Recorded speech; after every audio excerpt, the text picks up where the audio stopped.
Well, week 1 was just the warm-up. It's time for Asia Preseason Week 2, and it is make or break from the very first fight. We'll sail into rougher waters tonight as teams will once again be put to the test and figure out who stays in and who is going home. Welcome back to Marvel Rivals Ignite, everyone. My name is Diatonic, joined once again by the legendary CB to bring you all the action. And CB, it's a big night for almost every single team in the lineup here. Some, certainly sitting pretty near the top of the leaderboard, but plenty of action in the middle of the pack and down below. I would say big night is a bit of an understatement. I think tonight is going to shape the very foundation of this group stages because at the top of the card, we have two undefeated teams battling for supremacy. Both have looked immaculate thus far, and they get to decide, well, who's going to be keeping the throne warm for the time being. And if you're not fighting for the throne, you're fighting for survival because top to bottom, we got teams trying to stay alive, get out of that quicksand at the bottom of the pack, trying to make sure that they have that ticket to playoffs. And I think from here on out, it's going to get a lot more scary for a lot more of these teams if they don't come correct today. Yeah, 100%. I mean, just like the Americas and the EMEA region, we've had plenty of surprises here in Asia. Some names we did not expect at the top of the standings, and some names that we thought would be up there are still battling for survival down near the bottom. So we've got a lot to talk about and a lot of matchups here tonight that truly are do or die for these teams. But of course, before we get into that, plenty for us to talk about. And of course, got to take a look at the latest content available in your Marvel Rivals client right now. Of course, we're talking, new maps and some costumes as well here. CB, I think maybe you had some things to say about the Deadpool costume. Oh, I've got so much to say about this Deadpool costume. First of all, claws out, paws out. Test your luck in the new Hospitality 101 event to win Deadpool's Made Pool costume, appearing for the first time in Deadpool 2008 issue number 20. That's available right now up until May 7th. Get it before it's gone. Chic, sleek, and not for the week. And while everybody's going gaga about that one, and I know Twitter has been going gaga about this Iron Fist skin. Tell us all about it, Diatonic. Yeah, well, not just the Iron Fist skin, too, but Jeff also bringing his maid outfit to bear here. A legend is born and the cleanup has begun. From the high-stakes rings of Shanghai to the front lines of the battlefield, the newest arrivals are here to make a statement. Discover the stories behind the legends in Marvel Rivals Season 7. Gear up, choose your look, and prepare for a season of total domination. Whether you're delivering the final blow or tidying up the remains, do it with style. And man, nobody more stylish than Jeff and Deadpool, this combo here for sure. But of course, one more stylish looking fellow here. We got some more Gambit drops for you thanks to the new Ignite preseason drops, brand new Twitch drops arriving with the Ignite preseason. Tune into participating channels and watch your favorite streamers to earn exclusive rewards, including a spray, nameplate, emotes, and an exclusive Gambit costume. That is available from now all the way up until May 30th. So watch, support your favorite teams, and follow the road to victory. That Gambit costume available starting next week, so right around the corner. Hang in there just a little bit longer. And it's looking pretty good, but I'm still waiting for the Gambit made costume to come out as well. You know, I heard a rumor that Deadpool, Jeff, and Gambit are going to open up a maid cafe, and I'm wondering how the service is going to be. You and I might have to check it out, but let's check out a couple other things. Let's talk about today, because today is what it's all about. Last week was insane. Across the board, America's, EMEA, and Pacific have all had drama abound when it comes to the group stage, and we, I already included us in that trio. We have been no different. We have been thrown quite the curveball, especially on day number 3, where we saw Reject go down twice in one night in very unfortunate fashion, and that has shaped the course of this group stage from here on out. Who even knows where we are going to be going, but we get to find out tonight. Yeah, I mean, we're only 3 weeks into this Ignite preseason here. 1 week in the Asia region, and yeah, plenty of surprises, plenty of upsets, and there's still 3 more days of action. 4 matches on the docket for you tonight, but plenty of preseason action here in the Asia region alone. As we finish up this week, we'll get ready for playoffs right around the corner as well. But, you know, definitely a busy week last week. 3 regions all running preseason all at the same time, but now the spotlight is on this Asia region and these teams, and what a better time, because the competition in the Asia region absolutely reaching peaks that I haven't seen before. So yeah, you know, definitely a lot on the line for these teams. Kind of feels like there's 2 paths here for teams in the Asia region. Either they want to keep, you know, going down this path of going some kind of domination or solid records. For others, this is a bounce back week, right? Trying to dust themselves off, pick themselves back up, and get right back in the fight for week 2. I got a question for you though. How are your Preds doing? So, I don't know a lot to say. You said a lot with just that one sigh there. I gotta say, you and everybody else, buddy. But no, let's hear it. What went right? What went wrong? Let's do some damage control on these Preds. Well, let's start with what went right. Okay, so that's a conclusion of what went right with my predictions. So Americas and EMEA, about a 16% success rate for both of them. Same. So pretty rough. Asia so far looking about the same right now. I believe I've only got 2 in the right spot here, but there's still plenty of time. 3 days left here of the group stage to lock those in. Of course, Americas and EMEA predictions for playoffs, those are available right now in your Rivals Climate. Here in the Asia region, still looking at this last week of the group stage before we move into playoffs, just a couple of weeks down the road. Of course, AMER and EMEA will be back in action before too long. We're also seeing China start up this week, and then of course Oceania Pacific is right around the corner too. So plenty of action across all regions, but at least for Asia, 3 days of group stage left, and we are on to playoffs. So I'm hoping to see some changes in my predictions. I don't know how yours are looking, but I need a lot of things to go right this week. I mean, I had a couple of good takes. You know, I will say my my EMEA Group A looked pretty good. I got a couple wrong there, but one thing that you cannot get wrong is your performance here today, because you want to be walking around with that $50,000 in prize pool, 20,000 of which is going to be going to the champions of the playoffs here. And we don't even know what the playoffs are going to look like. We don't know who is going to be there, but we do know that they all want to get themselves on that cash money sooner rather than later, walking into stage number 1. This is just for the preseason, by the way. Like, this isn't even the big bucks. This is just an appetizer, just a taste, just a sample, just a little something to inflate your ego, let your chin be held nice and high as you stroll in to stage number 1 with your pockets fat. I was gonna say 20,000 is a lot of brand new costumes, plenty of Iron Fist skins to go around there, but something else we got plenty of: maps in the competitive map pool for this preseason. Of course, we do see Shin Shibuya re-entering the pool. A lot of teams seem very comfortable running Shin Shibuya. We got plenty of action there.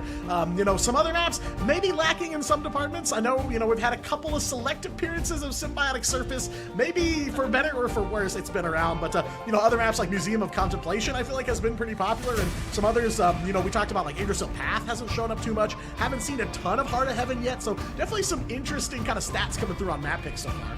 I will say, yeah, I never want to see Symbiotic Surface again, especially when we get towards the end of the day, when we get that reject matchup. If I never see Symbiotic Surface again, as long as I live, it'll be too soon, all right? But I could watch Museum of Contemplation all day. I love me some Spider Islands. That one's been a little bit mysteriously absent. We also haven't seen a whole lot of Yggdrasil as of late, which I think is interesting and does kind of, you know, it is emblematic of the shift in the meta as we've gone away from something a little bit more poke heavy to this kind of hybrid brawl dive composition that a lot of these teams are finding themselves trying their best to pilot to limited results. But again, please stay away from Clintar, all right? I know you don't really have any say in the matter. If we go to Celestial Husk, that's on, you know, luck of the draw, unfortunate, you know. Don't go to Symbiotic Surface. You have a choice. You could choose any of these other Convergence maps, and they're all excellent. Excellent vacation destinations. Stay away from Clintar. Yeah, I mean, you really got to bring the parka, the umbrella, everything got to come out when you go to one of the Kalentire maps. Of course, random domination for round 1 here in these series, so you might be seeing some Celestial Husk. We've gotten plenty of matchups there, but definitely be on the lookout for some Symbiotic Surface maybe later in the day, but, you know, for the sake of Reject, looking to dust themselves off and bounce back. Maybe going to want to look at some different options, not just in map picks, but of course in the draft phase. So CB, maybe, you know, the draft is a lot different here in Ignite. Maybe help us walk through kind of what that looks like. Yeah, for those of you who, you know, followed us through MRC and you're noticing that the bands are a little bit different here in Ignite and you're not quite grasping it just yet, it's okay. You know, I was new once upon a time as well. Here's how it works. Both teams are going to be banning for the other team. It's asymmetrical bans, meaning that I can ban Loki and Diatonic can also ban Loki, and then no one gets to play him. But if Diatonic forgets to ban the Loki and instead goes for something silly like, I don't know, maybe a Scarlet Witch or a Spider-Man ban instead, I can protect the Loki, and then I get to play him. He does not, and then if we do go to Yggdrasil, I've got the home field advantage. It's Loki's tapping device that we gotta protect or destroy, and I got the mana charge right there at my side, and he does not. Yeah, you know, haven't seen a ton of Yggsgard in general here in the preseason so far, so home field advantage maybe off the table for Loki. But yes, bans do affect the enemy team. The saves affect your own team, so definitely be on the lookout for some cheeky situations. Lots of one-sided bans, of course, always coming through in every single draft, but plenty of strategy, lots of rewards for knowing your opponents and doing your homework. So I expect to see maybe some changes here and there in the draft phase. Might be looking a little bit different from what we saw last week. You know, there's a lot more tape for these teams available, and they've all kind of gotten a taste of what the competition is feeling like. So, you know, I feel like week 2 is definitely going to look a little bit different here. I sure hope so for some of these teams. I would like for Reject for it to look very different from week number 1, because week number 1 was a train wreck, but we'll get to that when we get to it. You know, we get to kick things off with a heater, but let's have a look at our teams first, and we'll discuss that heater. We'll kind of build up to it, have a look at our qualified teams who all came up through MRC, Pirates, AAAD, Loyalty, and N1 Hex. Pirates and AAAD have both been putting on stunning performances top to bottom all group stage long, and one of those teams, specifically Pirates, is going to be at the top of the show. Diatonic, tell me a little bit about the invited teams, however. How are they doing? Yeah, you know, some surprises, some upsets there on the side of the invited teams. You know, Reject, a name we're very familiar with here in the Asia region, who we expected to see at the top and excelling straight out the gate in week 1. Right now, sitting on a 1-3 record, so definitely looking to bounce back here in week 2. One team standing very tall here and basically going to be in the battle for Asia tonight is Zero Tenacity, still undefeated, just like Pirates, so they are going to clash right out the gate here for you. So a very solid opening match here. XOXO01 and Rival both sitting pretty comfortably in the middle of the pack. Pretty solid records for them so far. Definitely on the bubble, not totally safe here at the start of week 2, but definitely a good starting place for both of those teams. Of course, XOXO, a team that we're pretty familiar with here too, a known quantity, and then Rival returning here in Ignite, last spotted last year during the Ignite stage competition in Asia. So, you know, some familiar faces here back in the mix, and, you know, holding out so far. But yeah, I think definitely it feels like the MRC qualifier teams, very, very solid. They've definitely got some claws to them for sure. I do want to countercom one of the things that you said here, because you did say that, you know, some of these teams are sitting comfortably in the middle of the pack, and I think that's kind of an oxymoron right now. I think if I want to sit comfortably, the middle of the pack is the last place I want to be. I want to be one of those 3 teams up there with 3 wins on the board, because I think their playoff spots are mostly safe, and as we alluded to, no one else's is, because anybody else could slide all the way down the pole and find themselves in that quicksand at the bottom. You've got teams like Loyalty and N1 Hex who are both fighting to get their way out of it, Rival who is fighting to stay out of it, and then you got XOXO01 versus Reject, 2 teams looking to rebound. One of the 2 might end up in that danger zone, and the other is going to have that upward trajectory back up to the top where we predicted they would both be. But tell me about that matchup at the top of the card there, Diatonics. I think that's the marquee matchup for the day, and I think we can all agree. Yeah, truly clash of the titans here for Pirates versus Zero Tenacity. Both teams undefeated so far here in the preseason. Both very strong in their own right and in different ways too, and we'll talk a little bit about that. But this is truly kind of the battle for Asia here. These 2 kind of undisputedly so far the best teams in the region. So this is a little bit of a playoff kind of preview for you here, as we're expecting these 2 to go pretty far in that bracket. So this is definitely an opportunity for one to send a message to the other that says, hey, see you in playoffs, and we'll be seeing you maybe on the winning side. But we are almost ready to jump right into it. First up, taking a look at this Pirate squad. CB, I know there are some big names here and some really, really dangerous points to this team. Yeah, there's a very dangerous point, and that's at the tip of Kaidia's spear. All right, Kaidia very well might be one of the best Angela players in the world. Certainly the best, if not one of the best in the region. And whenever he is able to play that Angela, he makes so much space for his team that it just becomes absurd. It's like you're battling uphill throughout the entire map. And I also got to give a shout out to Vital as well towards the end of the show last time around. Hitting that Glartrox on the Doctor Strange to cancel the TP and then typing GG's in the chat. That is aura right there. That is something that you can't teach. That is something that no coach can impart on you. That's just pure, raw, unadulterated aura, and I love it. Yeah, absolutely insane looks for them. But Pirates going to be sailing into some rougher waters this week as they are going to be taking on the other powerhouse here in the Asia region, that of Zero Tenacity. And we have some player pictures here. Very, very sharp looking squad overall. But this Zero Tenacity team definitely not to be trifled with as well here. I mean, they play lights out every single time they hit the battlefield. It is all cylinders all game long. Of course, you know, one name I got to immediately call out, Xe. Of course, put him on any kind of duelist. He will cook no matter where he ends up. Of course, some familiar faces for my America's viewers as well. Soko and Baser, former names from the Ego Death squad. So definitely some talent here on this Zero Tenacity team, and it is no wonder they are standing at the top of the standings. That's not to their jerseys, by the way. All their abs just look like that. Like, you could wash laundry on every single one of these players' abs, and they wouldn't even flinch. But I do want to keep a close eye on Soko and Baser, like you mentioned, because the American additions to this roster, I think, have paid off quite well. It's a mixed language roster, but they're also not afraid to try new things and innovate. We've seen Baser playing a variety of strategists, kind of plays some of these off-strategist heroes, you know, whether it's the White Fox or the Strat Pool, the very elusive strategist Deadpool that tends to come out from time to time. Baser has looked crystal clean on it, and you know, even if they're not going to be manning that, they're still going to be, you know, putting out the hurting on whatever else it's going to be. If you give this team the gambit, you better believe Baser will take it, and that is going to be a blitzkrieg coming right at you, my friend. And I can tell you, you definitely do not want that. You're going to want to shut down that gambit lickety split in this draft phase. Yeah, that is definitely the inch that will give Zero Tenacity a mile in this matchup here. But no matter who you're pulling for here, we are almost ready to get underway, find out who the current strongest team in the region is, and it is all going to kick off on Krakoa. Of course, random Dom map up for game number 1. I do know that Pirates have looked very, very strong on domination in general. I believe a team has yet to take a point off of them in Dom, and I think they're the only team that can say that right now. So definitely you got to watch out for this Pirates team here right off the bat. And especially on Krakoa, because I talked a lot about Kaidia on that Angela, and Krakoa is a map where historically Angela has been very, very playable throughout all 3 of the sub points. And like I said, you know, if Kaidia has that Angela, there is so much space automatically open for his team. The rest of the team can just click heads. That's all they really got to do. And whether it's the Star-Lord, the Elsa, or anything in between, Vital is more than keen to click on some of those heads. Or if it's the Mantis, because as we've seen in the Pacific region, a lot of these teams, if they can't get the Gambit, they're more than happy to reach for the Mantis as plan B. Pirates are no different, but they do play a lot more quickly and a lot more aggressively. They are going to hit you hard with that Mantis if it comes to the draft.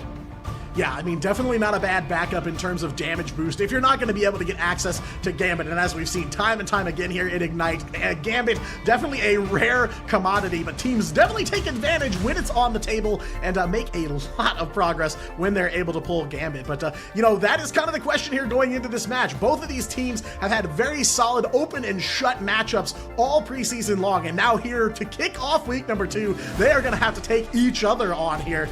It's a tough call. I thought a lot about this matchup, and you know, if I was making predictions match by match, who I would go for here, because they both look so incredibly clean every single map. You know, I want to lean a little bit towards Zero Tenacity. I have heard that they've met in person. They've gotten some, you know, team bonding in. They've played together in person. I feel like you can't beat that boot camp buff to some degree, but Pirates, I feel like every time you might think maybe this is the match where they'll finally fall or meet their match, it doesn't seem to go that way.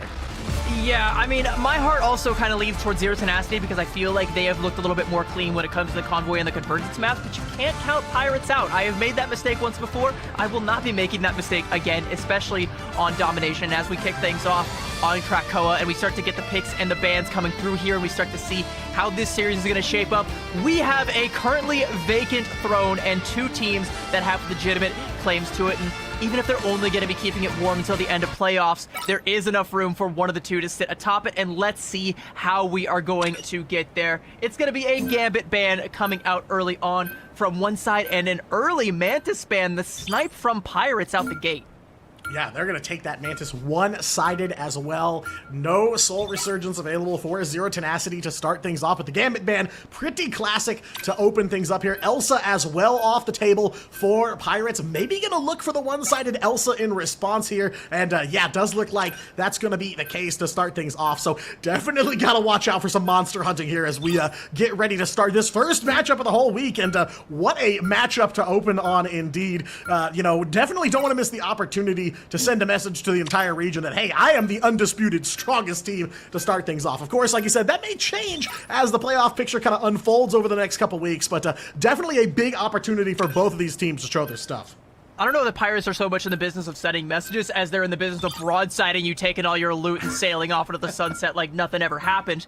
They hit you very fast. They are very dive comp heavy, and you can already tell that Zero Tenacity are trying to put the kibosh on that with that Daredevil ban. If Return gets access to that Daredevil, you know, we talked a lot about Kaidia, we talked a lot about Vital. Return on the Daredevil has also been a huge boon for this team, and I think that's going to be a huge ban. That is a good heads-up play from Zero Tenacity. A Loki Protect for the side of Pirates, which is a little bit interesting. A little interesting, as we know we didn't see the Gambit come through. The Loki, I think, is still very, very strong, especially if you manage to get access to the Invis, but Zero Tenacity are going to snipe that out as well. Both sides losing access to the Invis, as a matter of fact, and I don't know, like, my knee-jerk reaction is that Zero Tenacity come out at least a little bit ahead in relation to this this ban phase, because they did have the pick of the litter. They got the Elsa like they wanted. They could have gone for the Gambit Protect, but they're going to forsake that because they want to put all their stock in Xe on the Monster Hunter, and I don't think that's a bad place to put your eggs.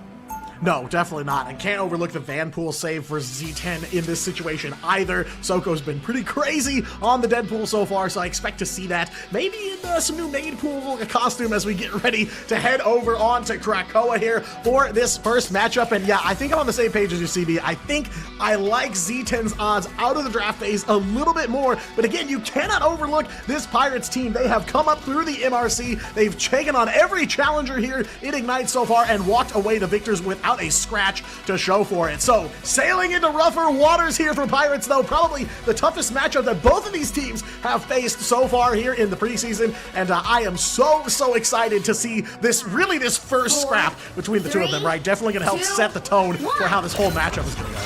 I think what's interesting is the script has already been flipped. It's Soko on the Angela and Kaidia on the Vanpool right out the gate. I regret to inform you, by the way, Kaidia is not rocking the maid pool skin. He's not naked, but he's got the default skin, which, you know, might as well, it kind of feels naked, you know? You're not showing up with the amount of swag that you need to for a big money matchup like this, but you are showing up with the Star-Lord, who's gonna have that damage up coming up from the Ultron, and I don't hate this composition early on from Pirates. It's a very interesting triple strategy composition, and with that damage boost, Vital is going to be able to not one-clip Phaser, but pretty dang close.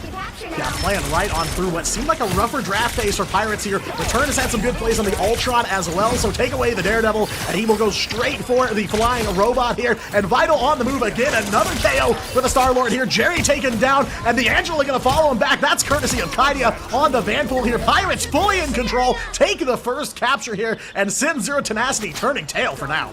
And here's what's interesting, Phaser is currently on the strat pool like I highlighted. They're so good when it comes to this this composition, but this feels like because they want to run this, since they don't have the Gambit, that's why Soko is going to be manning up the Angela, and that means that the ban pool is not necessarily uncontested, but kind of uncontested as a strat pool. Despite its strength, not quite as strong when it comes to just being able to control the entire battlefield with those magical unicorn bubble shields and get those ban hammers down onto any target you really want to. I mean, you can go in deep, get your pick of the litter, just go straight for a strategist and essentially delete them, if not just silence them for 8 seconds. Right, I mean, it feels like the strat pool value not always necessarily as in your face as the Vanpool here, but Z10 gonna try to make it work here. Kaidia on the move here. Vanpool getting chased down, and he will make the escape for now. Xe moving in on the Monster Hunter here. 1 KO for the Elsa. Overhead Rage of Ultron raining down from Return here as Pirates look to hold on to this point. They have so handily captured here. Aztec picks up 1 on the Loki, too. Will find a KO even from the strat line here. So Pirates coming out in full force from map number 1. Checkpoint number 1 here on the Loki copy. It's a Soul Resurgence stolen from the Mantis here. And overhead Galactic Legend from Vital as well. Maybe gonna get a bit of a damage boost from the Mantis here. Will rain down some damage. Does go through. Kaidia finds 1 on the ground. The rest of Pirates on the ground will clean up. Z10 yet again over 70% captured. A solid performance for Pirates so far. And here's one of the problems that I'm seeing right now with Zero Tenacity's composition in this 2-2-2 with the Jeff and the Strat Pool. You don't really have an offensive ultimate to be able to shut down a Galactic Legend. You could use the Potage Pound on him, and it is kind of a pseudo counter to it, but Phaser used it earlier on in that fight to try and secure the Elim on Takaidia. It worked out, but it wasn't enough for Zero Tenacity to be able to capitalize on it. And now at 90%, they're going to have to try and make something happen. XE holding on to that Apex Predator. That's going to be the meal ticket. Yeah, just not quite enough impact. Maybe not as much as they thought. Moving on here, though. Vital again on the move, trying to hold this point here. 0-99 for Pirates as overtime goes into effect. Heaven's Retribution from Soko now to tie up the Pirates, keep them busy, while Exy on the point here, making the flip for Zero Tenacity mid-fight here, getting aggressive with that Elsa. Jerry letting the devil out here, but being shut down by Hoodie's Mantis very quickly here. Overhead, Fun goes for the dunk. We'll find it on to Marvel there. So Venom's sent back to spawn as well here. Pirates make the flip yet again here. Overtime gonna tick down, and they will chase off the rest of Z10. I think they might have one more opportunity here, but they cannot find a way to get to the point, and Pirates will take the first one. It's like such a good play that comes out from Hoodie. You know, we talk about a little bit of fragging out there, you know, with some natural anger, as it were, but it's actually the Soul Resurgence, and I believe also getting purposely caught in the Glartrox's mouth just to give the overhealth to everybody inside of that ultimate, because that looked like shooting fish in a barrel for Exy there. Just putting that Glartrox inside that narrow hallway, scooped up so many, but they all live to tell about it. And they've got a trauma bond now, and that's something that is nigh unbreakable. Well, and always a shocker, too, when you see a whole team get scooped up by Glartrox and just do not get taken down. You know, Apex Predator does have a lot of impact there, but some quick responses from Pirates, and they basically null it out here. I do see a couple of swaps coming through over on the side of Zero Tenacity, though. Again, you know, you never know if you're going to get trolled or not until those spawn room doors open, but I do see a White Fox coming through. Of course, this is now being played after the White Fox buffs, so she has had a pretty big impact even from last week here in the Asia region as well. Doors fly open, though. Pirates take point number one. Z10 now looking to try and get on the board here. And I don't know, they do have an It's Jeff, but just not a lot of tools in the tank to get aggressive at the start. They might be able to get some good picks with the Spider-Man. It's really strong up against the Ultron. If Jerry gets on top of return, that could be a great way to shut down this Rage of Ultron that looks to be the opening salvo from Pirates. Return 99%, now does have it. Honestly, if you're Pirates, I think you want to just go aggressive just while you can, but Aztec gets caught slipping, and Exy is going to make him regret that one. Yeah, looking clean on the Elsa movement tech here so far, as he usually does when he's able to get the Elsa out of the draft phase. That's enough for Z10 to contest and get the point. And there's Jerry, your friendly neighborhood Spider-Man, swinging in here on point number two. Marvel as well, giving him an assist on the Venom. Plenty of KOs for Z10 to start things off here. Soko will find one as well. Stop, take that selfie, get that XP boost, and as you can see, ready for another Deadpool upgrade as well. So rapid fire here from Zero Tenacity on point number two, but I imagine Pirates probably going to come back with a vengeance here. Oh, most definitely. They're going to be having that Rage of Ultron as well as the Galactic Legends, like you mentioned. And again, no real good defensive utility for Zero Tenacity. So they have to try and shut down Vital now. Wendy going to go ahead and pop the It's Jeff, and that should be good enough with healing pool there, but Phaser is going to be left all alone, and XT is going to fall as well. Brothers in Arms sent back to the spawn together, but not quite enough just yet, as that's going to be three coming out for Pirates, but that's still happening in the spawn, and there is a second auxiliary fight happening just off of the point here, but Zero Tenacity going to have to give a little bit of ground here, take that fight on the point now, and try and stagger this one out. 50% and counting. Yeah, Marvel moving in there on the Feast of the Abyss, trying to buy some time, get them some more capture progress. Pirates finally make the flip. Fun, and Vital in your KOV now as the Pirates will hop back in the driver's seat on this one yet again. A solid comeback for them, and not a lot of resources expended to do it here. So Z10 left with the question, what do you do to get back to the point here and get back in the fight? Definitely the best that they've looked so far on this map here, but plenty of time for Pirates to make up some lost ground here. Zero Tenacity gonna gather themselves back up here. They do have Apex Predator online and ready to go. I see a Kumiho about to be unleashed as well, so big potential as they are ready for this fight here. Engaging in on the Pirates now. Hoodie on the move, gets to sleep, follows it up, takes down Jerry on the Spider-Man. There's still no resource expenditure. There's Aztec on that God of Mischief. We'll copy the Soul Resurgence yet again here for the rest of Pirates, and they will follow up on it here. Fun on the Magneto yet again in that KO feed. Kumiho finally coming out from Baser here, trying to buy this team some extra space here, some breathing room as the Pirates will overtake Z10's capture progress. Overhead, you can't look up, down, left, and right. Pirates are everywhere here in the sky on that Rage of Ultron as well, as Z10 cooling off yet again here, and Pirates still firmly in control. It's a good push and pull from both teams, but it's that elimination there onto Soko that ends up being the difference maker there. Spectacular spin coming out from Jerry, but I think with the lamps and as well as the Solar Surge still held on to from Hoodie, it's not going to be all that spectacular, but we cannot say the same for Vital with this Galactic Legend. Spectacular would be an understatement. That's going to be a triple coming through, and oh, it is only going to get worse from here. That Soul Resurgence is still online for Pirates, and Zero Tenacity have drained the bank just trying to make something happen, and it just ain't happening. When are you going to make the swap over onto the Rocket, give that BRB a second lease on life, as Jerry's going to have to go aggressive again and just see if he can get an Elim somewhere with this uppercut, but it's definitely not going to be onto Vital, I can tell you that much. With that drone there for the healing as well as the damage boost, that's not a duel that you want to see your friend the Neighborhood Spider-Man take. No, definitely not, especially with a satellite-like Vital. Overhead protection for Pirates here. We'll find another one. Hoodie picks up one more. Marvel gonna get up off the BRB. Soko does throw down the Deadpool, all but shut down almost immediately here as Pirates are looking to close this thing out in two. They do have a Soul Resurgence left, and they do have the body advantage here on the point as Akaidia there on the Vanpool looking to make some more KOs here, make some more noise in this matchup, and that they will. They find Baser there. White Fox sent back to spawn as they will hunt down the rest of Zero Tenacity, and Pirates will have Krakoa. And they will keep their undefeated streak on domination alive and keep themselves one map away from keeping their undefeated streak across the entire group stage alive. And, you know, I can't say that Zero Tenacity looked weak, but I also can't say that they looked as strong as I would have liked to see them. It just felt like Vital on the Star-Lord was just ruling the roost top to bottom. There was no defensive utility and no shutdown to take him out of the skies, and I love it. I love the way that Pirates played around this. They didn't need the Gambit. They did use the Ultron, but I don't even know if they really needed the Ultron damage boost. They just needed a raw Galactic Legend and to pick their spots, and Vital did just that with 11 final hits, 21-1, 16k damage. I mean, if you're trying to play around that ultimate and he's putting up numbers like that, it's going to be real difficult because that thing is going to be coming back online every time you blink.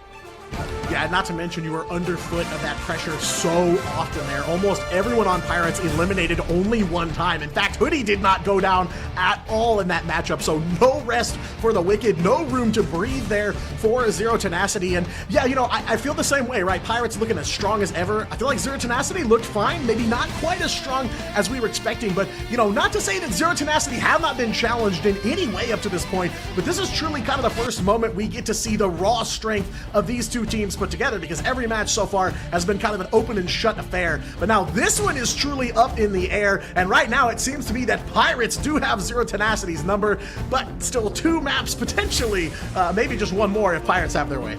It's up in the air, and that's also coincidentally exactly where Vital is. You gotta look up, you gotta take the Star-Lord down, you gotta put an end to that Galactic Legend. And interestingly enough, this is also the first time we've seen this particular look from Pirates. Every other time they've played Domination, they have reached for Kaidia on the Angela, or they've reached for, you know, some other look, something very dive-heavy, you know, usually with Return on the Daredevil. We didn't see that this time around. It's a totally new look, it's a totally new Pirates, and it is a totally new week for these teams. And we've got a totally new map on the other side of this break. Don't go anywhere, chat. We will be right back.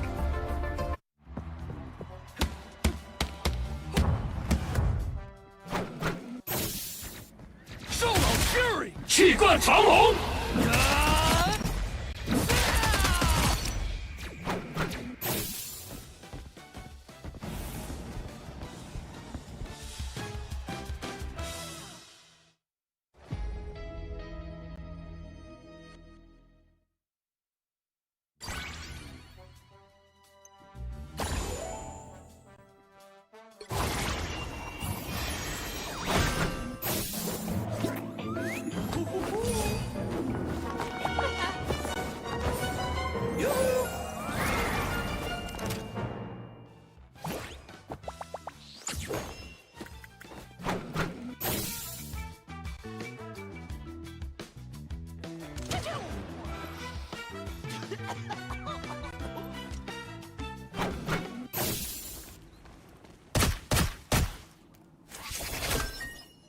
Thank goodness this book has pictures.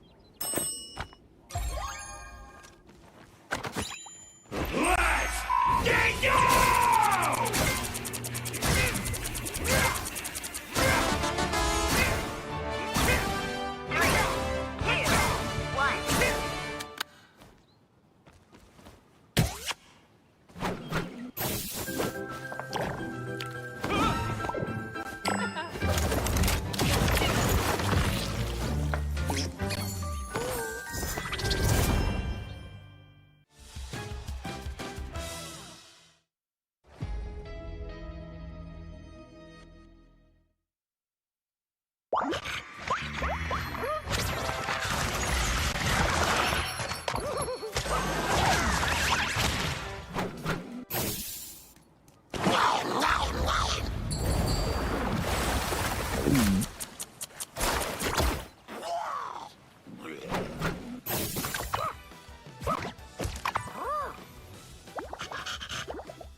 Well, hoist the sails, rivals. Pirates take map number 1 over Zero Tenacity in this marquee Asia preseason matchup. CB, I feel like coming out of the first draft phase, it seemed like Zero Tenacity had some advantages there, some big saves. They did get Elsa Bloodstone on the battlefield, but what else can Z10 change here to try and turn the tides?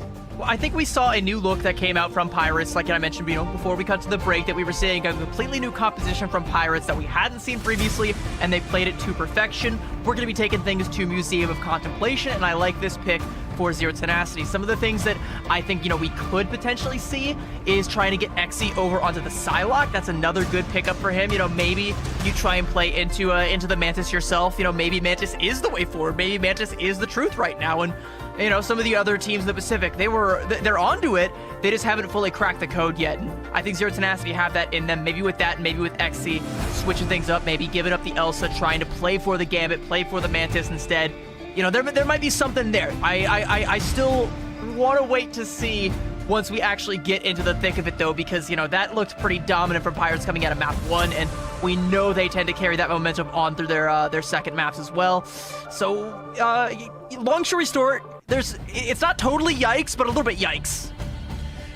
Yeah, it definitely is a team that you do not want to let get the momentum, is this Pirates squad for sure here. We are headed over to Museum of Contemplation for map number 2, though. Definitely a map a lot of teams seem to favor as their counter pick. This is definitely not the first and will not be the last time we head to Museum. But yeah, it felt like Z10, point number 1, pretty slow start for them. Pirates mostly in control. They definitely came back on point number 2, put some more together, started to figure out how to fight this Pirates team. But now, on the verge here, match point for Pirates. Zero Tenacity, not a lot of time left to try and find an answer, because Pirates, you are absolutely right, looking incredibly strong here. And I will say, kind of like, the more I think about it, the more I feel like, this might...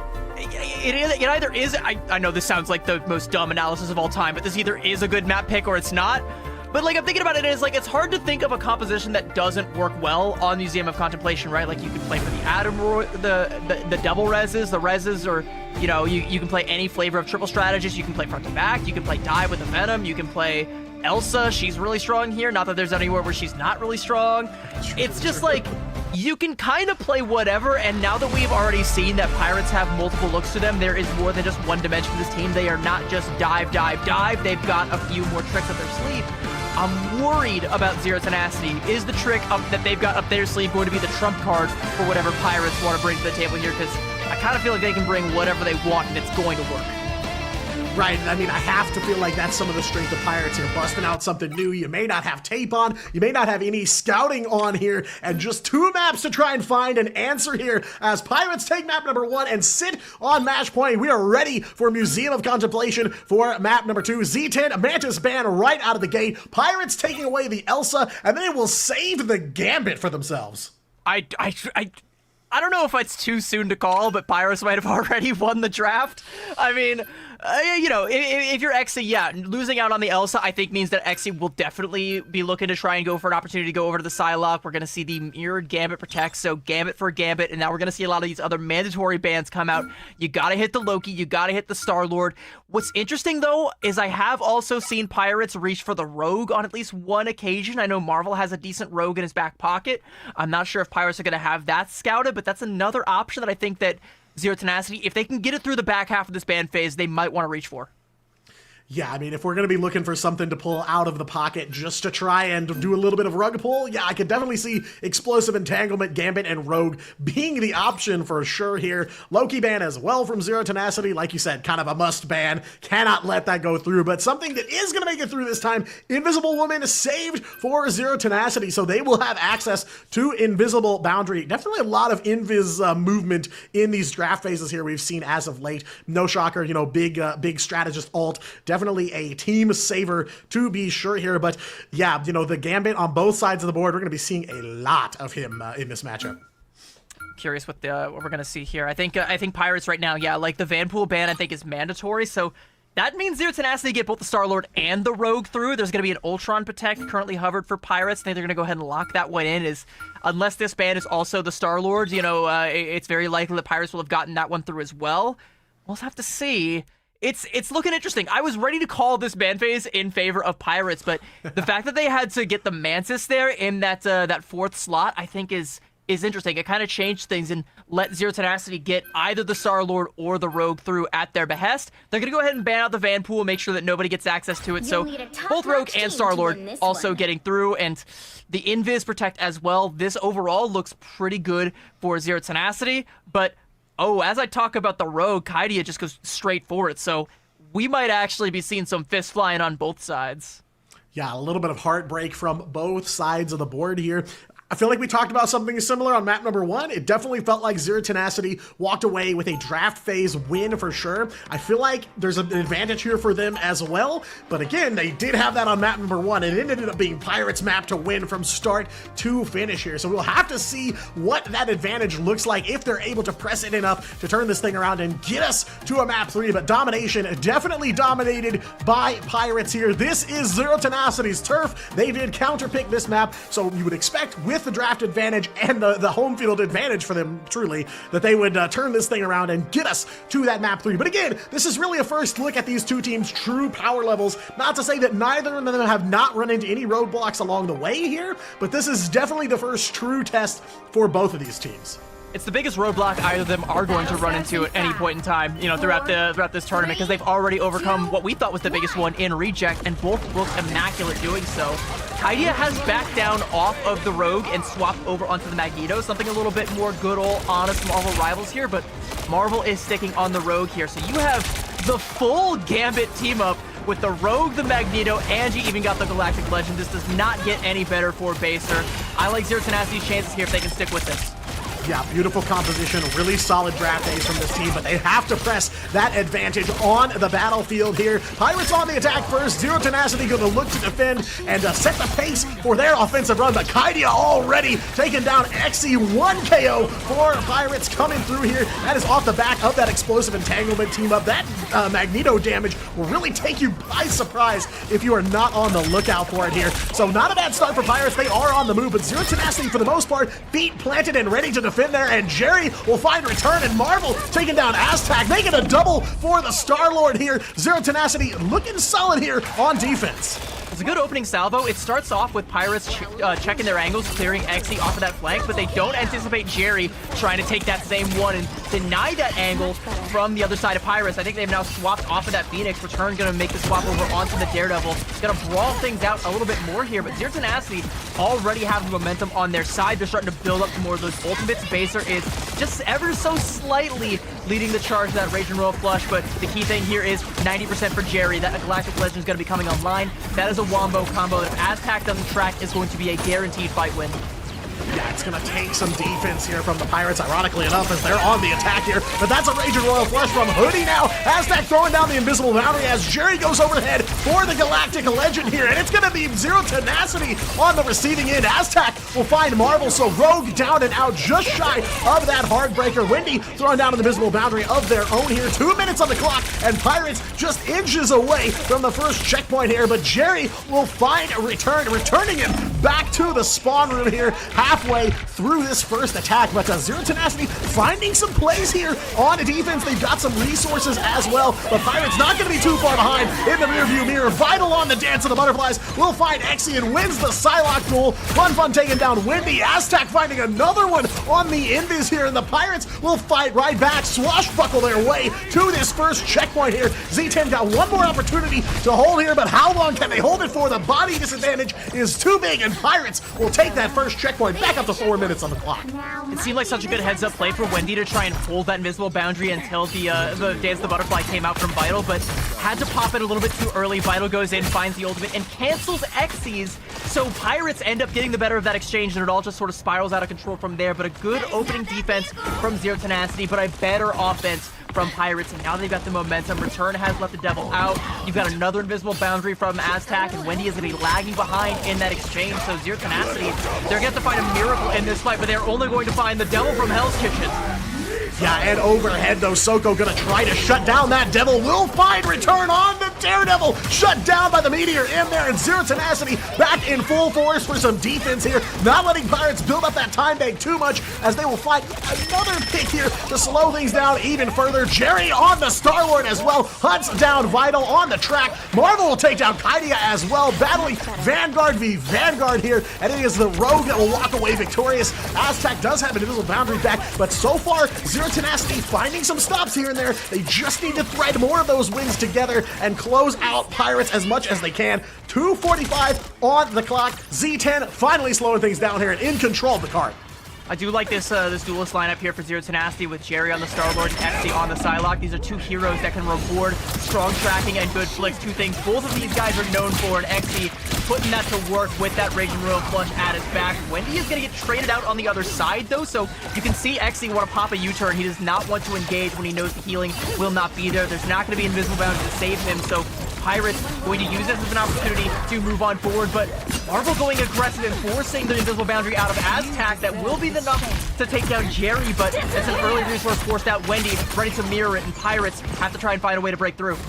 Yeah, they are looking to try and swing the pendulum their way here. They've got the ult advantage a little bit here, as Marvel will find one here. Z10 on defense yet again, trying to slow down this Pirates pacer, trying to drop anchor here on this Pirates team. Jerry going up one more time for another Galactic Legend here. Kaidia will look for the dunk, will find it too onto Exy, but Marvel returns fire right away. It's a 1-for-1, and they will still scrap it out here. So many of Pirates so low, under half health. They are looking for some heals from their strategist. They will be slowing it down though. Zero Tenacity back in control of the checkpoint once more. The question is, can they find just a couple more stops to try and shut this thing down shy of checkpoint 2? Heartbreaker already coming up from Marvel. He wants to try and find an early Elim here and just might get it. The Metallic Curtain coming up to try and save that Gambit, and Marvel realizing discretion is going to be the better part of Valor. Kaidia is taking down Soko, and now the Dance of the Butterfly is going to come out from Vital. I don't think anybody is squaring up to dance with Vital right now, but it is forcing Zero Tenacity too far back to be able to contest the cart right now, so it's going to inch around this last corner here, and we are on the home stretch before Doctor Strange comes out to play, and Pirates are swarming. Raging Royal Flush, they're going to clamp down on Zero Tenacity. Yeah, and they are going to be on the move here. Raging Royal Flush from both sides, but Baser shut down. Pirates find the breakthrough they need here. Actually so low, no one survives the onslaught here, and the Pirates yet again with 40 seconds on the clock will find checkpoint number 2. Doctor Strange inbound as they've got 2 minutes to try and close out this map. Zero Tenacity, of course, they gotta find a way to clamp down on defense here because they're setting their own pace when we swap sides here after halftime. The best way that they could have done it, though, is now off the table, and teams are trying to pop that Raging Royal Flush and mirror it, but now Return going to let the Devil out. Invisible Boundary coming out from Attack as well, giving Return the cover, a thin veil from which to strike, but it's not going to be enough. As Zero Tenacity, they will respect this, and they know the card hasn't moved too far forward, and Pirates may be overplaying their hand just a little bit, so Zero Tenacity are going to kite it, give respect to it, and come back in with their own ultimate here. Wendy with an aggressive Invisible Boundary, and they're going to catch out Kaidia. Huge heads-up play coming out here from Zero Tenacity. They want to keep this momentum going. Yeah, and Exy over onto the Namor. Horn of Proteus almost ready to go here. Margin for error for Pirates so low as they want to try and close this thing out with just a minute 15 left on the clock here. Not a lot of time, and they cannot afford too many slip-ups. Return, though, gonna go straight for the backline, straight for Wendy, and will find the Elim there. Invis taken down, sent back to the spawn room. Hoodie gonna follow up as well here. This is the breakthrough the Pirates needed once again. Zero Tenacity going dark one by one. Exy and Baser will follow him down, and there is nobody in the way to stop Pirates from getting this duck moving once again here. It does look like Kaidia's got Meteor M ready to go here, but Pirates plenty of time to make some free real estate happen here. There may be no one to stop them, but there was also nobody on the duck, so now they all have to go back and give all the ground that they fought so hard to get. So now Zero Tenacity can just walk right back out of the spawn. They're going to have the ults to be able to fight this one. You got to try and keep Vital on a leash somehow, though. That Dance to Butterfly can put an end to this whole fight because, look, no Strategist ultimates online. Baser is trying to build up to that Raging Royal Flush, but if Vital strikes before they build up to it, it might just be over. Looking for one more fight here between these two teams. Big ult swing at the last second for Z10. They're going to go ahead and throw down that Royal Flush as well. Jerry with the Galactic Legend to follow up. Soko makes the dunk onto Vital as well. 1 KO down, and the KO feed turns blue here for Zero Tenacity. Heartbreaker from Marvel to try and close it out here. Time ticks away. Overtime goes into effect. I do see Vital over onto the Doctor Strange to maybe make one last play here, but can that portal get here in time? Overtime ticking away. No, it cannot, and and Z10 find the stop just short of checkpoint number 3. I was very worried because we were on the brink of disaster there. I was not in love with that heartbreaker that came out from Marvel. I think that was a little bit too egotistical, a little bit too aggressive. I was like, there's got to be a strange TP play that comes out, and there's going to be an invisible boundary from Pirates that comes through it, and you don't have any ultimates left after that heartbreaker. They're able to take down Hoodie, though, and stop the clock before that portal comes out, and luckily stop the cart, but it might as well be a full cap. In Museum of Contemplation, you know, take a shot every time a cart stops on point B or even gets full held on point A. It might be a win condition for Zero Tenacity, but it's not a great one, although I will say, outside of that heartbreaker, the rogue from Marvel is paying off more than dividends. I think that has been the major highlight for Z10 on the defensive side, and now on the attack, I think I like it all the more. I think it's going to pay off just as much, and Pirates are going to have to try and find ways to react to Marvel's mere presence. I was gonna say, I hope he stays on it, because if Marvel's rogue looking that good on defense, cannot imagine what it's gonna look like when the roles are reversed here. But yeah, it truly feels like the window of opportunity is definitely open, but maybe just enough for Z10 to try and squeeze through here. Of course, the whole series on the line with this attack phase. Zero Tenacity have to close out this map to stay alive in it, otherwise Pirates will take it 2-0. So definitely have their work cut out for them. Like you said, it might as well be a full cap for Pirates. But that key difference, of course, being Zero Tenacity can still win this map on this first round, and that is what they're going to try to do. Marvel, hungry for a map win here, finds one early KO onto Vital. Star-Lord shut down for now. Yeah, midair, how you like the taste of Marvel's feet there? Good lord, like, what a roundhouse kick that just comes out there. This is all about the brawl right now from Zero Tenacity. The Doctor Strange, the Rogue, they want to get close, they want to punch you, they want to put you into a fine powder and fun. Gonna be on the business end of Marvel's mean right hook yet again, and look at how much space Zero Tenacity commands just off the back of those two Elims, and look at how scared Pirates are playing right now. There's gonna be a good little repeller there onto Jerry on that Star-Lord. Looking the back a little bit, you can see Pirates gonna go for a retake, but still, like, Zero Tenacity are almost there. Right, I was gonna say, it's like rapid fire offense right out the gate here for this Zero Tenacity team. I mean, right out of the gate. So already on the move here, Z10, they are hungry to stay alive in this series. Base are going to throw the Rage and Royal Flush as soon as they got it. One for Soko on the Doctor Strange to open things up, forcing out the invisible boundary from Aztec here just to keep Pirates on life support ahead of checkpoint number 1 here. So definitely on the move here is this Zero Tenacity team. They've got some claws on the attack here and a big ult swing in the middle of this fight. Wendy throws down the invisible boundary. Pressure keeps mounting here from Z10. The KOs coming through now. Wendy will find Vital. Fun solo does get the symbiotic resilience off. Return goes overhead to try and get that Rage of Ultron down for some extra damage, but XC absolutely relentless on the squids there from Namor as well, and the KO feed turning blue once again here for Zero Tenacity, just a meter or two short of this checkpoint, and they will find the KOs here. Breakthrough is good, and Z10, all they need to do now is flip that card blue, and they will have it. 4:35 on the clock here for Z10.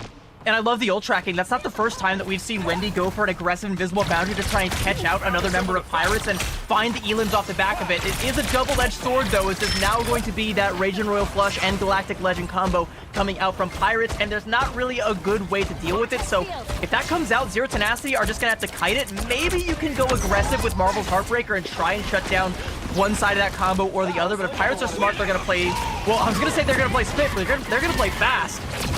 Yeah, I mean, that has been the name of the game here for Z10. They want to shut this thing down quickly and build that momentum. Vital does go overhead for the Galactic Legend. Marvel's Heartbreaker runs out here as Pirates looking to try and scramble here. Defense looking a little better. They are in control of the card here, but Jerry's got a Galactic Legend in the back pocket, ready to go whenever necessary. Rage and Royal Flush so close here, but you're going to go ahead and let it fly and shut down, taken down by the Magneto. Right out of the sky is the Star-Lord for Zero Tenacity. Vital will find Marvel on the ground as well, and it's a double KO for Kaidia's Magneto here as Pirates looking solid about halfway to checkpoint number 2. Definitely a turnaround, definitely what you want to see if you're on the side of Pirates. I gotta say, I'm not in love with that decision to try and pop the Galactic Legend when you're at half HP, because all it took was that one Mag Cannon from Kaidia, and it just completely shuts down Zero Tenacity's game plan. They're gonna come up with a lot of ultimates here. Rage and Royal Flush is gonna be the opening salvo, and I guess Jerry doesn't need the Galactic Legend. He is writing his own legend right now, and it is the legend of some dang good tracking. Yeah, the pick you want to see. An Invis holding the invisible boundary here, and Zero Tenacity will clean up. Soko, double KO, drink that 3 for the Doctor Strange here, as the Sorcerer Supreme will close it out here. Pirates swept up, and Zero Tenacity gonna get control of the card here at the tail end of this team fight here, looking a lot cleaner on offense than they did on their defense here. Still 2:40 on the clock as they pass that halfway. Plenty of time for Pirates to regroup here, but Zero Tenacity definitely on a roll here. You can definitely tell they are hungry. Also, I apologize, chat, if I went robot voice there for a second, but right now Zero Tenacity look like the only machine in the lobby. A well-oiled one as they've made some swaps. They're looking to try and get this card through onto point number 3.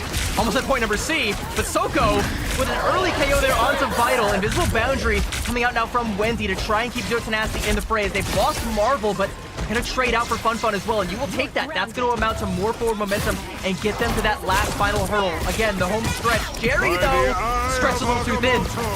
Yeah, and it really feels like Zero Tenacity getting so much value out of those early team fight picks. Right as the fight sets out, they find somebody, in this case Vital here, slows down Pirates even more, gives Zero Tenacity some breathing room, and now here we are, backs against the wall of checkpoint number 2. Pirates gonna let everything fly here. Overhead Galactic Legend and a Raging Royal Flush to combo it up. Will find Exy, hunts down Baser, goes for Soko and Marvel next. Plenty of damage from this Pirate squad. Fun will pick up 1 on the Venom. Kaidia finding another on the Magneto here. Plenty of Pirates in your KO feed here as they will fight their way back into contention here. 1:30 left to go, and finally Z10 looking challenged here on this offensive run.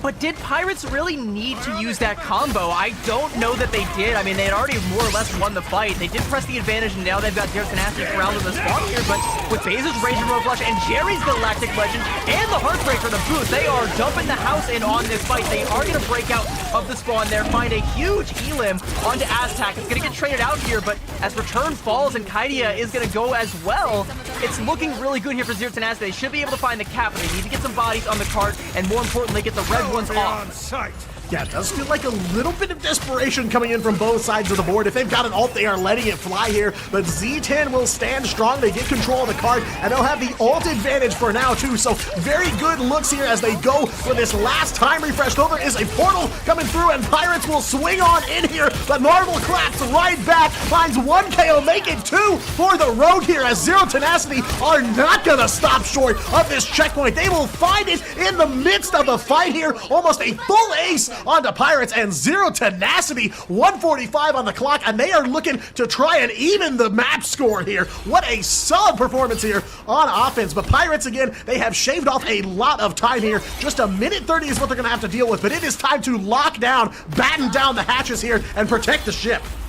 Return doing a fair bit of forward scouting, trying to catch Zero Tenacity, because Zero Tenacity know they have pretty much all of the map to play with right now, but exactly how much of it are they going to be willing to test themselves with? I like this approach here off to the side, return, again, scattered it out, and now we get this little ring around the rosy here, as neither team wants to be the one to flinch here with only about a minute left in the time bank. The first mistake is going to be the most critical, and you can see neither team wants to be the one to make that mistake, but as we jockey around the cart right now, Raging Royal Flush online for Pirates, and Galactic Legend not soon to follow. No, not at all here. Even odds here on those ult resources. About 70 meters left to go here for Zero Tenacity to stay alive in this series. Dropping now will mean Pirates will take it home 2-0, but what a performance from this Z10 offense here so far. Fun swinging in, and the Beast of the Abyss comes through looking for a target. Will find one, but no KO. Overhead Insong Inferno from Exy, but it doesn't really put much of a dent in those Pirates' health bars here at the last second. Pirates will take control of the card here, and Zero Tenacity is going to throw everything in the kitchen sink at it. Overhead, Jerry goes for the Galactic Legend and shut down by Kaidia's Magneto yet again here. Duelist offline for Zero Tenacity. It's a 1-2-3 staring up at the lights here for Z10. They'll have an opportunity to dive back in for one last recontest potentially, but how long do they have? How can they possibly hold out? And can they get this thing about 70 more meters down the line to the very end here? Pirates, 2 ults ready to go, and they will push Z10 back, and they will hold it down here on the Museum of Contemplation. What a show from Zero Tenacity, but it is Pirates that are winning the war here. What a show of dominance from Pirates. They're not just winning the war, they are staking their claim atop the pecking order, and despite a very, unintended, tenacious attempt from Zero Tenacity. It's Pirates. It's just all Pirates. They played that so well. I think there was an opportunity for Zero Tenacity to come back there, and Pirates sniffed that out, and they just charge the spawn doors. They don't let it come through. You saw that early dive come out from Fun Fun. They were tracking that invisible boundary from Wendy. They thought he already had it and wanted to try and bait it out so that the Galactic Legend Royal Flush combo would be uncontested. They weren't able to get it out, so they just let it rip to try and mirror out the other one, and that shutdown from Kaidia onto Jerry was the exclamation point. From there on out, they're like, okay, we know Wendy is going to have this ultimate now because he didn't pop it in the last fight, so we have to shut this down. We cannot let them touch. Only 10 seconds left. We are going to snuff the flame before it rages out of control. Such good tracking, such good play from Pirates, top to bottom. There is a reason they are now at the top of the MRI Pacific region. They come out from the top of MRC to the top of Ignite. What a statement from this squad. Yeah, and not to say that they didn't sweat at all during this matchup. Like you said, there were definitely some moments where Zero Tenacity could have taken this map. We got to see Pirates pushed to the brink here on the back foot, and they delivered in the clutch situation here, and they will take it away 2-0. But definitely Museum of Contemplation, not a walk in the park for either side of the board here. And yes, that does definitely put Pirates pretty much uncontested at this point at the top of the Asia region, but a solid second place right now for Zero Tenacity. And man, the top of the Asia standings look absolutely insane right now. Yeah, I kind of feel like it's too early to call it, but I feel like Pirates very well might end up going undefeated in this group stage, because I mean, they've already beaten all of the best. Who else could even make them bleed? Who else could even take a map off of them, if not Reject, if not Zero Tenacity, if not XO? Like, we're starting to run out of viable contenders here, and you know, there's only a few more left. I think they got 2 more matches here, and those, I think, if you can beat a team like Zero Tenacity this convincingly, I don't know that I like the other team's chances going forward here. Yeah, I mean, it does kind of answer a lot of questions for us. There's still a couple matches on the board for Pirates, but yeah, advancing to 4-0 now, still entirely unscathed by the rest of the field here in the Asia region. Pirates definitely jumping out ahead, and of course, they are an MRC qualifier team, unsigned, so, you know, if you're in the market for the Asia region here, if you want a team that is dominating, they are definitely ones to look out for. Dominant, they play in the clutch very well, and they put on a show, too. A very entertaining match to watch from both sides of the board. So Zero Tenacity will take their first loss here in the preseason, and they will fall to 3-1, but still a solid position in the overall standings here in the Asia region. Nothing to sneeze at for either of these squads, but truly Pirates not to be trifled with. It is evident. And let's talk a little bit about, you know, about this Zero Tenacity squad and some of the highlights that we saw, because again, like, it wasn't entirely one-sided. You know, domination did go very firmly in favor of Pirates, but I really liked Marvel on that Rogue. I think he's one of the only people in this region that can play it to such a high degree, and that nearly carried Zero Tenacity all the way to the end there. You know, we still have the scoreboard up on our other screen here. Marvel came out with 14 final hits, the top in the lobby, 22k damage, and was very much so a force in the front line, one that Pirates had no choice but to react to. But react they did, and react in nearly flawless fashion, you know, especially Kaidia. For me, this map was very much so won and lost by the Vanguard lineups. I think both wanted to win very, very badly, but Kaidia with those clutch E-libs onto Jerry every single time. When you need a hero, Kaidia is your man, and that's one of the best Vanguards in this region, and I would even go so far as to say now, potentially the best.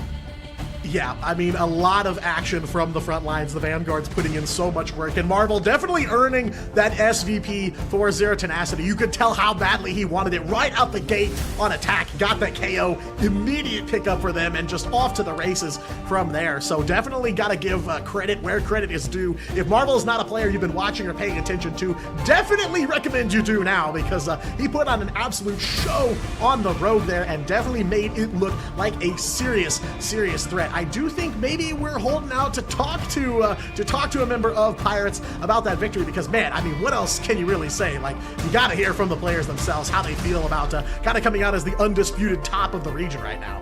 I mean, yeah, like, you gotta be on cloud 9 right now. Like, you are, it is gonna be all calm waters from here on out. You've practically privateered the whole tournament at this point in time. Like, you are sitting pretty, you are like on to Sandy Shores. Like you're chilling. It's got to feel pretty good. And I've hyped up Kaidia a fair bit, and I think my understanding is that it's going to be Kaidia that we get to hear from once we got him all ready. But I'm looking forward to hearing what he's got to say. I'm looking forward to hearing how he feels about his own performance, because I feel pretty good. And I even got to go back to what I said at the beginning. You know, this guy, best Angela in the region. We didn't even see the Angela today. Didn't need it.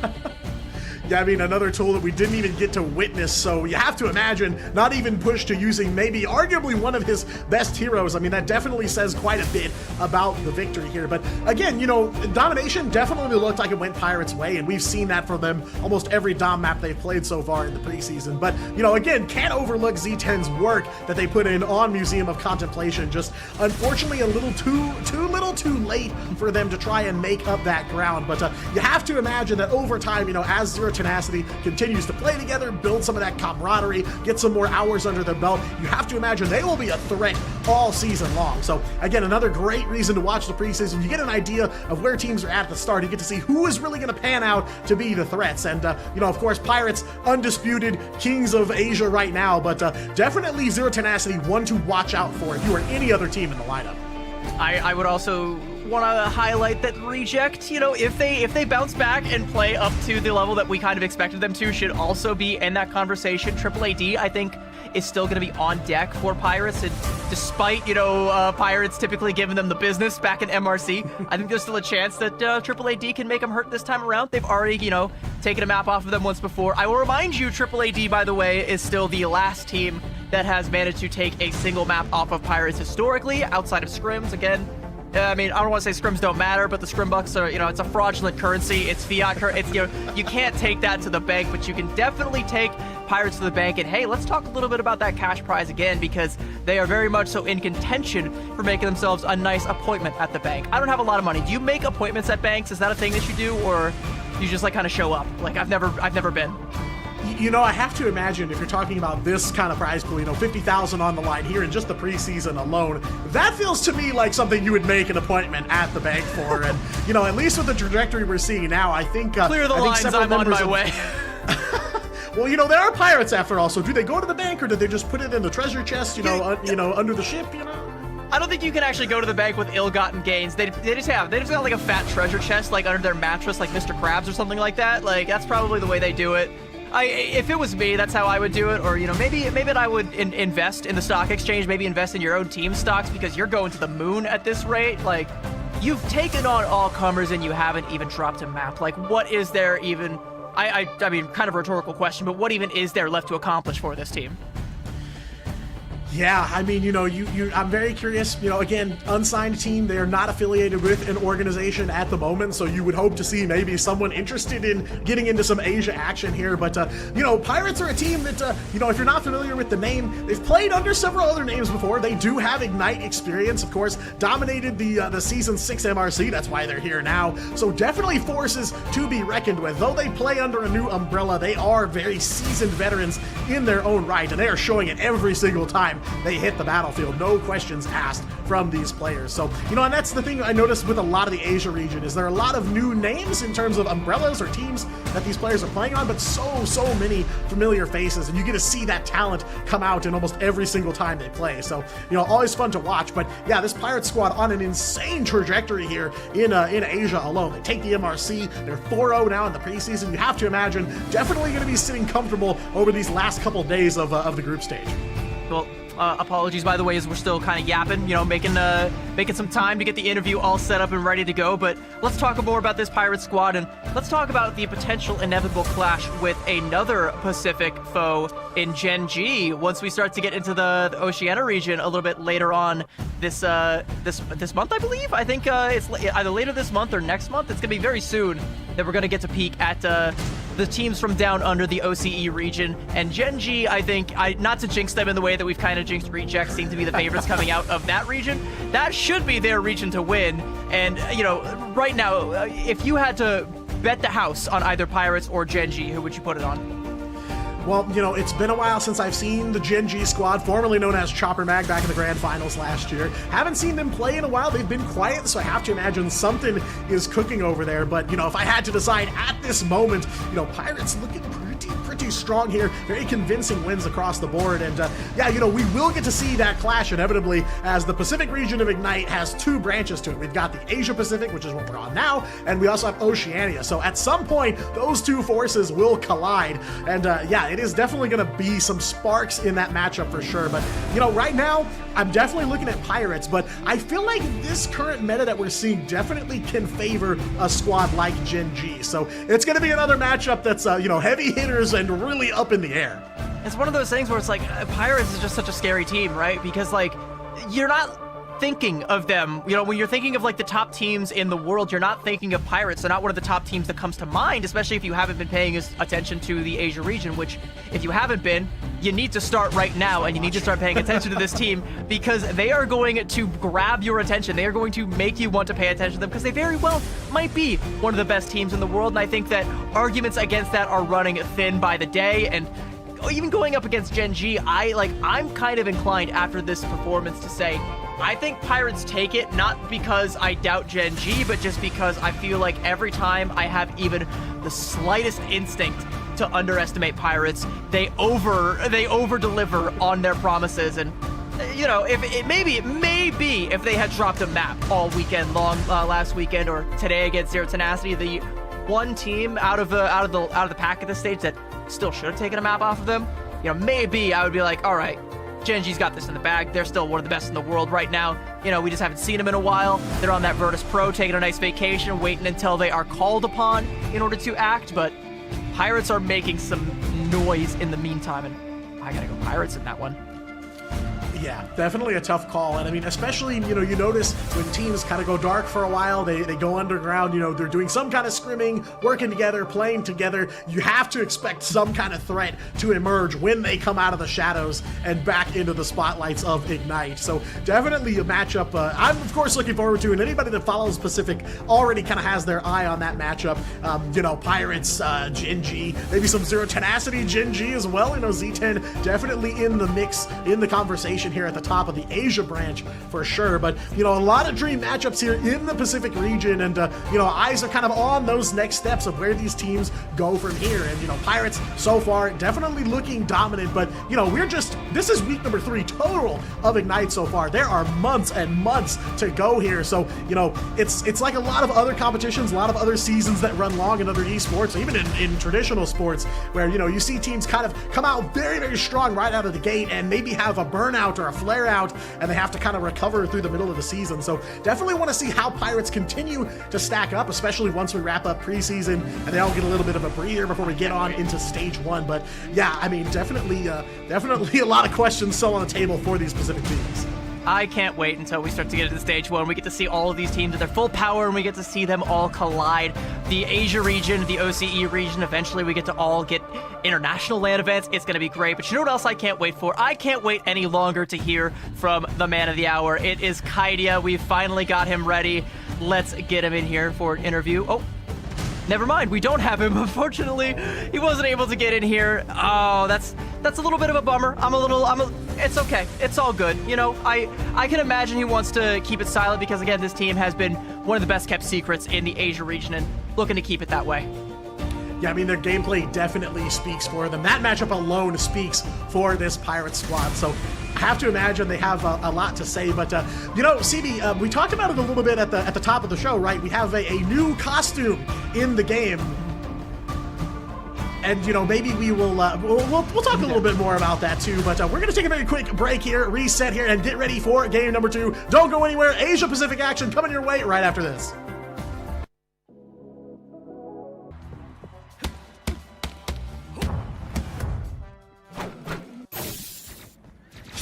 Fury! 气贯长龙！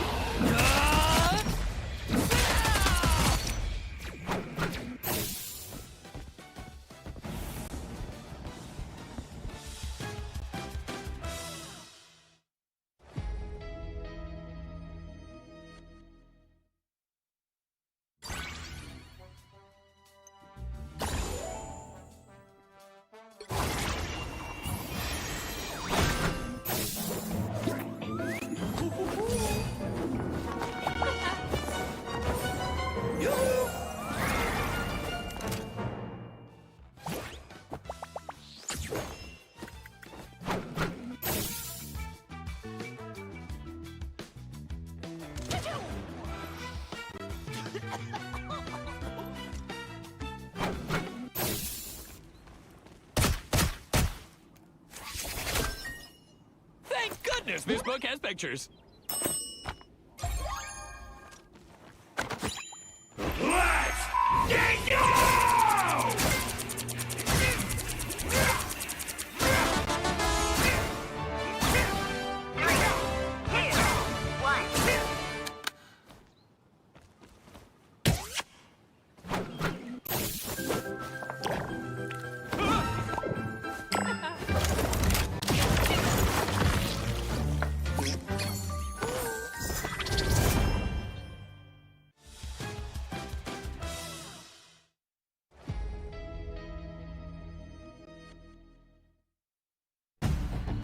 Hello, rivals, and welcome back to day 4 of the preseason here in the Asia Pacific region. Thank you so much for tuning in. If you missed it, Pirates sailing clean on through Zero Tenacity, a 2-0 win for them, and we are right on to our second match of the day, Loyalty taking on Rival Esports.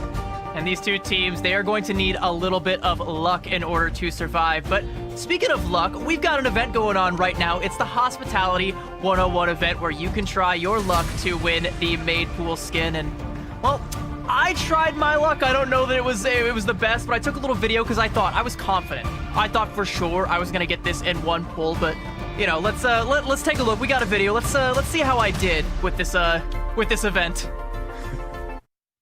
What's up, gamers? It's CB here, and I'm here to test out my gacha skills in the Hospitality 101 Balloon Pop event. I want to see if I can get this Made Pool skin, because it looks very tantalizing. What could be more tantalizing than playing Van Pool in the front line and drawing aggro looking like that? I also like the recolors. The pink recolor is really good. I want it. I need to get it. All right, so let's hop in here. Select a balloon, throw a heart star, randomly earn a reward, no duplicate rewards. If we get the grand prize, we instantly get everything. Now, so here's the thing, right? My mom used to spend a lot of time in the gachapons. You know, she was a big gacha person, and she taught me a lot of things. She said the first rule is never use your own money. So in that interest, I'm borrowing her credit card. Thanks, Mom. I am going to hopefully get this on the first try. All right, you ready? I'm gonna bet it's this one right here. We're gonna look. And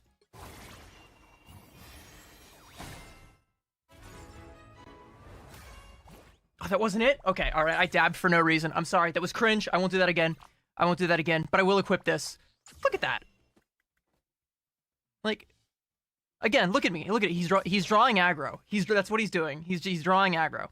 All right, so it wasn't the bottom left, but if I've learned one thing from the Rogue and Gambit event previously, if it's not the bottom left, it's always the bottom right. And this is kind of the bottom right, so we're gonna go here next. It's not looking good. It's not looking... Okay, well, no, this is looking good. This is looking really good. Hold on, I'm equipping that right now, actually, because that just kind of suits me, you know? All right, so...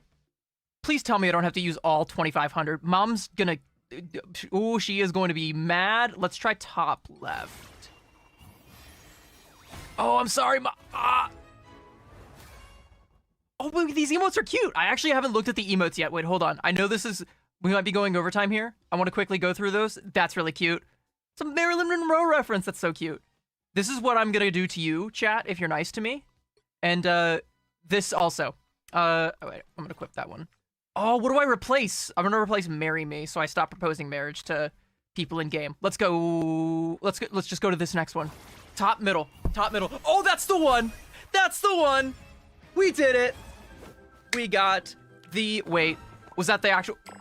Is this the skin, or is this just the MVP? We didn't do it. No, that's just the MVP. Okay, I should have known. I should have known better. Oh, it's not looking good. 50-50. Let's go with this one. We're just gonna keep going left to right.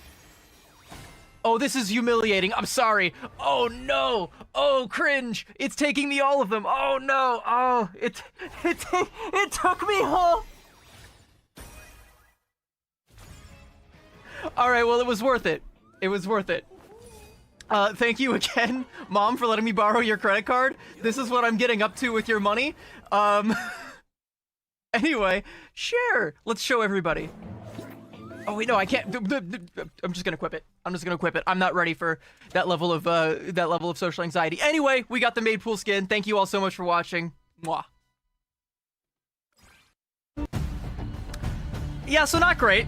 Not a great look for me, needing all 6 pops, but hey, like I said, it was on my mom's credit card, and now I get to look fancy, so you know what, it's fine. I don't have the extra credits now to spend on the Jeff skin, but I'll dip my hands in the purse once again, and you know, we'll get it. We'll get the matching Jeff made skin before long. Hey, I mean, free is my favorite price, so I cannot beat that. And unfortunately, maybe not beating the odds on this one, but you know those pulls definitely look like mine on the last couple of balloon pop events. Definitely took me 6 for the Psylocke skin and 6 for the Gambit and Rogue. So you know, I feel your pain. I'm definitely with you on that. Yeah, it's rough out here. It's rough out here, but again, it's free fitty. So who you know, at the end of the day, it doesn't really matter. You know, maybe next time around there's a balloon pop event, I'll get it in 1. I believe. I can't promise that I won't dab again. I was a little overconfident on that first one. I thought for sure, because with the Gambit and Rogue one, I got it in 1. So I was like, I got this easy. I've cracked the code. I am Rain Man at the blackjack table. Hit me. I've got this. And then it was just bust from there on out. But it might be bust for one of our 2 teams here, as both of them are going to be fighting for survival. They are on the lower end of that totem pole, and they need to get some ticks over in that dub column if they want to keep themselves out of the quicksand. It's Loyalty versus Rival Esports up next, and Diatonic, I feel like this one, even though it isn't carrying the same weight of a marquee matchup as our headliner here tonight, it still has just as high a stakes.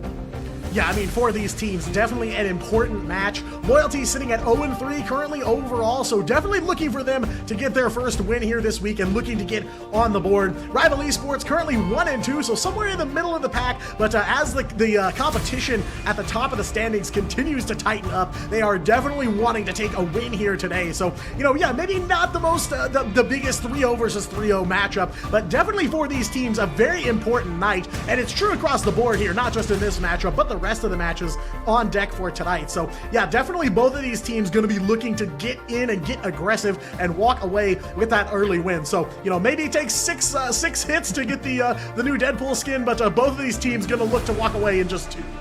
Maybe if they can get out with, like, you know, 1-2, a little bit of confidence to ride on into the next one, it's gonna have to be a turning point for either team, because both teams are I want to say on a downward trajectory, but outside of Rival having a very narrow win over N1 Hex in 2-1 fashion, that one went the distance. But N1 Hex is another one of those teams that is kind of on the bubble of facing the elimination, you know, not making the cut when this playing field narrows down from 8 to 6. Loyalty are still looking for their first win, also fell to that aforementioned team N1 Hex for their first win. So all 3 of these teams in the danger zone fighting for survival. One of them is going to be able to get out of it alive, and for Loyalty's sake, if they want to get a win, it's going to have to be today, and that is going to have to come from Yugen. That is who my eyes drift towards on this roster, because in the past outings with this team, the way he plays, you can tell he wants that win more than anybody else in the lobby, and if he keeps that energy, he very well might get it today. Yeah, Yugen had some wild stuff on the Star-Lord last week when we saw this team in action, so definitely going to be looking to rally around them as they take on Rival Esports here in this next matchup. Definitely a few players here to highlight on Rival. Of course, 6, definitely a player I've had my eyes on, a solid Vanpool player, definitely one to watch out for, a weapon on the battlefield for sure here. And, you know, another player I always look to, HK Mario, plays a lot of Venom, always seems to have a good match, whether Rival is winning or losing. So another one of those players that you want to see them kind of rally around, because they are reliable and you know that you can look to them for assistance. And you know, that first match we saw with Pirates and Zero Tenacity, the Vanguards really drove a lot of the team fighting and drove a lot of the success when both teams were in having some success. So definitely going to look for them to rely on Vanguards as well. But yeah, this one for me a little bit up in the air. I feel like Rival still has some things to prove here in Ignite, and of course Loyalty wanted to get that first notch in the win column. I think one of the key things for Rival Esports that wasn't actually listed there is they did recently sign a new coach in WAV from the EMEA region. I know it might be kind of too short notice to pull a complete 180 for this team, but that would be best case scenario if they could manage to pull that out. We'll have to see if they, you know, make some changes, adopt some new strategies, try some new things. I think, you know, we were talking with some of the other Pacific casters, and Keg said that he thought it might be best for them to try and treat this as like good scrim practice, you know, play for stage 1, because maybe you're already kind of towards the lower end of the preseason. But with a lot of these teams like Reject looking a little bit weaker than we would have anticipated, and with even, you know, AAAD being potentially vulnerable if you catch them on a bad day, there is a lot of room for growth for Rival Esports, and I think if this isn't the turning point, there is still time for them to try and get it together as we go into stage number 1, but I'm looking to see something to kind of give me hope and give me a reason to keep them above your loyalties and your N1 hexes in the power rankings here, and a win over both of those teams I think would do it. Yeah, I mean, especially for Rival here, this is an opportunity for them to seize maybe a solid middle-of-the-pack positioning if they can walk away with a win here. You know, they can see the bubble. They're not quite on it 100%, but they are definitely looking at playing to stay out of the elimination zone. This matchup going to start off random domination for map number 1, and it is Burnin' T'Challa. This is a map we've seen before, CB, a map that the game is kind of constantly changing with it from point to point. One comp doesn't necessarily work across all the capture points, maybe more so than the other Dom maps we have in the game. So definitely going to need to see some versatility here. It can be a very tricky map to play. And while one comp doesn't necessarily reign supreme, there is one pick that I think across Pacific has reigned supreme outside of your upper echelons, your Pirates and your Zero Tenacities. Just about every team in this region really loves to try and go for that Mantis Protect, and as I was doing some research on both of these teams, they are no different. I think this is a good opportunity for, like we said, you know, with a new coach coming into the lineup, for Rival Esports to throw us a curveball, maybe ditch the Mantis at the door and show a little bit more confidence in the Elsa Bloodstone pick, or perhaps try and make a play for that Gambit if it doesn't end up being first banned by Loyalty. And on the flip side, if you're Loyalty, we've seen some versatility from them. We have seen some other compositions, whether it's with the Mantis or not, but again, it's got to be Yugen who leads this team to victory, because he plays like his life is on the line every single time, and his tournament life very well might be on the line this time around. It is a fight for survival, and I'm fighting for my survival, Yugen is someone who I definitely want by my side, because I know he is going to leave it all in the ring. Yeah, definitely hungry and has some claws to back it up. You know, there's some asterisk on both sides of the board for this matchup. You know, for Loyalty, their last match against N1 Hex, they dropped map 1. They had some disconnect issues on map 2. So it kind of raises the question of, if that didn't happen, what would that look like for them? Would they be able to take map 2 and take that to a series win? So definitely a question for them to answer here. For Rival, I think some of my questions do revolve around the new coaching staff. You know, WAP has played in Oceania before. He did play with Vulcan Red a while back, so does have some experience in this region, but has also played in EMEA too, so can bring a couple different regions experience to the table. So like we said, maybe not going to see a ton of change out of this Rival squad here in the preseason, but definitely good looks going into stage 1 for them. So really for them, it's just about playing the middle of the pack here, get to playoffs, see how far you can go, and kind of stack up the prize pool as much as they can. Yeah, but you know, let's address that elephant in the room. Let's speak a little bit about that 5v6, because even when, you know, Loyalty were playing in that 5v6, they still fought tooth and nail. This is a team that no matter how hard you kick them, while they are down, they may be down, but they are never out. And again, it's Yugen who is going to be leading this team and trying to get them back into the fray. So, I mean, it doesn't matter. Like, I can see the lobby right now. All 6 of them are currently loaded into it. Let's hope it stays that way. And if it does, I do think that they have a chance. And it's also going to give them a little bit of a chip on their shoulder. You know, give them something to prove. Show that if it is a 6v6, if it's a fair fight, you cannot count them out just yet. They still have a few more rounds to go before the fight is over, and they are going to make every single round count. I mean, it's do or die for both teams, right? Like, imagining a world where Loyalty beat Rival Esports and even like a 2-0, then we have kind of like a rock, paper, scissors situation between our bottom 3 teams, and in that case, it's going to go to the head-to-head to determine who actually makes it to playoffs, and that would be another heartbreaker to be like, we were that good. We were able to beat the team that should have been there, or that did make it to playoffs, but we have to sit on the bench just because of a head-to-head. That's unlucky. That stings. That's not the kind of thing that you want, especially going into stage 1, to try and carry that sort of pain with you, to have to watch the playoffs from the sidelines, have to not be able to cash in on that big payday that the playoffs are all playing for. Like, yikes. Yeah, I mean, you definitely don't want to leave yourself in that position. Got to go to the battlefield every single time, prepped for a win here. I feel like a lot of this matchup is about dispelling some doubt around both of these teams. You know, Rival does have one series win here, but they want to be putting more up on the board to start showing that they are a contender, at least in the middle of the pack, if not aiming for something higher. Loyalty got to get a full win up on the board here. Do not want to have any questions left on the table at the end of this one. No questions about disconnects or technical issues. You know, they want to win this one out and out, and it's a big opportunity for both sides of the board here. So a solid, straightforward win is really what you need to see in this position where these two teams are sitting in the standings. And we are about ready to head underway here. Time stream opening up, taking us to Burnin' T'Challa for map number 1 of these two. I don't know what we're going to see out of the draft phase here. You know, both these teams have had time. They've got tape to study each other. So I'm curious if we're going to see just some standard kind of straightforward stuff, or if we're really going to see, you know, kind of the going for the throat that these teams tend to evolve into once they know who they're up against.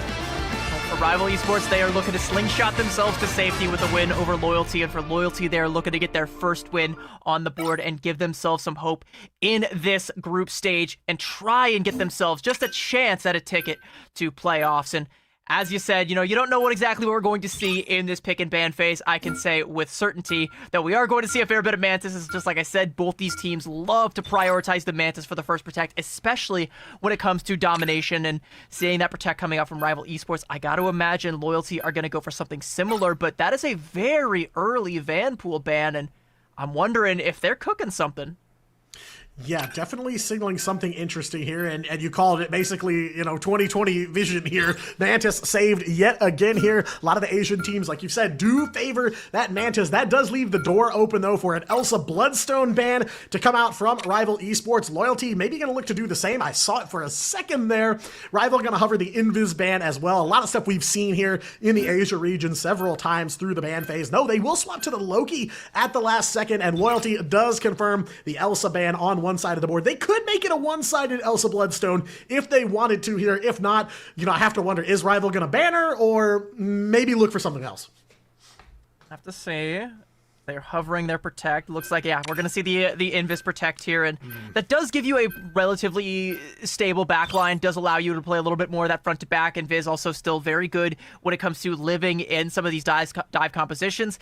Does tend to lose the 1v1 against a Daredevil, but if we don't see either of these teams reach for that Daredevil, then she's going to be sitting pretty, dishing out the healing and keeping everybody alive, and you can tell that Rival Esports also potentially, no, they're going to go for the Loki Protect. I was going to say, they hovered that Invis Protect. They also valued it, but no, they're going to go for a one-sided Loki, and Loki is just S tier. If you have any AoE strategist ultimate, Soul Resurgence, Invisible Boundary, doesn't matter if it dishes out the heals, Loki is your guy.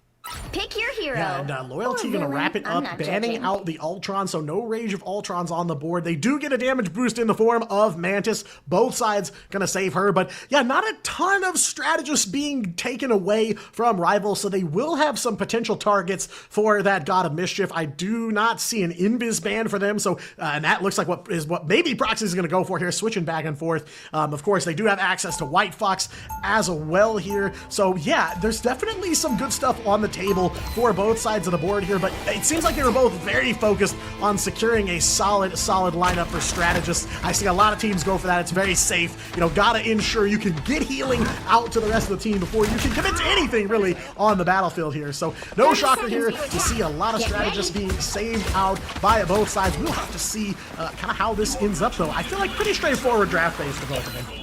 And very brawly comps being covered early on, but a little bit of a temporary ceasefire as both teams just gonna join up for some lemonade before the floodgates open. Listen, it's all friendly right now, but once this business closes down, we are gonna be meeting outside and slugging it out. I can tell you what, especially with these in-your-face compositions here. We've got Lumi on the Doctor Strange, mirrored on the other side over there by Scape. Mugen, who I mentioned, is gonna have to be the one leading this team to victory, is gonna be manning up that Ultron, so look for the damage boost over onto Rubo. Strange TP play coming out early on from Loyalty. They want to try and play for the point, but this does give a little bit of a height advantage to Rival. With this Namor and this Mantis and all the damage that's coming out, that is not something that you can just shrug off so simply.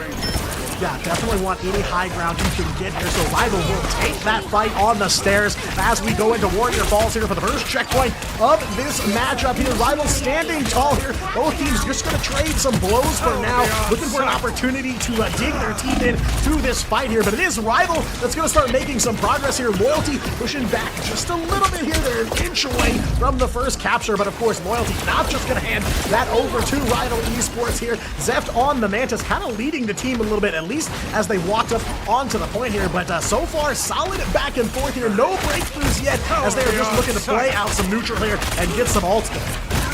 Healing coming out, that group alive. Scape is doing all he can to try and reclaim the space, but Rival are doing a much better job of controlling it right now. Early God of Mischief coming out from the side of Rival Esports. There's a corner Proteus as well. Everybody just letting the ults rip, and Ensong Inferno with a double. It's gonna be huge coming out there from Rail, and it should be enough for Rival off of the quad on the Phoenix.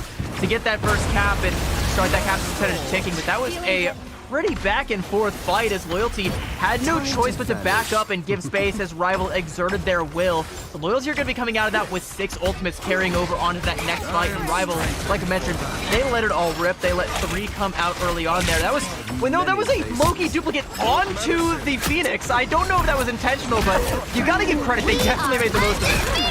Got value out of it for sure, and Value City is here for Rival. They will find some more KOs. Skate throws down the Eye of Agamotto as a last resort here, but they will play right on through a triple KO for 6 on the Namor here as Rival getting aggressive, making a quadra here. Big numbers being put up by Rival Esports, looking much more aggressive than the last time we saw them in action, firmly in control of this first capture point here, and they will play through the 6 ults from Loyalty. They're still holding 4, but man, what a start here for Rival on defense to hold this point.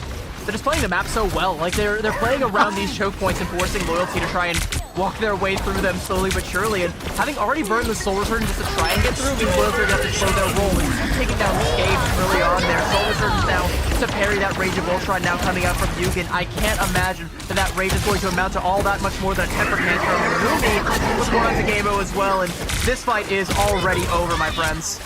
No, it really feels like Loyalty kind of has to go through the meat grinder here just to even get to where they can see the capture point, let alone do battle with Rival, and Rival rises to the occasion in every fight here on checkpoint number 1. Lumi picking up the Doctor Strange. Last time we saw Rival, some huge plays from them, expecting much of the same here. Scape, though, going to throw down a Strange Portal here onto the point to give them one last opportunity to try and recontest here. Will make it, but gets caught out there. X-Leo will take down Scape, so one member of Loyalty offline as overtime goes into effect, and 6 already back in action on the Namor here.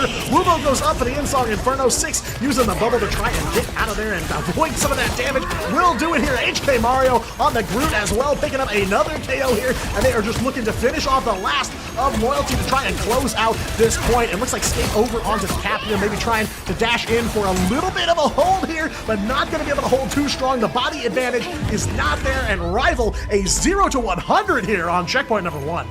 Okay, well, one thing I want to highlight is that Wuvo did get a KO, so that's his one. I think that might be the only one that Loyalty got throughout that entire map, but Rival Esports, it's not dive, it's not pretty, it's just a simple classic front-to-back composition with the poke.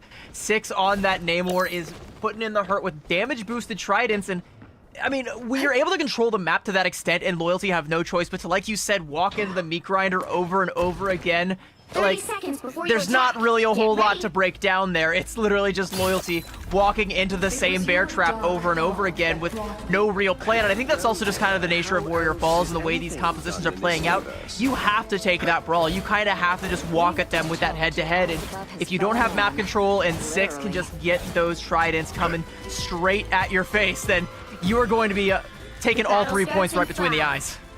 Yeah, and I mean, you know, at one point, Loyalty was holding all 6 ultimates, so I think maybe they wagered that the ult advantage would beat out the choke point control there, but for Rival, it was just up and down like clockwork onto Loyalty, so plenty of KOs for them here as they will close out that first checkpoint very convincingly here. They do have a Strangling Prison all ready to go here to start things off, and I feel like the heat off of Loyalty now. They weren't as keen to throw the Strange Portal down and get started with a fight, but 6 is looking to poke him down, and that he will find Wubo. Phoenix already taken out of the equation here. Loyalty on the point, though. They are making some progress. Will take out Lumi in response. That's Annex on the Venom here as they're going to trade back and forth. Vanguard's leading the charge yet again, and it's HK Mario on the Groot there. A triple KO. 6 will find a headshot onto Skate, and Rival will confidently take this one. Another quad there for the orange side of the board here. Rival Esports absolutely cooking here on Burn It T'Challa.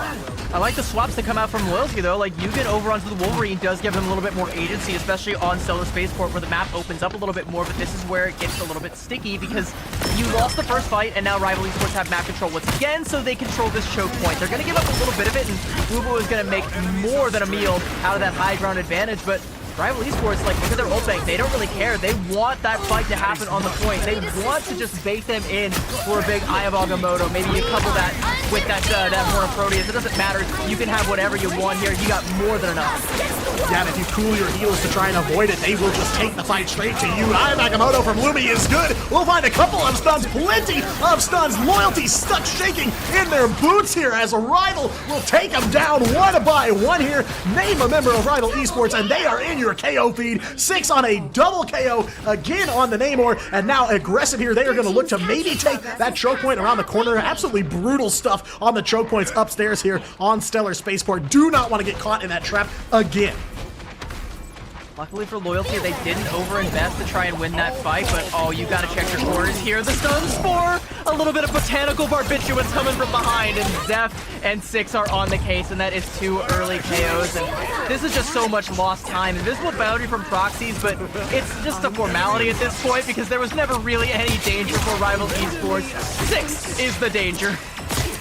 Yeah, he is definitely him there, especially on the Namor. Name a duelist this guy cannot play at this point because I have seen him cook on so many now. And Loyalty, again, holding a big ult advantage here, but they just cannot find their footing quite literally as Rival play the map yet again here, looking for another choke to just finish off this hold. But somebody from Loyalty is standing on the point. Strange Portal to the rescue here for Rival to take the fight back onto the point one last time here. Escape overhead, airmail, Aya Nagamoto delivered straight to the heart of Rival Esports. 4 stuns, and Loyalty will convert on every single one. For the first time on this map, Loyalty make the flip. Double KO for Scapes Dr. Strange, and now they are in the driver's seat. Rival maybe got a little bit too cute with some of those aggressive ultimates in the enemy spawn and didn't really pinch down Scape like they really needed to, so the portal comes out and the flip comes out as well, and that's a good fight for Loyalty. They get to hold on to the invisible boundary as well, and now they are the ones in control of the choke point, which means that Six is not going to have as much of a shooting gallery as it did previously. He's going to have to try and fight for that. Lumi is doing a great job of making that space, and Loyalty is unfortunately conceding that space, so now the damage is going to start to rain out, and there's a Horn of Proteus and another Eye of Agamotto you can set up the alley-oop with. It really feels like Rival can kind of smell the fear, right? Loyalty backs off, and Rival fills in the space that they leave. Those Escape gonna take out Six on that Doctor Strange, getting aggressive here, and now Loyalty looking to try and choke out Rival here on this staircase around the corner. They get pretty brutal, but plenty of ults ready to go for Rival Esports. Full arsenal assembled and ready here as they are gonna try to group up, and they'll find 1 KO. That's Lumi back on the Strange here, and now all 6 ready to go for one last fight here. Loki ult does come through. Lumi hops the barricade and will find one off of the Eye of Agamotto. JC's got Fate of Both Worlds ready to go here as a Horn of Proteus comes in from Six as well. Not a big stun on this one, but enough to give them some space to try and invade here. HK Mario on the move on Groot yet again here, and that tree has some moves. A double KO yet again as Rival make the flip, take it into overtime, and it is one last push off of the point that they'll have to complete here to shut down map number 1. Proxy's back there in the back line, finding some damage on the invis as well, and yet again, the KO feed turns orange, and so does the map. Rival Esports take Burn and T'Challa. You know, again, like Rival Esports, maybe they got a little bit too cute early on there, but there was nothing cute about having that 6 ult advantage going into that last fight. A good rally coming out from Loyalty that is immediately snuffed out at the first opportunity, and it's just crystal clean play, especially from the Vanguard lineup here. But I gotta be honest, this Loki from X-Lail, the duplicate onto the Phoenix, I was like, hey, this is their strategist play. Why are we on the Phoenix right now? Why? And then I didn't realize, oh yeah, no, this was the Loki pick. We maybe duplicated the wrong target, but made chicken salad out of chicken something else. And 10 final hits for the Loki to boot. Sure, 2 of which were off that ultimate, but hey, even with the duplicated Phoenix, you're doing better than the Phoenix on the other side. More than triple the final hits of Wuvo, and 6 is right there with you with 11 final hits. 6 may have been the amount of pops it took me to get the maid pool, but there was a lot more popping coming down their way at the hands of 6. It was Loyalty on the chopping block there. I think, one more onto Yugen, he would have got the skin. Yeah, I mean, chicken salad indeed, and plenty of it to go around for this Rival team. Looking more aggressive and more map-oriented than we've seen them in the past. You know, we called it out several times, but so many points where they were playing their choke points professionally. Textbook environmental control is the name of the game for Rival on that very confident, very successful map 1. So a solid opening performance from them. Though, again, Loyalty, on checkpoint number 2, starting to come into the rearview mirror here. They definitely feel like more of a late game team. We kind of saw the same thing out of them last week with their match against N1 Hex. But man, Rival, insane numbers on that scoreboard there at the end of the round. And let's talk a little bit about this too, because we talked about how just about every team in this region, they love to prioritize the Mantis. That is their go-to. That's their first protect. When it came to Stellar Spaceport, Rival Esports made it hurt so bad that Loyalty had to abandon that and go to Plan B. And Plan B just never quite kicked into second gear. No, it did not. I mean, definitely, they got some traction, got the tires moving a little bit, but not able to clear that Rivals Esports defense as, they felt firmly in control every single time they had the capture point. And no matter whether they had the ult advantage or not, it just seemed like Rival could not be stopped. And Rival, already coming in with a new coach, looking very well coached, and there is going to be a quick little break coming up so both of these teams can get a quick coaching session in, maybe go back to the drawing board and draw up a new plan for map number 2. It's on the other side of this break. Chat, don't go anywhere. We will be right back.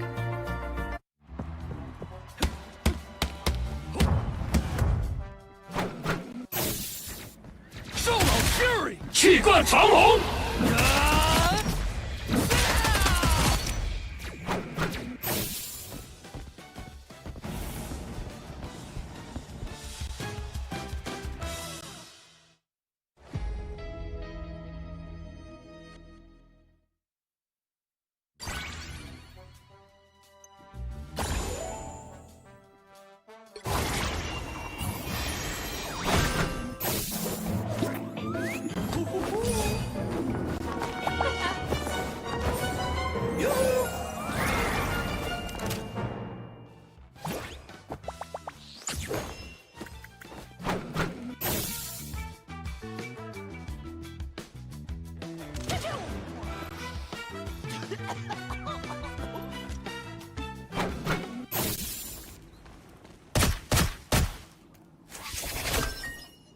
Thank goodness this book has pictures. Let's get go!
Well, Rivals, welcome back to day 4 of preseason here in the Asia Pacific as Loyalty taking on Rival Esports and Rival walking away with a very, very clean looking map 1 win.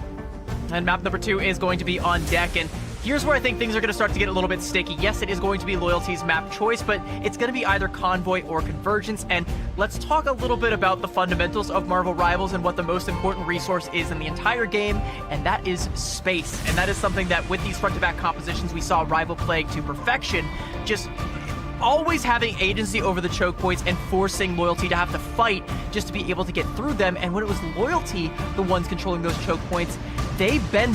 They didn't break until there were 6 ults coming their way, and then they very much so shattered into a bajillion pieces, as anyone would up against a tidal wave like that. But the problem is they bent first, and they can't be the ones to do that. They have to keep things on lockdown.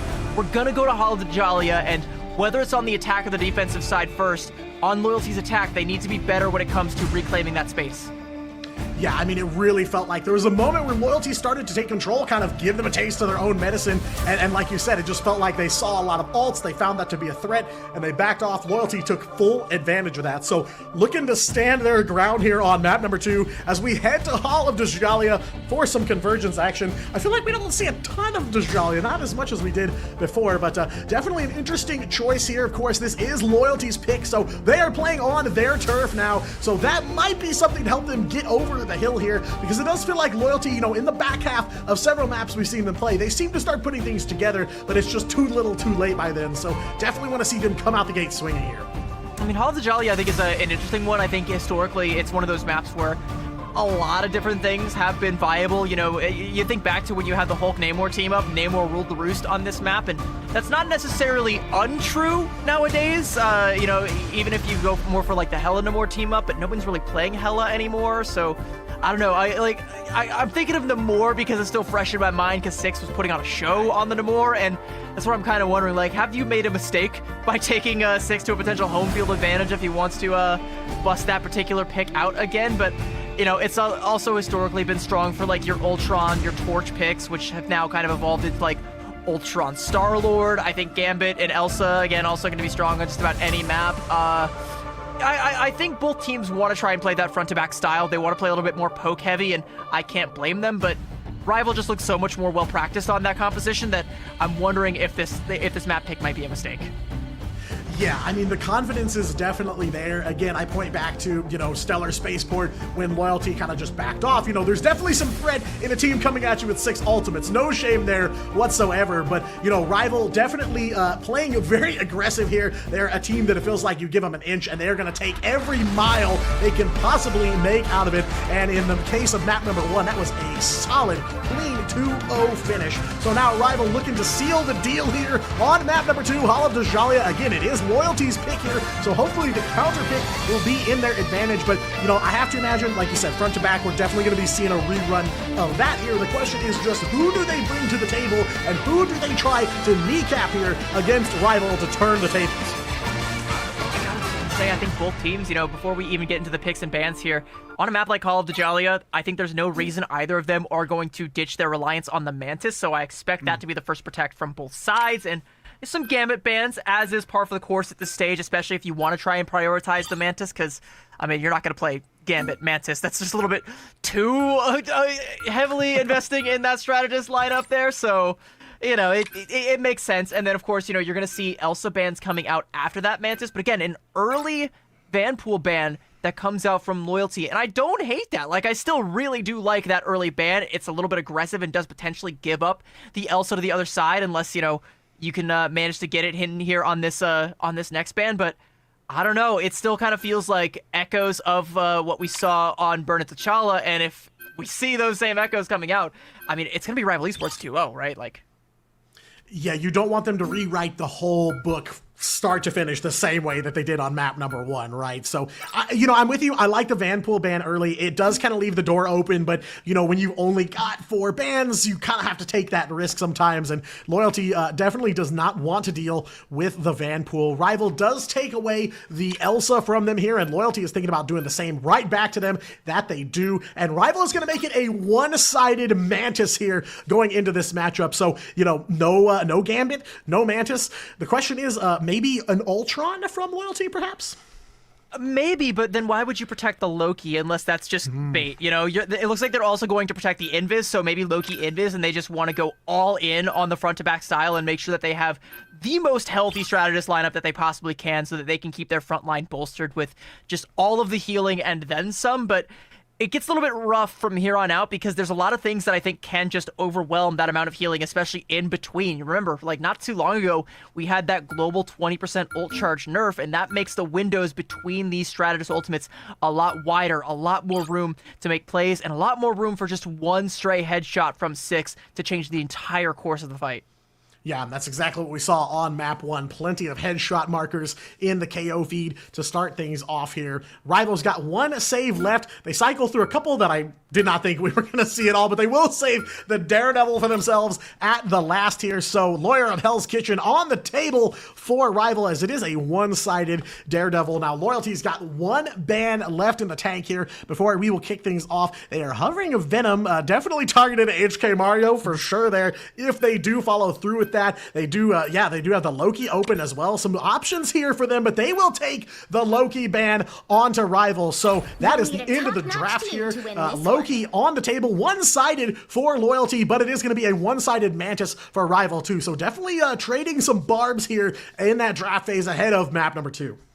I mean, I'm curious what it's going to be as Rival Esports are going to be on the attacking here, but I need to check my notes real quick because there's a composition that Pirates tend to play with, and I'm not suggesting that Rival Esports come out with the Pirates, but if you have access to both the Daredevil and the Mantis, Pirates like to play with, like, Mantis, Daredevil, White Fox, Jeff, and I don't know, like, maybe that's something that Rival Esports could potentially leverage if they want to just go all in on the damage that comes out from that Daredevil. It certainly can be enough to overwhelm, especially in between those regen domains that come out from the Loki. That's going to be the big cooldown to track, but here we go, Hall of Dajalia, Loyalty's map pick, and potentially their last chance to get a new lease on life in this group stage as Rival Esports are on the precipice of getting their second match win and potentially securing safe passage into the playoffs by the skin of their teeth. And what we saw in map 1 seems like a good indication of an upward trajectory for this team. If that continues on Hall of Dajalia, then, I mean, you better get your breads ready because this could be a sleeper team.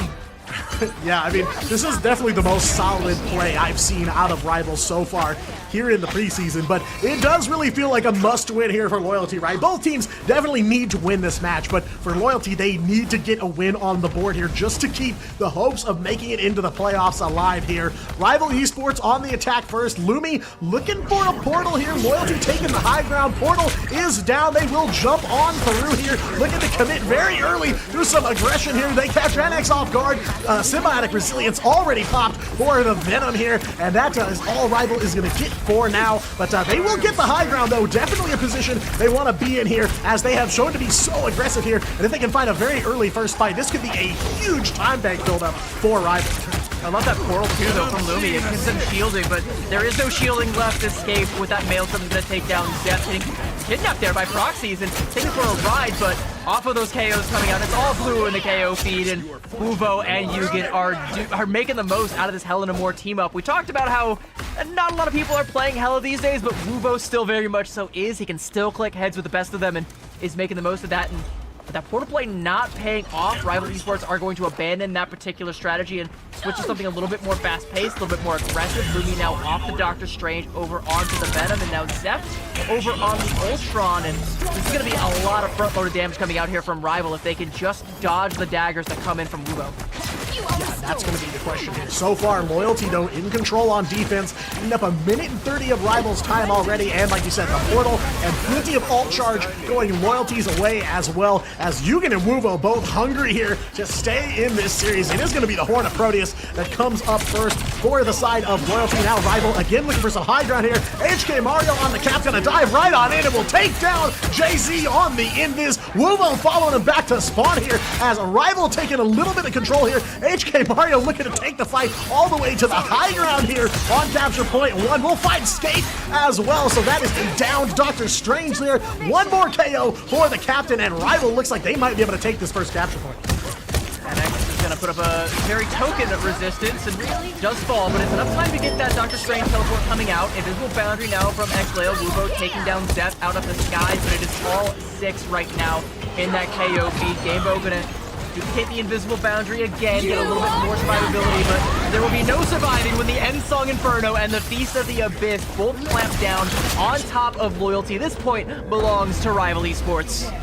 Yeah, and this time a true Phoenix ultimate from the Phoenix herself. No Loki ult here. It is an in-song Inferno from 6. Yeah, no trickery here, no deception. Surprisingly, no deception here. But Rival Esports will have it. Almost 4 minutes on the clock, so some defense from Loyalty for sure. They did not allow Rival to stack time on time here, but they did end up with that all-important first checkpoint here. So got the ball rolling, got some moves in. It definitely was that opening portal play, but Jay-Z on the snipe there is taking down one. That is onto the Venom as well. Solid plays from the back. I forgot there was a pit there that you could even get an environmental, but hey, you know what? Lumi is never going to forget that one again.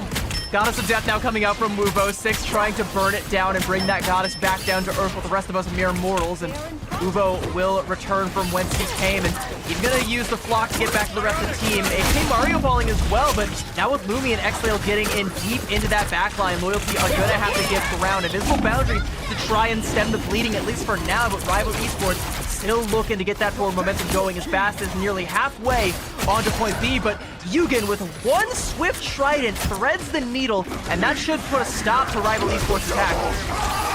Wrench in the works here, but Zeph is still gonna let that devil out here. Goes solo and goes down, courtesy of Annex on the side of Loyalty and an Eye of Agamotto to follow it up from Scape. They will convert, and they'll find one more pick onto the White Fox here, leaving Rival scrambling here a little bit about halfway to that second checkpoint here. So some solid defense from Loyalty here. They stave off the portal play at the beginning. They find a bit of a stop here, and they are slowly eating away at that time bank for Rival. 6 does have in-song Inferno up and ready to go here. I do see Beast of the Abyss come up down the line. No way. Too far, No, not but, again, oh, Lumi. no, Not again, no. Lumi. Fool me once, shame on you, Jay-Z, but fool me twice, Lumi. You gotta watch out for that pit. I know we all forgot about it, but it was literally just a minute ago that you went careening down into that same abyss, and I mean, you will be joining your comrades there very shortly as Zeph trying to make magic happen, but Wuvo is the magic man, pulls another rabbit out of the hat and puts a dagger into the very same place for Zeph. And this looks so good right now for Loyalty. They got the spawn advantage, they got ults to boot.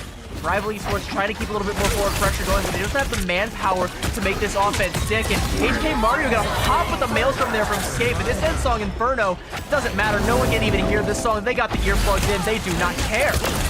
No, trying to go band for band here with Loyalty, and so far Loyalty emerging the victor here. The Loki will pick up one more. Lumi sitting back to spawn yet again here, and Lumi just trying to find some solid ground under their feet here into this matchup, but definitely the best position Loyalty have found themselves in so far. Wuvo will pick another one off. Count one more for Jay-Z on that invis here. Insane stuff from the backline of Loyalty. Zeph gonna try to even the odds though. Double KO for Daredevil, and that is all he can pick up there. Wuvo, nice shot onto the Daredevil to shut that down as quick as it cropped up here. 6 gonna try and even the odds here for Rival and keep this offensive run alive. 45 seconds on the clock and just inches away from the second checkpoint here as Rival is gonna look to repel. Gamebo on the Loki, all copies the invis, so Invisible Boundary down for Loyalty here as they are gonna look to try and dig their heels in just a meter away, but they cannot do it, and Rival will walk right on through and take the checkpoint. Oh no, it was looking so good for Loyalty, but now it's all falling apart. Lumi taking down Annex there, just holding up the shield of the Seraphim. Knows the job is already done, and we're on to point C. And another Elim onto Scape, threatened here. A shield to try and block him off the rest of the team, but an Invisible Boundary to save his life. Good healing coming out from Jay-Z. Wuvo once again gonna take to the skies with the Goddess of Death and rain down the very same, but it's Rival Esports on the right side of that Elim feed, taking down Yugen, and that is 1, 2, 3, and we didn't even care about that pesky goddess. She can come back down and join the rest of her team and spawn. Scape getting a little bit of a token contest here on the point, but once he and Annex fall, this fast statue is going to roll right on through up these stairs and around this first corner, and Rival get to hold on to 3 big ultimates going on into this next fight here. And Jay-Z, already forced to use the Invisible Boundary in that fight, is definitely a pretty fat L off of that fight. It goes from bad to worse for Loyalty. Yeah, definitely not the look you want to see here at the very end. And, you know, speaking of good healing, gotta give props to Proxies on the timing of that Kumiho Unleashed. Brought 6 and Zeph back from the brink and gonna enable them to make this fight happen here. Eye of Agamotto comes from Scape. Looks like it only finds one here. HK Mario on the captain will find a double KO here. The rest of the team will follow suit. Annex the only one able to escape, and Rival hunting him down here. 30 seconds on the clock as that Bast statue on the move and looking to make the final few inches here here as Rival rounding the last corner. They do commit quite a lot to winning that one here, but Loyalty just the same. Only 1 all for them. It's time to throw down. It's time to brawl. Escape making the swap over onto the thing. And with that Feast of the Abyss on deck for Annex is going to be looking to brawl things out on the point. Move with an early Elam there onto 6, forcing out the invisible motion from Xlail. Rival want to try and brute force this with only 7 seconds left. They don't really have much choice, but they need to strike blood, and they have yet to find it. HK Mario looking at the backliner, sees Wuvo, low HP, will find it, but it's traded out for Zep, and that is a lot of your stopping power gone. HK Mario gone with the Haymaker, and Rival Esports looking to try and complete this one, but Loyalty seemingly have stopped it, at least for now. Another Haymaker coming down onto Lumi, and Rival Esports are quickly running out of options here. Yeah, it's going to be a big stagger here as half the team's going to be on the card, but nobody on the card here as Loyalty find the stop just short of checkpoint number 3. Rival cannot quite close the door on them here. 119 meters to checkpoint number 3 is what Loyalty is going to have to clear to stay in this fight. 4 minutes is all Rival's got to hold them for to close out the series. Definitely a slower start for Rival. A lot more challenges coming from Loyalty here on Hall of Djalia. Definitely what you want to see when they are on the counter pick for the map. But yeah, their work certainly cut out for them here as they switch sides. What needs to change here, CB, or what do you feel like Loyalty can do to kind of, rapid fire this offense and close out this map?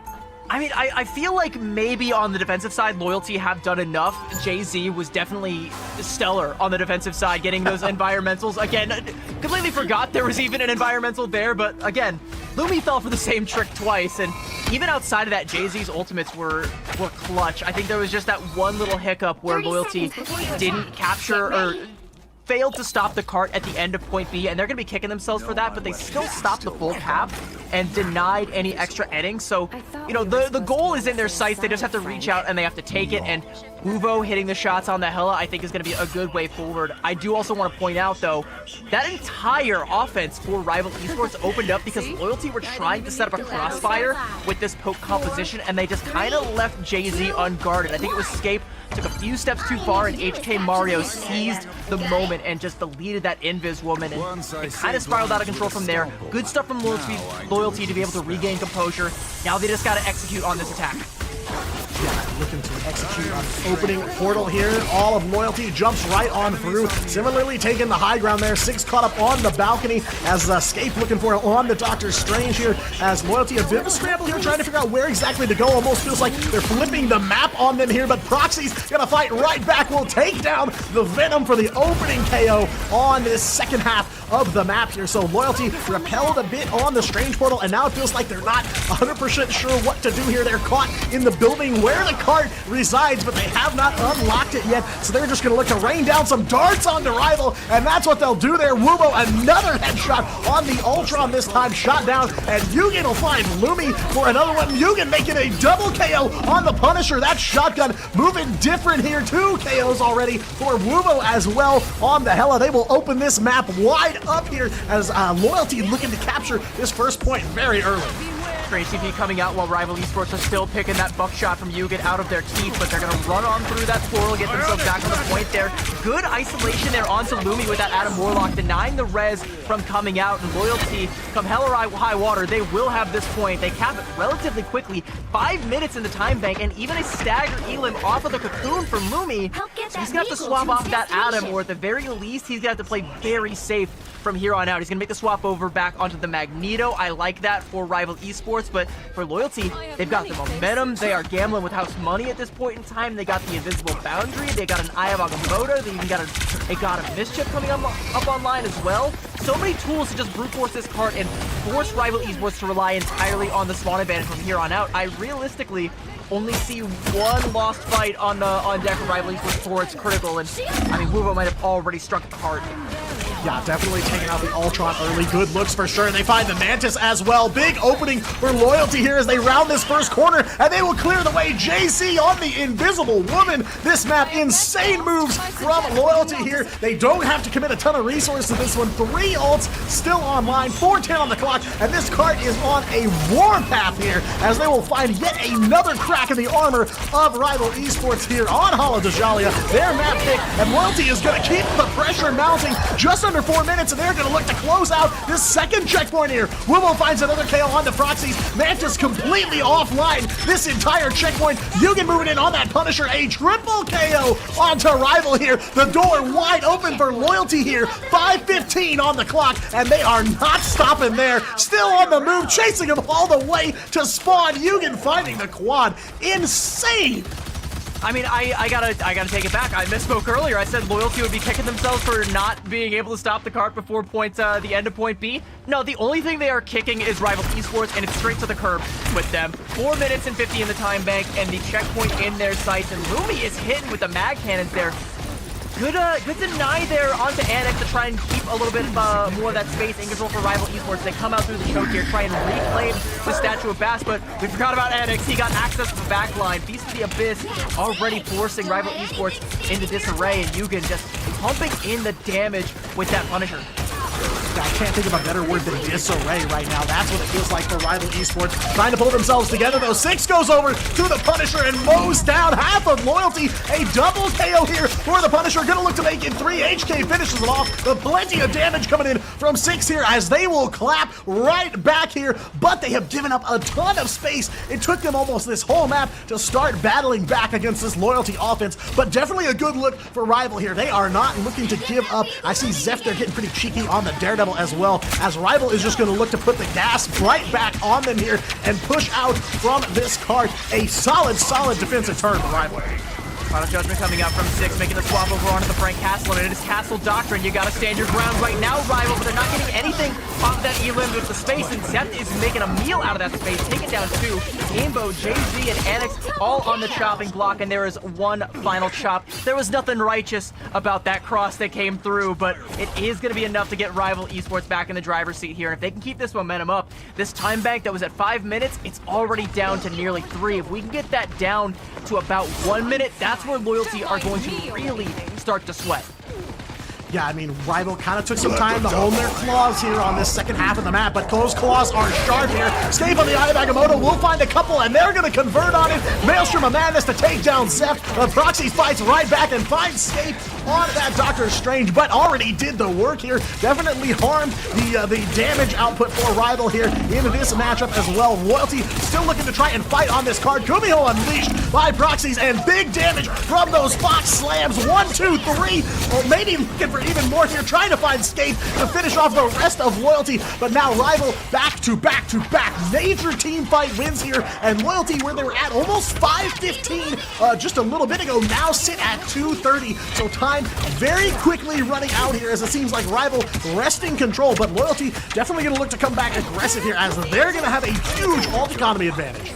Yeah, Rival Esports, I think, got a little bit too desperate there. Loyalty are making them sweat. The shotgun shots coming up from 6, but he's not able to find the elim there. Goddess of Death coming out is forcing Rival Esports back. Uncharacteristic of them, they are giving Loyalty the space that they need, and Uvo not able to thread the needle and find any elims, but still got all the space and then some. And I talked about how that's the most important resource in the game. Well, maybe a couple of elims and headshots is just as good as well. And it's like alt dump city here from Rival. As soon as they've got one up, they will let it rip here. It does feel like desperation at the very end here. Finally got Loyalty's time bank down under 2 minutes, but they are inching ever closer. About 30 to 40 meters left for Loyalty to take this thing to a map 3. Definitely some good swaps from Rival, especially 6 over onto the Punisher. Got their value out of that changeup, we're sure. But is it too little, too late here? 1:30 left to go, and Lumi now on the Magneto, moving in on Loyalty here. Gambo, though, gonna fight right back on that, onto Rival, but it is dueling invisible boundaries here. Venn diagram, as Lumi looking for a big dunk in the middle of all that invisibility. Will get some damage down, and Zep will finish off JZ. Lumi gonna follow up as well here, as Rival gonna convert some big KOs just shy of 60 seconds left on the clock for Loyalty here. Not the looks you want to see, but again, it is one fight territory for Loyalty. They just need one good battle win here, a team fight out and out win, and they will close this thing out.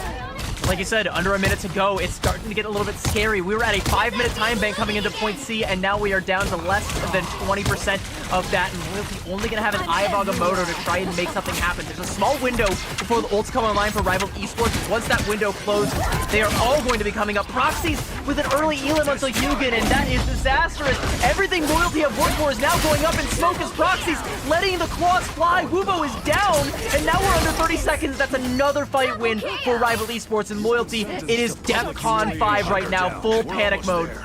Yeah, Zeft and Six have definitely recovered here, bringing the team to this point now. One last chance for Loyalty to try and get this card over the finish line here. Still 20 to 30 meters left to go, so a fair bit of distance here. Zeft is going to let the Devil out, and Rival is going to get a ton of ults coming online in the middle of that Daredevil ult there. Proxies lets the Kumiho unleash here as they are looking to close this thing out against Loyalty, but no one from Loyalty is on the card, and Rival will take the map and take the series 2-0. And your heart has to break for Loyalty because they have tried so hard in their last couple of outings. They are so tenacious, and there is something to this team, but it's just not enough to get them over the hurdle. Rival Esports, they draw a line in the sand. They say, you will not pass, and they play the map to perfection. They finally lock down a choke point, and they just do not let Loyalty have that last inch that they needed. But what an attack early on from Loyalty. We thought for sure we were going to a map 3 here. You and I, we were ready to come back over here onto cams. We were ready to talk about how, oh wow, I mean, Rival Esports, what do you do? How do you bounce back from that? No, you don't have to. There is no bouncing. They've deflated the basketball for Loyalty and have taken themselves to a 2-0 victory, and that's their second win as well. That does give them a little bit more of a safety net to play with as the rest of the group stage carries on. And with the way that they are playing, it looks like this Rival Esports team might be one to watch out for going forward. Yeah, definitely firmly planted there in the middle of the pack, especially with this win here. They even out their score overall at 2-2, and in very, very confident fashion. Again, not that they were not made to bleed on this second map here, as Loyalty so painfully close. But, you know, at the beginning of this matchup, we talked about how from the side of Loyalty, it really felt like Hugin was kind of the driver, the one that was hungry and wanted to win, trying to inspire the rest of the team. But we saw a lot of looks here from this Loyalty squad. The best look they have shown us, you know, it felt like Wuvo was locked in as well, plenty of headshots on the Hella. Jay-Z as well on the Invis, picks up the SVP on that map, and absolutely deserved, doing everything they can from the backline to not only keep the team on life support 24/7, but find the elims themselves. So, I mean, definitely the best I have seen out of Loyalty thus far, but again, they just come up short. Just felt like all of a sudden Rival came to life, and we're ready to brawl in the last 4 minutes of that map. Yeah, like once the swaps came through, you know, mirroring the Punisher and Hugin swapping over onto that Wolverine, like the Wolverine pick, I liked it from Hugin, and we have seen him do some incredible stuff on that pick in the past, but you really needed a miracle this time around in order to just break through that last hurdle, and it just did not come. I mean, Proxies on that White Fox, catching Hugin out there, trying to go for a kidnap. I think that was the death nail right there. Like, I think there was really no coming back from that once Hugin fell, because it all just spiraled out of control, and Rival, they knew that they had it won, and they knew that all they had to do was take that next fight at the spawn door, even going around to like that secondary spawn door that no one even walks out, but they were like, Loyalty are going to try and come out this way because it's the only way that should be open. We're going to make sure that it is closed. Full embargo, nothing gets through. We are not letting them touch this cart, and unfortunately, Loyalty cannot get back to that statue of Bass. They cannot complete the delivery, and unfortunately, their run here in the group stage ain't looking good from here on out. I think there's only a couple more days, but I don't know that there is a real path to playoffs for Loyalty at this stage. It is tough to climb out from 0-4 as Loyalty drops to after this matchup for sure. The looks not particularly good, but you can tell that this team has improved. They have definitely come a distance together as a team. I mean, looking a lot better there on Hala Dajalia. It's like you said, though, they just had a couple of issues, things that would make the whole team fight go sideways, and that's where Rivals started kind of washing over them wave after wave, just able to wipe out the whole team. They get the body advantage. They buy a minute or so of time for Loyalty to try and dust themselves off and get back to the fight, and it all just stacks up there at the very end. So definitely a good showing from Loyalty here for sure. Not too far behind on map number 2, but a big win here for Rival Esports. That evens them out at 2-2 overall. So definitely good looks for them. Path to playoffs is definitely a little clearer for them. Maybe not out of the woods just yet, but definitely looking nice as the path continues.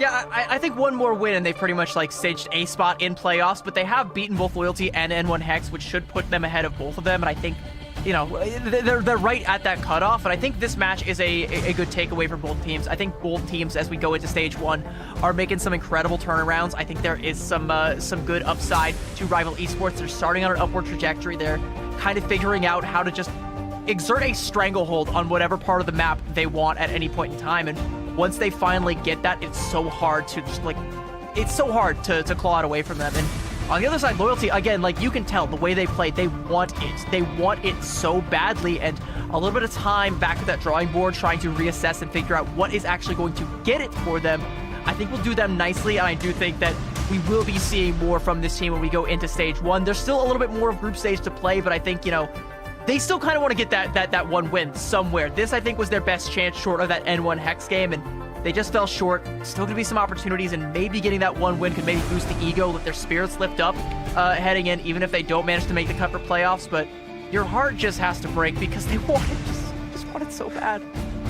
Yeah, I mean, with the N1 Hex match, definitely a lot of questions, not too sure how things would have gone had they all stayed connected. They didn't have technical issues, but now seeing them able to muster the full squad the entire time, it definitely seems like they are heading in the right direction as a team. But, you know, that is part of playing through the preseason here, is to build that camaraderie together, figure out the strategies, and kind of where you stand among the other teams in the region. So definitely a better look for them here, and, you know, as preseason continues to develop, you know, no doubt in my mind they can take more maps and potentially grab a series win, because that's really the big first accomplishment when you are first entering into Ignite, right? Is you want to get that first knock in the win column, and Loyalty still in the hunt for it. But, you know, I think, like we said, you know, we saw Yugen very hungry last week, wanted to win, maybe didn't quite have everybody on the same page, but now it feels like they are all playing to win, and I cannot wait to see what they do next. Well, you know what I can't wait to see? I cannot wait to see, or hear rather, from our interviewee. We have got Zeft ready to go. Let's get him in here. Let's hear from the man of the hour, the daredevil from Hall of the Jalia, who is going to be joining us now. Zeft, hello, are you here? Hello, can you hear me? Yes, we can hear you. Hello. How are you guys? I'm good. I'm good. I'm hoping you're doing well. I'm doing well. Awesome, good to hear. I wanna open up. You guys got a new coach recently, right? You got Wav. Has that changed the dynamic for your team, or have you guys just locked in and, you know, entered the flow state? Yeah, we really needed Wav to like kind of coach us, to show us like the direction that we were going to go in for this tournament. Without Wav, it would be like all messy and stuff. So we're really grateful for Wav. Huge shout out to Wav actually for analyzing all the matches for us and stuff like that. Yeah, I mean, it's clear, you know, I see some impact already. You guys looking a lot more aggressive, playing the environment so well. You know, looking ahead, you know, now you guys are 2-2, kind of evened out, so definitely playoff hopes very much alive. You know, what are you kind of looking to improve on as this second week of preseason plays out? Punctuality in scrims for my teammates. Every team struggles with that. It's not just you. Yeah, I agree. Yeah, no, everyone always says, yeah, the block's 8 to 10, but no one is there till 8:15. But, you know, it's okay. Maybe you lose a map or two. But, hey, you guys didn't lose a map today, but it kind of felt like you were sweating a little bit there at the end of Hall of the Jalia. Were you guys worried that you might be going to a map 3? Yeah, we were on, like, we had to hold them for 5 minutes, and we all had to just basically lock in and try our very best to beat Loyalty. But it all turned out well, so... Woohoo! Yeah, I mean, an insane effort from you guys. You know, I've been in that position. 5 minutes to hold. All right, hands off keyboard. I'm done with this. But you guys played right on through, so definitely a lot of respect for you to play through that massive time bank. But you know, I'm kind of curious. Is there kind of a matchup, a team you guys haven't played yet that you're kind of looking forward to or on the lookout for? XOXO, 100%. Resta, I'm coming for you, Resta. Ooh, okay, all right, cool. I can't wait for that. Yeah, laying out the gauntlet. I actually can't wait for that one. I think we got that one coming up this weekend. I'm looking forward to it. But hey, thank you so much for joining us, Zeft. I'm gonna give you the floor. If there's any other shout outs you want to give, now's the time. Yeah, shout out to my friend group 17 for helping me with my Daredevil gameplay. shout out to my friends, my family, my teammates, my girlfriend for supporting me. Shout out to all my Malaysian fans. Thank you very much for watching us play, and I appreciate it. Love that. That's love all that. from me. I love that. I mean, family, friends, girlfriend, everybody. I mean, it sounds like you got a good, supportive community. I'm going to let you get back to them. Thank you so much for joining us, and Thank you, congratulations thank you. again on the big win. Thank you very much. Thank you very much. Yeah, said he got some help with the Daredevil gameplay, and it definitely showed up there in All of Dajala for sure. Yeah, especially at the end, because, I mean, there was some opportunistic plays happening. You know, Daredevil, an oppressive character at the worst of times, and a lobby admin at the best of times, and Zeft very much so trending towards that second one. And sometimes it takes a village, you know, all of the support from friends and family and everybody in between. But hey, if it works, it works. You can't argue with results, my friend. Yeah, and you know, there were a couple of points in there where camera POV went to Zeft, and he was like in a back room, you know, doing Daredevil things, doing the aura farm that you expect from Matt Murdock. So big stuff from them, and a big win here for Rival Esports. They even out the plane here. 2-2 is the record they stand on, very firmly in the middle of the pack here. We're going to take a very short break before we keep going. We've got 2 more matches on deck for you, so don't go anywhere. We'll be right back.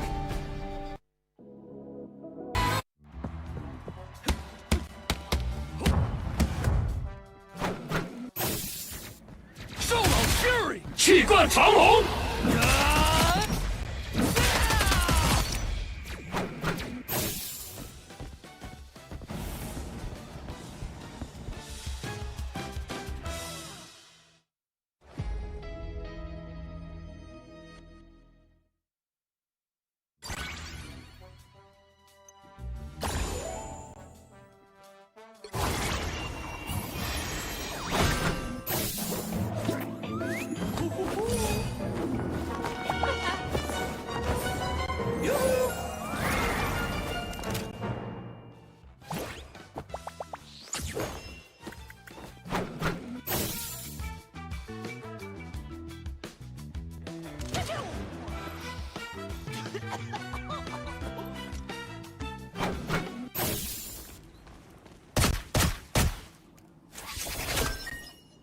Thank goodness this book has pictures. Let's get go!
Hello, Rivals, and welcome back to Day 4 of the Asia Pacific preseason. We just watched Rival Esports take a solid 2-0 win over Loyalty, leaving them at 0-4. Rival advances to 2-2, but we march on. We next have a matchup between N1 Hex and Triple AD, 2 MRC qualifiers going head-to-head. And I cannot wait to see what happens here. N1 Hex coming hot off of their first win, looking for their second. Even if there might be an asterisk on that first one, there's going to be no asterisk this time, as they are up against a tough customer in Triple AD. But speaking of tough customers, there is very few in life tougher than gambling. And I have already suffered at the fate of the Hospitality 101 Balloon Pop event. We saw a little bit earlier that it took me all 6 pops to get that Maypool skin, but it doesn't matter. I got the skin. All right, we're all good. But I want to know, surely you were more lucky than me, right? Were you? Well, you know, during the break, I kind of took a little bit of time away. I booted up my rivals real quick, started up a recording, and I took a little video of myself running through the balloon pop event. And, you know, I'll let the evidence speak for itself. We do have a video real quick, and take a look at how I did in the balloon pop. Hey rivals, Diatonic here, and while we're between maps, I thought we could try our luck here at the brand new Hospitality 101 Balloon Pop event happening right now in your Marvel Rivals client. Of course, new Made Pool skin is here and in the game. I've been playing a lot of Vanpool lately, so I feel like I need to get this skin to look as fresh as I possibly can. So I have a strategy here, and that strategy is we pick the top right, because the top right is the one that has the Made Pool skin in it. So this one is the most top and right here of the selection. So we're going to go ahead and pick that one. And it just costs 100 units. So you could get this Made Pool skin and all of the other items with it for 100 units, just like I'm about to do right here. As you can see, Hardstar goes in. It does stop. And of course, as you know, the top right is never the skin. And I just wanted to kind of, you know, warm up a little bit, you know, limber up. But we did get a nice pack of emojis here. So, you know, some Jeff, some Made Jeff and some Made Pool emojis you can drop in chat in your next game. But of course, as everybody knows, the top left is always the skin. So definitely make sure that you pick the top left one. This one's just 200 units, so 300 in now, and we will get the Deadpool skin. And there is not the skin, of course, as you know, top left. Never really the option, but we did get the new emote here. That's pretty funny. Now we will march onward here. Of course, the very top one, that's number one right there, the top one. First try, of course, as I'm going to open this one for 300 units, so 600 deep, and there's something. Ooh, we got something that turned orange, baby. Oh, and a wow, I finally broke the streak. Didn't have to open them all. Third try is the charm, as they say. 600 units and a brand new skin and all of the goodies to go with it. So cannot beat that. And yeah, definitely worthy of the legendary moniker. They changed his guns. A lot of stuff looking different on this Deadpool skin. Very nice. Everything in order here. Of course, you got the bow with a little bell on the end of the tail there. So, you know, everything complete. Well, I would say mission accomplished here. Made Pool skin acquired. I'm going to go ahead and queue up for one real quick just to show off the new bling there while you guys wait on the next map to load up. Of course, plenty more Marvel Rivals Ignite action where that came from. But in between maps, be sure to try your luck with the new Hospitality 101 Balloon Pop event. And I will see you on the other side. Ignite the battle. I'm so mad. You got it in 3. I'm so mad. I can't believe. So I'm just the unluckiest person in the world, I guess, because I had to use all 6. Whatever. At least you didn't dab. That would be really cringe. Who would ever do that? Yeah, no, you won't catch me doing that, but, you know, I've made my way through the mines. I've escaped, you know, the first 2 balloon pops. I had to use all 6 to get the skin, so finally I got to see what happens when you pull the skin early. So, yeah, you know, I'm a big fan. Like I said, I've been playing a ton of Vanpool, so, you know, could always use some more costumes for him, and what better way than to you know, pick up the Made Pool skin. You know, obviously, balloon pop available for everyone in your Marvel Rivals client right now, so definitely go check it out. A very fun skin, and the Jeff one is pretty cute too. I like that one a lot, actually. Yeah, you know, you can get one of those for your e-duo. You know, get the Jeff one and the Made Pool one. Get the emote as well while you're at it. Are you gonna cop any of the recolors? Because I know I already used the molecules to get the pink and black one. Because that is heat.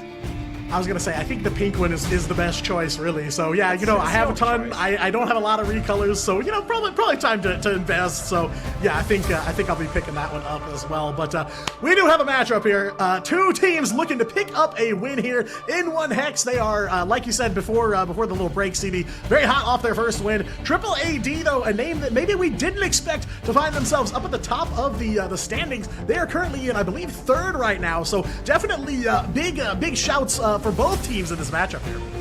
Yeah, let's have a look at N1 Hex. Like we mentioned, hot off of their first win, and that win came at the hands of the likes of Doxlin and JT3, both, I think, standouts for this roster. JT3 on the Vanguard lineup has been a major boon for this team, and really setting them up for Doxlin, whether it's on the Star-Lord or whether it's on the Hela, or whether, I mean, we haven't seen a whole lot of Hela. I'm looking at Hela right now, my eyes just naturally gravitate to her. That's a me problem, but usually on the Star-Lord or any other hero, Doxlin has been knocking them down, and it's like a well-oiled machine with this team, and even though it may have taken a little while for it to get into gear, now it has, and it's time to see just how fast this baby can go.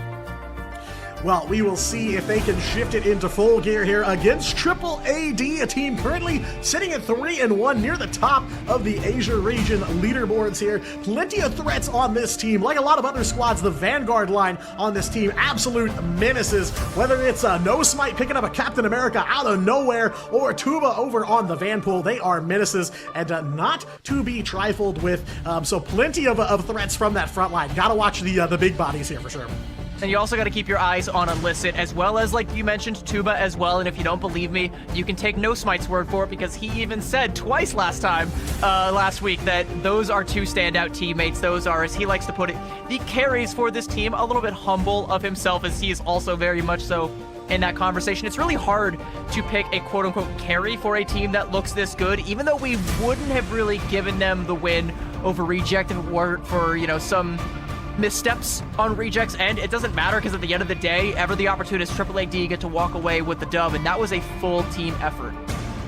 Yeah, and to win both matches of that doubleheader they had last week definitely speaks volumes to what this team is capable of. They will look to keep that going. Both teams looking to keep hot streaks going here in this matchup. Starting off again on Burnin' T'Challa this time. We saw Rival Esports in last matchup take full advantage of choke points on this map. Plenty of environmental play here from those teams, and maybe you're going to be looking for the same out of these two. But yeah, it definitely feels like both teams come into this one with some momentum, but only one can kind of fit through that door and keep it going.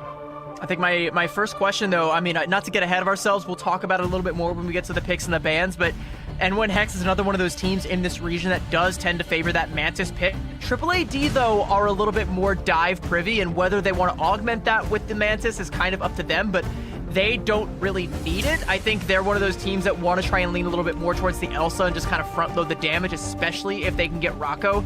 That Elsa, he has been a savant when it comes to that hero, one of the best in the region, and very much so something that you can invest in if you manage to get that through the picks and the bans. But outside of that, you know, Illicit on the Daredevil is going to be a menace. Tuba on the Vanpool, also something you got to think about. You know, a lot of teams are looking to try and ban out the Vanpool because he's just that strong. Tuba, one of the best in the biz right now, so a lot of different things that you have to pay attention to when we get into this pick and ban phase. Yeah, and clearly a very versatile team, because I was also thinking of Rocco and Illicit, but I was thinking of Rocco, an absolute machine with the Galactic Legend, so definitely can run some Star-Lord if he can't get access to the other heroes. I've seen Illicit pick up Ultron and do some crazy stuff with the Flying Bot as well, so definitely some potential there, but, you know, very deep hero pools for these players, because I'm thinking of the same ones, we're just thinking of different characters that they're bringing to the battlefield, so definitely tough to ban out this Triple AD team, so definitely gonna push N1 Hex here to not just play in the draft phase. You know, they're gonna have to bring something solid to the battlefield here. They had good looks against Loyalty last week. That did get them on the board here, but Triple AD definitely poised to be a challenge for them. Oh yeah, a challenge I think is going to be an understatement, because again, this is one of our top 3 teams right now, and even if we might have put them outside of that top 3 to begin with, the fact remains they are there. So, you know, however we got here, they are one of the best teams in the region, so it's going to be a tough ask for N1 Hex to be able to best them. But, you know, we go back to that previous matchup here where it was Loyalty versus Rival. Rival got their second win on the board. If N1 Hex want to avoid falling down to that 7th or 8th spot there, if they want to make it to playoffs, they're going to have to get their second win as well, potentially even a third. So as tall of an ask as it is to get past Triple AD, it's not even that. They've got even more of a mountain to climb, but you know, the journey of 1,000 miles begins with one step, and this is going to be a big step for N1 Hex if they have the shoes to take it. Yeah, I mean, a win is very heavy here for both of these teams. Yet again, almost every single match, pretty much the same. But a win for N1 Hex over a team like Triple AD would be a massive statement here to defeat one of the top 3 teams in the region. But of course, a win here for Triple AD would tie their record with Zero Tenacity. So again, further cementing themselves as one of the top teams here in Asia. But we are ready. Burnin' T'Challa up first here yet again. Draft phase already underway. Triple AD take the one-sided gambit. N1 Hex take away the Mantis. I feel like that's a trade I'm willing to take. I mean, if I'm Triple AD, I think I'm willing to take that 10 days out of 10. I mean, we're going to see what the bans come out here for N1 Hex, but they are very much so valuing the Mantis, and I'm sure that that's going to be their first protect. They are going to ban the Elsa, and I think, you know, the worst thing you could possibly do is give over the Gambit and the Elsa. Like, you might as well just throw in the towel, or like right away, if you end up doing that, but It's going to be that Mantis Protect, so there is at least a strategy, and to N1 Hex's credit, this does also show confidence if you're willing to face the brute force of a Gambit composition. That is confidence in your Mantis pick here, so hopefully that confidence bears fruit.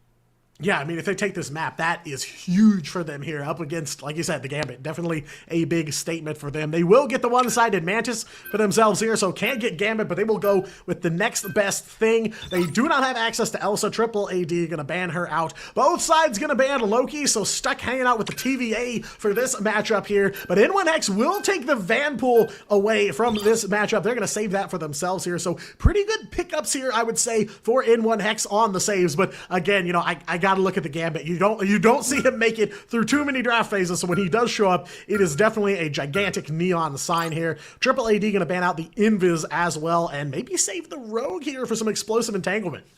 I wouldn't hate it. I also wouldn't hate if N1 Hex decided to go for a one-sided Vanpool with their final ban here. Oh, backing down off of the Rogue pick, Triple AD. I mean, maybe they're not anticipating a Rogue ban coming out, so instead, ooh, they're actually going to protect the Vanpool. They read my mind as I was reading N1 Hex's mind. There is some insane levels of telepathy happening right here, and it's going to be Triple AD coming out ahead, but there is that Rogue ban that comes through. Pick so, your hero. All right, N1 Hex, I guess they're all in on it. We're all just like, we're all reading from the same page right now. Speaking of the same language here for sure, and yeah, it's basically a coin flip here. Either you take the Rogue or you take the Vanpool. I don't think either option is particularly bad, but I do like the Vanpool. It gets to Tuba, and Tuba has done some insane stuff on the Vanguard variant of Deadpool, as we've seen in action plenty of times already here in the preseason. So definitely a big pickup. Of course, Winziger over onto the Gambit, definitely going to be big for sure here. But I would say Triple AD walk away with a lot of their comfort picks too. N1 Hex not too far behind in the draft here. I wouldn't say it's an out-and-out loss necessarily, but, you know, we're gonna have to see how this Gambit plays out for them. It is scary because so like we talked a little bit about how, you know, a lot of teams will insta-ban the Gambit, and the reason why they do that is because if the Gambit gets through, there are so many other mandatory bans that you have to keep an eye on. The Star-Lord and the Rogue and the Loki, and you know, that's like that's 3 out of your 4 bans right there. And you know, luckily they're able to get the Rogue. They also end up They failed to get the ban onto the Vanpool. They could have got that one-sided, but Triple AD were one step ahead. There's also the Daredevil, which we talked about. And Illicit, not to spoil the surprise, but surprise, it is the lawyer from Hell's Kitchen once again. And there is that aforementioned Star-Lord. There is a lot of hurting every time Windsor builds up that Raging Royal Flush. And if you're N1 Hex, you are going to have to keep the tempo in your favor and make sure you put the kibosh on any attempt to pop that ultimate. Yeah, pedal to the metal here is what N1 Hex is going to have to bring to the table into the heart of the Intergalactic Empire of Wakanda. Map number 1 is Burnin' T'Challa on deck here. The one point we didn't get to see from Burnin' T'Challa last map to start things off here. And it is going to be quite a battle here between these two teams. A checkpoint not even unlocked yet, and they're going to take it to one another here. Though N1 Hex is going to try to position themselves for a first cap. DC Danny onto the Ultron. I said something about it beforehand, and already from the skies, an absolute terror here, finding 1 KO. Plenty of members of Triple AD in the herd here as they are trying to maintain some kind of positioning on this first capture point just to stay in the fight. They will reverse some of the work that N1 Hex has put in already. Tuba's already got a Deadpool ult, so they are on the move, but Doxlin will pick up yet another KO for the side of N1 Hex, so not a bad start for them, but still looking for a first capture. I mean, there is still high ground control right now for N1 Hex, and even though Triple AD have the staying power, they're just delaying the inevitable. This should be N1 Hex grinding this one out, but if they don't act fast, Triple AD should be able to buy themselves back into this one. So despite 2 early elims coming out for N1 Hex, it's not quite decided just yet. As Rocco comes in and takes down JT3, there goes N1 Hex's ability to control the point and try and keep it in contention. They're going to have to invest if they want to get this one. Rage of Voltron coming out from DC Danny. Oh, he is so rageful, so angry, and Tuba is feeling his wrath. Yeah, we'll find at least 1 off of that, but the Illicit gonna even it right up there. Jeff Alt coming in from Quasid there does find, it looks like a couple of members of N1 Hex potentially there on that Jeff Alt, but plenty for Triple AD to open the path. They will take the first capture here, finally, after a long opening salvo here for both sides, but they walk away not only with the capture point, but with some ultimates to boot, so a solid start here, but N1 Hex not too far behind. And it's a very game N1 Hex right now. Like, they're still finding the elims and making Triple AD have to work for it. In fact, made them invest the Raging Royal Flush, so now it's going to be disjointed, desynced from that Galactic Legend. And I think without that Royal Flush, the Galactic Legend from Rocco, while still scary, it's significantly less so. I think there's a lot more options, especially holding on to D-Spooky's Meteor M to be able to parry that one, or, you know, if you have to just go full-on emergency mode, you also have Fateable Worlds on deck soon, but an aggressive Meteor M, and No Smite is now just a splatter on the pavement.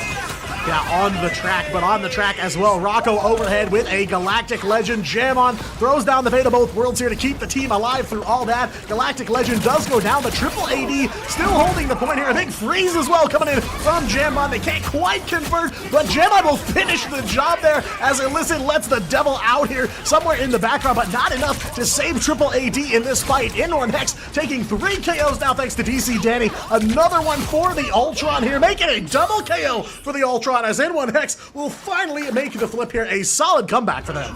Disgusting tracking, by the way. Just tracking No Smite as he is swinging out in just a perfect parabola. You love to see that from DC Danny, and he's coming up on another Rage of Ultron, and, you know, Ultron is only just now coming back into the meta, so let's talk about this ultimate, because it is a great tool to force resources. If you don't have the ultimate to be able to parry it, it's going to force you to peel back just to, you know, deal with the sheer damage.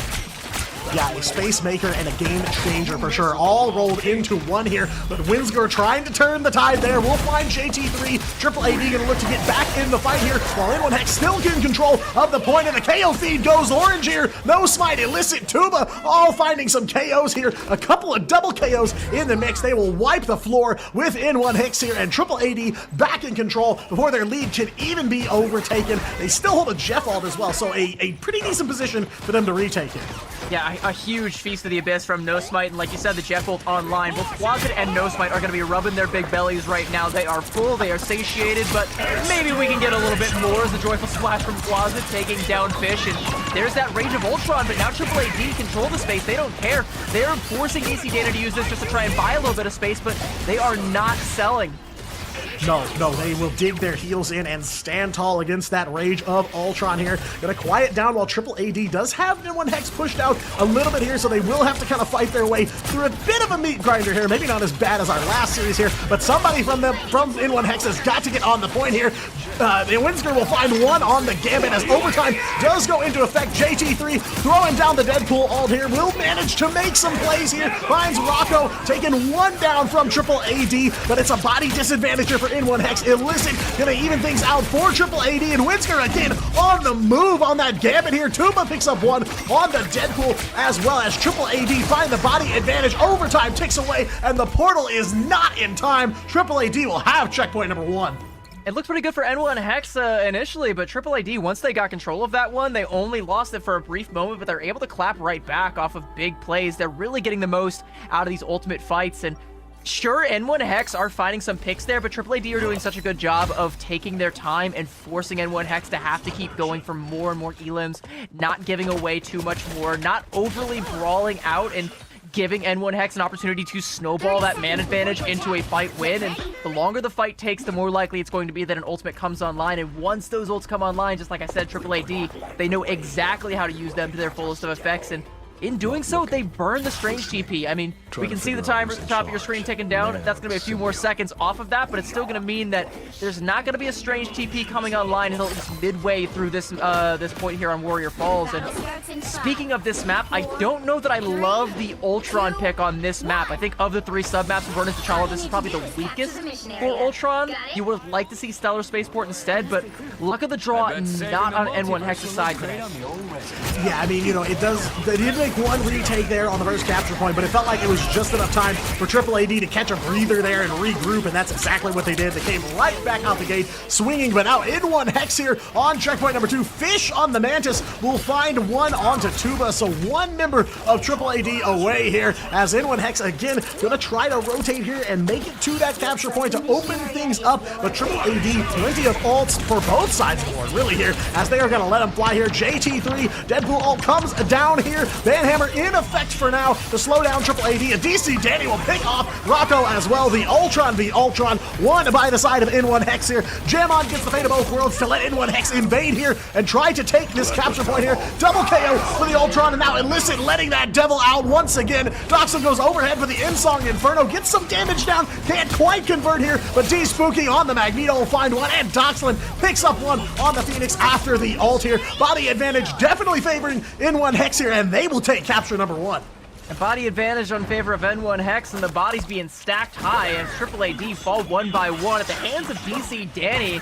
And like, yeah, the Ultron pick is definitely paying off. I'll eat my words. It doesn't matter if it's Warrior Falls, it's Stellar Spaceport, Imperial Institute of Science. As long as you got the tracking to make it work, you're gonna make it hurt. And Triple AD making a couple of swaps. Alyssa gonna ditch that Daredevil and swap over onto Psylocke. A little bit more hit scan pressure to try and put DC Danny down. Soul Surgeon's forced out from Fish early on. I don't love that from N1 Hex. That does create a window for Triple AD to strike. Yeah, I definitely feel like they kind of opened the door wide up there with Triple AD to try and get at their throat here. E-Spooky does have Meteor M online, but that's about all they've got. And now Triple AD have nothing but KOs here. Illicit a double, no smite one on the Venom, and still holding that Feast of the Abyss. So Triple AD trying to make this an all-you-can-eat buffet here. Quasit and Tuba will pick up a couple more as well. Triple AD make the flip, and they make it left clicks only. Now it's gonna be an uphill battle trying to get Jamon up to that Fate of Both Worlds before Illicit builds up to that Dance of the Butterfly, but that's also the least of your worries. One issue that I'm seeing right now with N1 Hex is that they don't really have the tools to dedicate to try and check Quasit on No Smite, who are on some of these off angles, and if they just walk right into the meat grinder, Illicit's just gonna click heads. We saw this play out with Rival last series. Now we're starting to see things come together here. Meat Grinder, yet again, Illicit chasing down D-Spooky, looking for the KO before the Meteor M goes off. Triple AD just building more and more ult charge. You talked about looking for that race between Dance of the Butterflies and Fate of Both Worlds, and Illicit certainly winning that race here. The rest of the team charged up and ready to go as well here. N1 Hex backs against the wall as Triple AD continue to tick up that capture progress. How do you break this if you're N1? I mean, Rocco gonna open up with that Rage of Ultron, D-Spooky forced to use the bubble just to live. JT3 though with the Deagle shots gonna take down Winsger, and that is one good way to open it. Now JT3 gonna force a reaction from Triple AD. Some more shots onto Rocco, a double, but JT3 has to join the fight, so can't commit to the full flip there, and now Triple AD gonna take the remainder of this fight on the point. Yeah, very solid stuff there. JT3 heads up gameplay for them. Couple ults coming online. Fate of Both Worlds comes out just in time as Triple AD unleashed the entire ult lineup here. Quasit still holds the It's Jeff, but a lot of commitment from Triple AD, and I don't see those converting to KOs here. DC Danny low on the Ultron. Jamon goes down. The strategist for N1 Hex offline, save for Fish, but Illicit, Quasit, and Tuba again in the KO feed, finding every pick they need to here. 85% at counting time, very quickly running out for N1 Hex. Doxlin already swapping over onto the Doctor Strange. The portal's going to be back online. We should get a portal play here from N1 Hex, and DC Danny's Rage of Ultron is going to have the weight of the world on his shoulders right now. They have the opportunity to build up sufficient Soul Resurgence, but that's just going to stagger the fight out. You need to find an Elim. You got to find a pick with this Rage of Ultron, and DC Danny is going to be the one getting picked as Tuba just cuts him down to shreds. Yeah, they needed the neutral to come in clutch here, and it's not coming through here. JT3 putting up a fight for the rest of the team here. D-Spooky on the Wolverine solo, and Lissa gonna chase down JT3. Almost all members of N1 Hex online. No bodies left on the point. Overtime will tick down. No Strange Portal for N1 Hex, and Triple AD will close out Burn and T'Challa. Both capture points belong to them.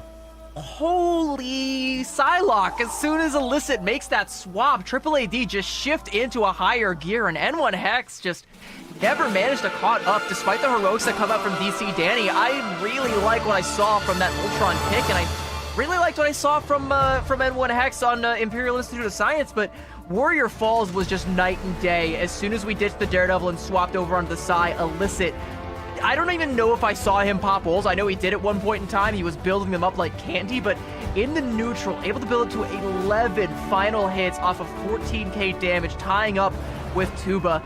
That is, those numbers are disgusting. They're gross. Ew.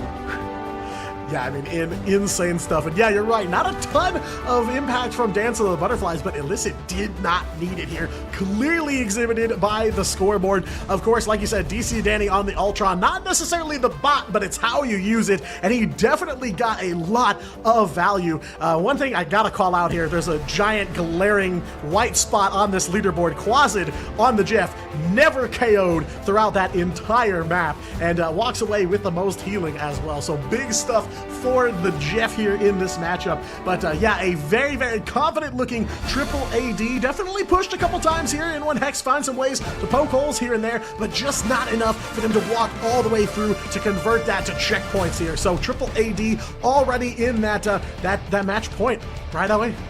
And I think the scary part is, you know, despite Triple AD getting that Gambit Star-Lord combination through, yeah, sure, they do use it on Imperial Institute of Science, but then when we go over to Warrior Falls, they show they don't even need it. You know, they can match the Ultron. You want to go blow for blow, that's okay, all right? We got our own hit scan prodigy in Rocco who can man the Ultron with the best of them, take it to DC Danny, and then we got Illicit who, whether it's on the Psylocke or on the Daredevil, bro, is a threat, and you need to keep this guy on a leash. It's like we talked about kind of at the beginning of this match, is really no matter what you ban, it feels like Triple AD have a way to morph around the draft phase as it changes. And you see that in action here as they look so clean, so confident. Illicit over onto the Psylocke. I mean, absolutely insane stuff for them. A very solid performance there on Burnin' T'Challa. We're going to take a very short breather here before map number 2. Triple AD, take it, and we will see you right after this.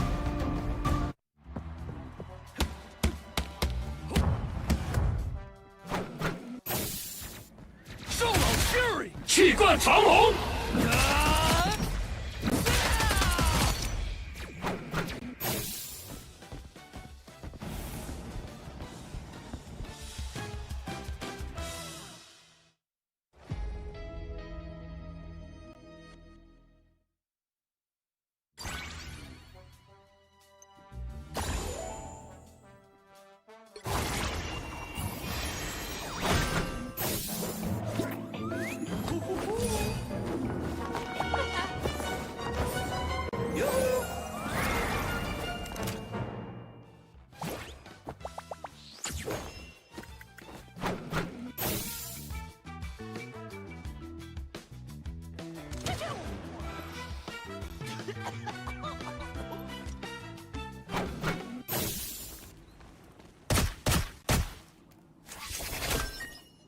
Thank goodness this book has pictures. Let's get go!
Well, a tough opener here in this matchup for N1hex. Triple AD take Burnin' T'Challa very confidently, looking good in almost every situation there. A very versatile team that seems to morph itself around the draft phase. How do you stop Triple AD? That is the question. I wish I had an answer for it, but here's one thing that I can tell you for certain is that when you have a team as flexible as Triple AD, you do not beat them in the draft phase. That's just not a thing that happens because they can, like you say, morph around the draft, you know? We talked about how that matchup shifted into entirely new gear once Illicit made the swap over onto the Psylocke, something that as we go to our next map, Museum of Contemplation, is going to need to be on N1hex's radar. But here's the problem. no one is banning Psylocke right now. She's not really strong enough to be prioritized over, say, like the Gambit or the Elsa or even the Daredevil. So if you want to reach for that ban, you're just handing the Daredevil over to Alyssa on a silver platter, and you know he's going to be more than happy to take that, and he'll take your lunch money while you're at it too. Yeah, I mean, it truly feels like a game of whack-a-mole with this triple AD squad, trying to find the heart of the team in the draft phase, but it's like you say, CP, it's just not where this team's weakness lies. It is so difficult to really lock them down in picks and bans, so you have to look towards the battlefield, and on the battlefield, triple AD look as clean as ever. We saw a couple of looks from them kind of similar to what we saw from Rival Esports earlier in the night, trying to take advantage of some choke points on Burn and T'Challa, so it seems like teams are getting a little more comfortable playing the map, and yeah, that definitely becomes a kind of a meat grinder, like we've said a couple times now. Yeah, and like, you know, the Ultron, I think, was their best tool, you know, to your point, especially when it came to trying to lock down some of those chokes, because if you give DC Danny that shooting gallery, he's got the tracking, he's got the mechanics to make that pick work, but the problem is, so does Rocco. So that's another one of those things where Ultron is starting to show his head in these picks and ban phases, and if Triple AD want to be just really mean, they can just take that away from DC Danny and say, no, boots on the ground.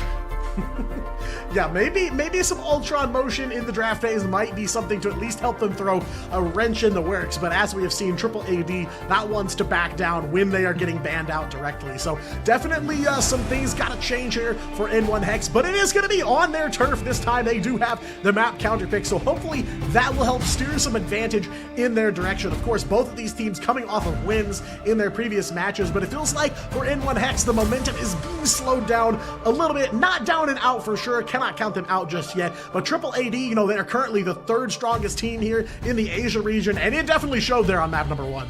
And I'm starting to notice a pattern emerging when teams go to Museum of Contemplation. I think that might just be a comfort map for a lot of these teams because, like I said earlier, it's one of those maps where you can kind of just play anything. There's no real, like, dominant composition on that map. You want to play the dive? Sure. You want to play for the Adam Warlock res comp? Sure. It totally works. You want to play a front-to-back poke composition? Absolutely. More than happy to. There's also a ton of flank routes where you can get away with things like the Psylocke. You can get away with things like the Jeff, having some of these off angles.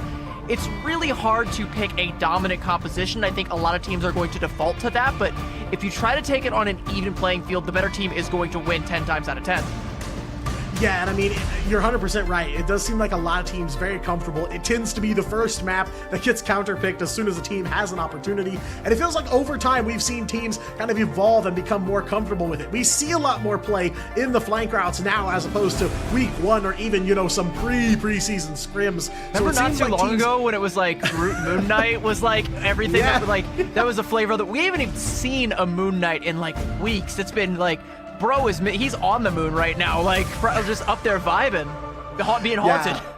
Definitely kind of a missing in action, you know, look on the back of your milk carton, where is Mark Spector? We have not seen him in a long time, but yeah, a lot of things have changed very quickly here in just the preseason alone, and you know, if you're paying attention to some competitive events before this or watching any scrims, you know, you'll see things have changed even since then, so, you know, it has become a map that teams are more comfortable on, and a lot of play is evolving on it. I think at this point, if you're not comfortable with Museum of Contemplation, you need to be practicing it because you're almost guaranteed to run into someone that's going to want to counterpick it.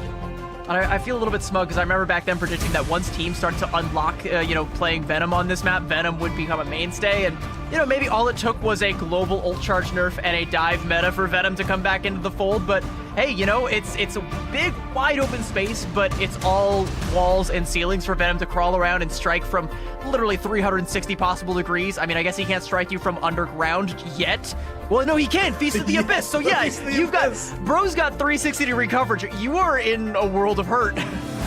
Yeah, and I mean, you know, it feels like Museum kind of opens up as it goes. You know, by the time you get to checkpoint 3, it's a little more wide open, but there's still pillars. There's still some shelves that Venom can kind of hide in and jump out and get those jump scare hits in. So, you know, definitely one to watch out for. It seems like teams have come to that realization as well as we see more Venom on Museum of Contemplation. But yeah, definitely opens the door for teams to play what they're most comfortable with. They don't have to work their comp around the map so much as they can just say, okay, this is what we're most comfortable on, or this is what we have the most success with, so we can usually get away with running that. And I have to imagine that is what N1 Hex is banking on here to try and get this win and take us to a map 3.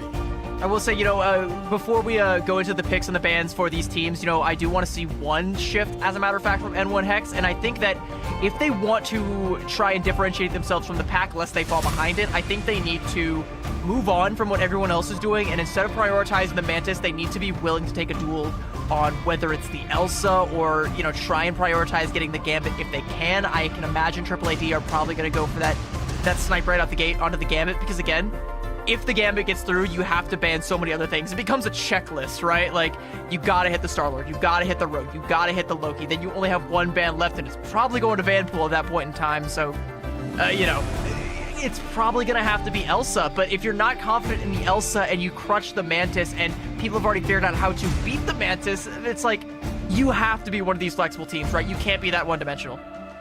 Yeah, and I mean, the Gambit save is kind of a multi-pronged issue because you're right. You do end up having to ban out a lot more in the draft phase. We even saw it on the previous map where there was a Rogue, in the draft phase at the very end. Not only do you have to deal with him in the draft phase, but then even on the other side, if you ban away everything he makes good, it's still Gambit out there on the battlefield. He is still a threat, enables so many strategies, so, you just don't want that to go through. It does feel like N1 Hex gave up too much. They gave up the Gambit. AAAD were able to walk away with the Deadpool. They got the Daredevil as well. So much value out of that draft phase. So I definitely want to see some changes there as we get ready to head on in to the second draft phase here. AAAD, map number 1 win for them, and they're looking to close this thing out in 2. AAAD, I mean, they don't get paid by the hour, and realistically speaking, they're one of the few teams right now whose playoff spot is more or less secured. They're mostly just playing for seeding at this point in time, trying to get themselves a little bit higher up, maybe get themselves an easier first round. Not that any first round of the playoffs is going to be easy, but going through N1 Hex, making a statement, getting another check in the dub column, I think is going to be paramount. N1 Hex going straight for that Mantis ban again, and I think they're going to go for the Protect as well. And Jarvis, please don't clip that.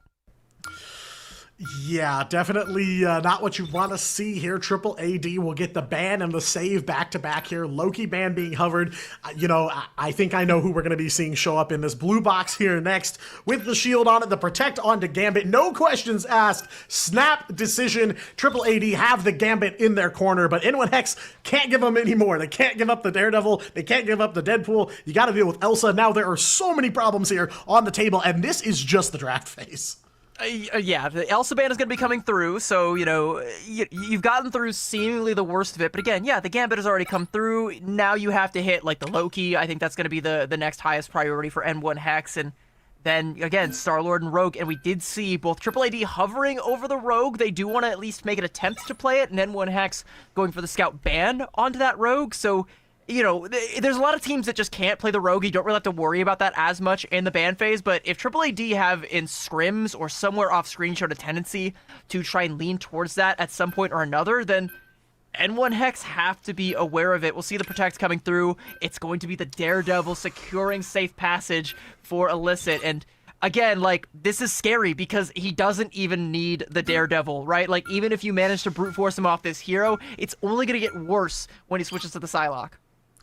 Yeah, absolutely. Kind of a disaster no matter which angle you approach it at. Illicit can play a ton of heroes. A deep pool for him for sure. Jeff taken off the table by N1 Hex. They will save the invis for themselves here, so they're looking to confirm the backline here. And an Ultron ban coming through to close things out for AAAD. And again, I feel like AAAD walk away with the same tools. Tuba, Snap, lock in the Deadpool. Illicit taking the Daredevil once again. Winsker back on the Gambit. I really feel like we are doing the same song and dance here all over again.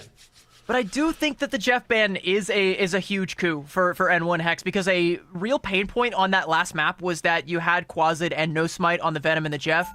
This, kind of two-man hit squad that was completely unchecked. And like I mentioned briefly, N1 Hex didn't really have the resources to be able to clear their angles before pushing up, because as soon as they took one step forward, Illicit would just take their head off with a couple of psionic crossbow shots. And this means that they won't have to worry as much about that, but now we are going to be in uncharted territory. They're going to play against a composition that they have not played against before. Entirely new draw for N1 Hex on their map pick, potentially their last map pick in this series, Museum of Contemplation, and they will be first up on the attack. Yeah, and I feel like the Fog of War is kind of benefiting Triple AD. You know, this map so popular, so many teams will counterpick it that I feel like it's not really a surprise. It doesn't come out of left field to play on this one, but like you said, N1 Hex gonna have to do some quick studying here as these doors open. Museum of Contemplation, map number 2 with Triple AD looking to advance to 4-1 overall on the preseason here. N1 Hex on the attack here first, and I already see some action maybe in those flank routes as well. Rocco on the Phoenix this time, and Quasit, Jeff taken away, so Quasit over to the Invisible One. Triple AD potentially looking to set up a pinch, though. You gotta keep an eye out for Illicit on that Daredevil. You can see D-Spooky turning around, trying to put a couple daggers down just to check and see if he gets a hit marker, but look at the ability absorption coming up from Nosebite. Now a bigger shield on the other side, and we didn't even need to bring a Doctor Strange in order to do it. Triple AD is going to be able to stand their ground for the time being, as N1 Hex, they can't clear Illicit off these angles, and if they can't do that, they can't walk forward. Yeah, gonna be a bit of an uphill battle here, just about 60 seconds away for N1 Hex on the attack here. You see Danny on the Wolverine this time, so a bit of a change up for N1 Hex's lineup as well here. I do see Fish on the Cloak and Dagger. Haven't seen a lot of C&D so far this preseason. Every once in a while she makes her way around here. But Tuba gonna go ahead and throw the Banhammer down, as does JT3. So Banhammer's left and right here. No Smite so low, but Rocco goes overhead for the first KO here, taking down Doxlin in the Phoenix duel here. A minute and 15 away. N1 Hex gonna take a couple of KOs here, but unfortunately it is just gonna be a bit of an even trade here. Rocco on the Phoenix does have Insong Inferno already ready to go here, but getting pressured out just a little bit as N1 Hex gonna look to make some space here. Fish throwing down the Eternal Bond to give them that breathing room they need and try to get this card moving forward. They've made some progress here, and Jamba gonna follow that one right up. Invisible Boundary comes up as well for N1 Hex, and there's the first Royal Flush for Triple AD, buffing up the rest of the squad. Rocco still holding the Insong Inferno, does manage to escape a tricky situation here, and now the KO feed flips blue as Triple AD lock in an ace here, wiping out everyone from N1 Hex. The plan from N1 Hex was solid. As soon as they cleared Illicit, they were like, all right, we don't have to deal with this Daredevil breathing down our necks anymore. Let's go. This is our win condition right now. But they overplay their hand using both Strategist ultimates and then failing to get any more elims off the back of that.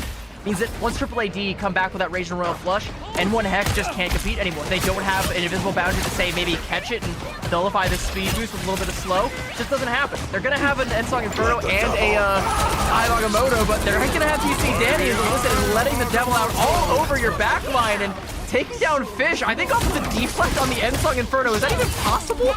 I was not aware, but that is what I'm seeing too here, and Illicit gonna wrap it up with a triple KO there. D-Spooky does throw down the Eye of Agamotto to try and save the rest of the team, but it is not enough. Triple AD grab another win for themselves here, and yeah, it's like you said, it feels like N1 Hex kind of fallen out of lockstep here with those Strategist ultimate lineups here between them and Triple AD, so it's gonna be tough to try and dig themselves out of this corner here. No Smite's got a Heartbreaker ready to go. Tuba's got the Banhammer and gonna let it go here. Quasit finds one on the Invis as well, taking out the Mantis. A couple of KOs for N1 Hex, a 1 for 4, favoring Triple AD, making a 5 as Rocco picking up a double KO on the Phoenix here. N1 Hex sent back to spawn, and it's just 45 seconds left to go.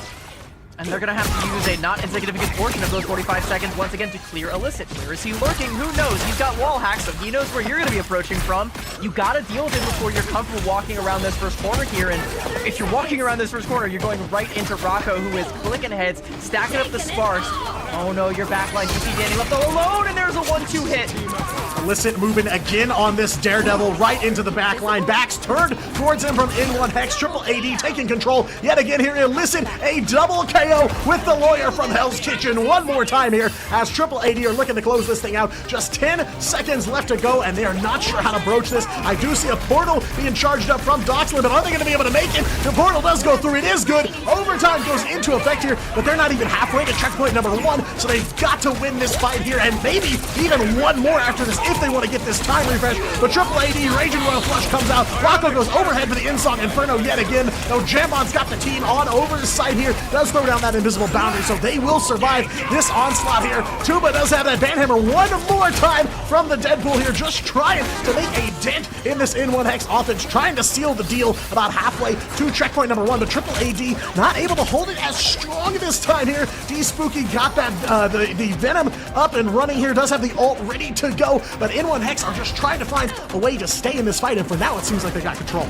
No Smite is caught behind enemy lines. Doxlin tried to scout that one out, but I don't think they confirm the Elim there. JT3 taking down Rocco, though. This is a good stagger. If they keep this going, they should be able to confirm that cap there. JT3 now taking the duel with No Smite all alone with no one to help him, but Illicit is the cavalry, and the cavalry has arrived, and with letting the devil out, is able to take down Jambon, and suddenly the lifeline for N1 Hex has been cut short as Tuba gonna take down Fish as well, and Illicit just continuing to batter N1 Hex with the Billy clubs. He's the Billy Goat in this house right now, and the Batsmobile will not be making it to point B as Triple AD lay the hammer down and stop the cap from coming through and set themselves up for a breeze on the attacking side here. And it looked good for a split second there, but it was also kind of rough. You know, a little touch and go at certain points there. We saw potentially the strangest shortest Doctor Strange portal of all time. I mean, having to take that about the length of a Taco Bell drive-thru just to get back onto the cart is definitely a sign of disaster. Yeah, I mean, Doxlin fighting for his and the rest of the team's life, throws down that Aya Agamotto at the last second, but just doesn't make its mark, can't buy any time off of it, and N1 Hex now staring down the barrel of Triple AD here. 95 meters of checkpoint number 1 is all Triple AD is gonna have to clear in order to bring this one home. So, you know, right out of the gate, look for them to get aggressive with it here, as there's some changes coming through on both sides of the board here. D Spooky over onto the Hulk. I see Rocco on the Black Panther, but you know, door's not open yet, so we'll see. It remains to be seen if he's gonna actually walk out on it. But yeah, it's just a couple of fights here that Triple AD need to string together to take this one home. Like you said, the door is not open yet, and as long as that door stays closed, you know where Illicit is going to be, so you don't have to click your angles anymore, so that's a plus, I think. But you know, in about 5 seconds, that advantage is going to be nullified. You're going to see him coming out the spawn door, and you got to keep track of where he goes from there, because if he ends up deep into your backline, that's going to be a problem. You have a good survivable backline with the Mantis and the Jeff, so, you know, not going to be giving up any Elims early on to Illicit, but that doesn't mean he ain't going to try. Yeah, definitely going deep into enemy territory. They've already that lost Daredevil. Yeah, I lost track of him here, to be completely honest. Trying to get the early drop on N1 Hex to make this a quick open and shut offense for Triple AD. Cart already out and on the move here. Triple AD wrestling for some control of it, and Illicit on the move. They do spot him, though. They are aware he's there, but what can they do about it? He goes in on Fish, chasing down the Jeff. He will make the escape here, but now Illicit full frontal here into N1 Hex, trying to push them away, give Triple AD some space to breathe and get that cart moving. Tuba already got the Deadpool ult moving and ready to go here. They are just looking for a big confirm here, trying to find some kind of breakthrough, and that might be it here. No Smite finds Gem on one strategist, down on the side of N1 Hex. Make that 2 and 3. All of the strategists offline here. No healing coming through for N1 Hex, and it is a matter of time here as Triple AD flip the cart back their way. And the target prioritization for Triple AD is stellar. They make sure that the Doctor Strange JT3 is the last one to fall, meaning that this Strange TP play that's going to come out is going to be extra late. It's going to be do or die now for N1 Hex. They're going to be coming in here with a couple of big ultimates, but have a look over the other side of your screen. So Triple AD, Rage and Will Flush about to come online from Windsor, and that might just be the final blow. Yeah, tough shots here. N1 Hex dive through the portal. Aya Agamotto is no good. Can't get it off here. Doxlin does go overhead for that Insong Inferno. Quasid's got invisible boundary up, and now Illicit letting the devil out one last time here. Quasid will find one on the invis here just to keep the KO train moving against N1 Hex. There's the Eternal Bond from Jam on there, trying to buy this team some kind of miracle to stop the last 2 minutes of this, but Triple AD still on the move. Illicit, an absolute menace on the Daredevil. They gave it to him again now, and Illicit is taking it to N1 Hex one last time as they will wipe the floor with him, and with 2 minutes left on the clock, Triple AD close it out 2 maps to 0. Unfortunately, N1 Hex are still going to be searching for that second win. They are not safe. They are not out of the woods, and they are still on the chopping block for elimination. Not yet securing safe passage to playoffs, but Triple AD are about as safe as it gets. They were in full control, especially on Museum of Contemplation. Tuba going to be coming away with a much-deserved MVP. You know, No Smite has told us a couple of times that Tuba and Illicit are the carries of this team, and I struggle to say carry because it feels like a team effort. It feels like top to bottom, this team just knows their win conditions. They just know how to win these fights in just the perfect way. You know, that stagger onto JT3, making sure that Doctor Strange is the last one to fall is just the cherry on top, meaning there's going to be no daylight between the cart and the checkpoint when that portal play finally comes through, and they've got the ults to carry on over to it. They've got Illicit with 28 and 3, 11 final hits. I mean, if it weren't for Tuba going completely with that goose egg there in the casualty department right there, like that would be, I think, a different MVP, but they can share the glory. I'm sure No Smite will agree. No Smite also went 25 and 0. Like, top to bottom, this team's stacked. I don't know what to say. That was what I was going to say. You know, before this match, I said this is a team with a deadly Vanguard line. No Smite and Tuba, absolute menaces in every sense of the word, and they show that off here. Tuba, a well-earned MVP on map number 2 here, and yeah, solid performance. This is a team that is very good at making it look like none of their members are the weak link in the chain, right? There is no one member on this squad that I would point out and say, yeah, if you can find a way to take them out, that's a good way to start kind of a snowball. No, they all look incredibly strong. They all find their way into the KO feud, and they are all very good at doing their jobs. And, you know, we did talk a lot about, you know, trying to shut down Illicit, whether it was on the Psylocke or on the Daredevil, but it's so hard to do. Like, you can't do that in the ban phase because you got to deal with one or the other, and there's still so many other things that you need to ban. It's a pick your poison or a whack-a-mole or whatever kind of situation you want to call it. It is a problem, and you know, if you can't shut that down, then you're not going to like what comes after, because it's going to be, like you said, Tuba or No Smite. We didn't even get to talk a whole lot about Rocco this series. It wasn't, you know, the flashiest one from Rocco, because it didn't need to be. We've seen him be the hero for this team in the past. Didn't even need to. He could kick his feet up and just let the rest of the team do their work, and they clocked in, they clocked out, made it look easy. Right, I was going to say, if that's Rocco, kind of lower tempo Rocco, I mean, imagine what he's like at full power, you know, a very deadly team in their own right, and, you know, still standing tall at the 3rd strongest in Asia, now record tied with Zero Tenacity, but they are not one to be overlooked here. They are definitely in the conversation, and if this team can find a way to work in some wins against Zero Tenacity, some wins against Pirates, they are looking at shooting for the stars for sure. But, of course, those two teams definitely big challenges, but Triple AD are the ones that seem poised to be able to beat them, if anybody, in the Asia region. You think Triple AD got what it takes to beat Pirates? Because I've talked about it a couple times, and they are the last team to successfully take a map off of them in MRC Season 6 Finals in a best-of-7 series. Triple AD, they did do it. They did get wiped for the rest of the series, and it was not close, and Pirates have been riding that high all the way to the top of Marvel Rivals Ignite Asia Pacific, and look to continue that trajectory. But if Triple AD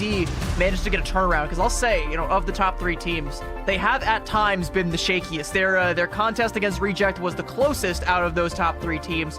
But if they've managed to clean up whatever was going wrong there, even in success, find room for improvement, I think they can take it to Pirates, maybe take a couple maps off. I mean, it's going to be a best of 3, so if they can take even a single map off, they can do what nobody else thus far has managed to do.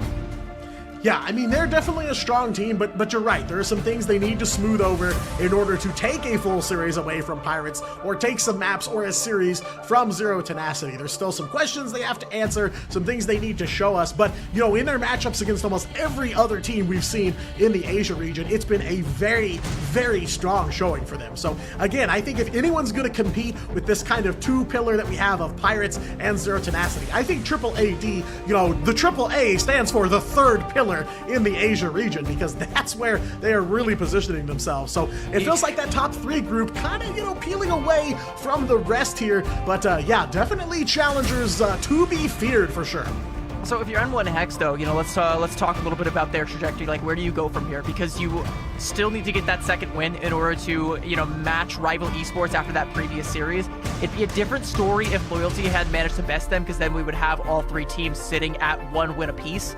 But now for N1 Hex, I feel like, and this is going to feel like hearsay, or heresy, whichever one, I don't know what the correct term is. I'm not the best wordsmith, despite it being my job.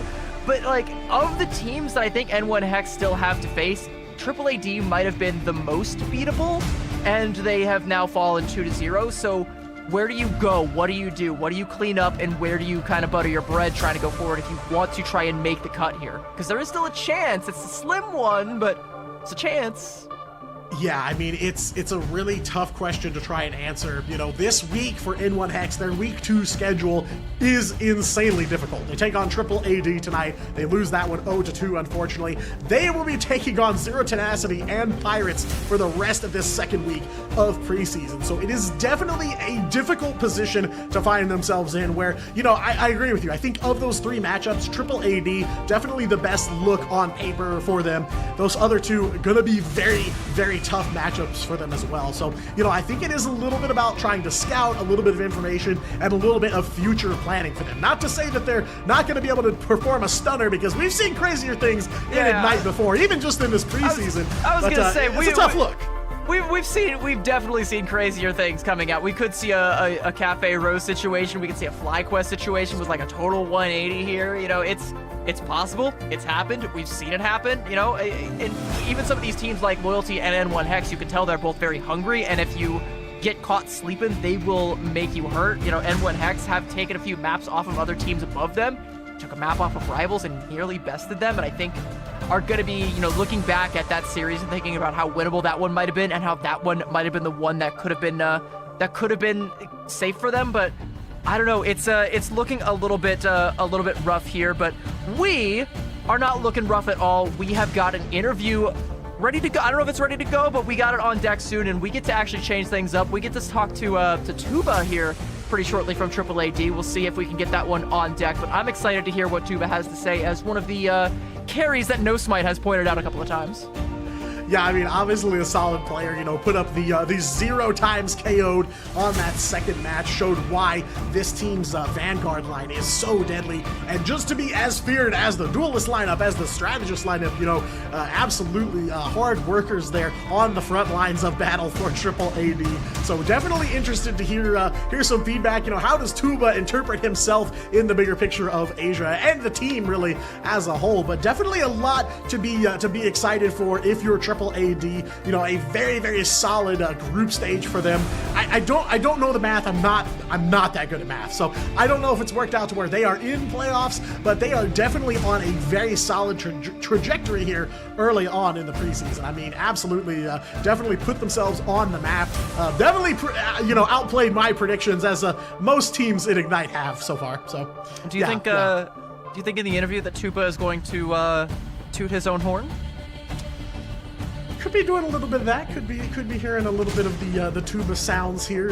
You know, comes in valiantly with the tuba, you know, war horn as he rides in to the interview. You know, as I've been told, you know, maybe don't ask him about spelling his name backwards, but you know, that's beyond me. Yeah, that's so it's just a little bit of dark humor for you. You know, a little bit of edgy humor. You know, we don't want to talk too much about that, but we've got some questions for him once we get him in here. We continue to look to the future for both of these teams, like we were talking about.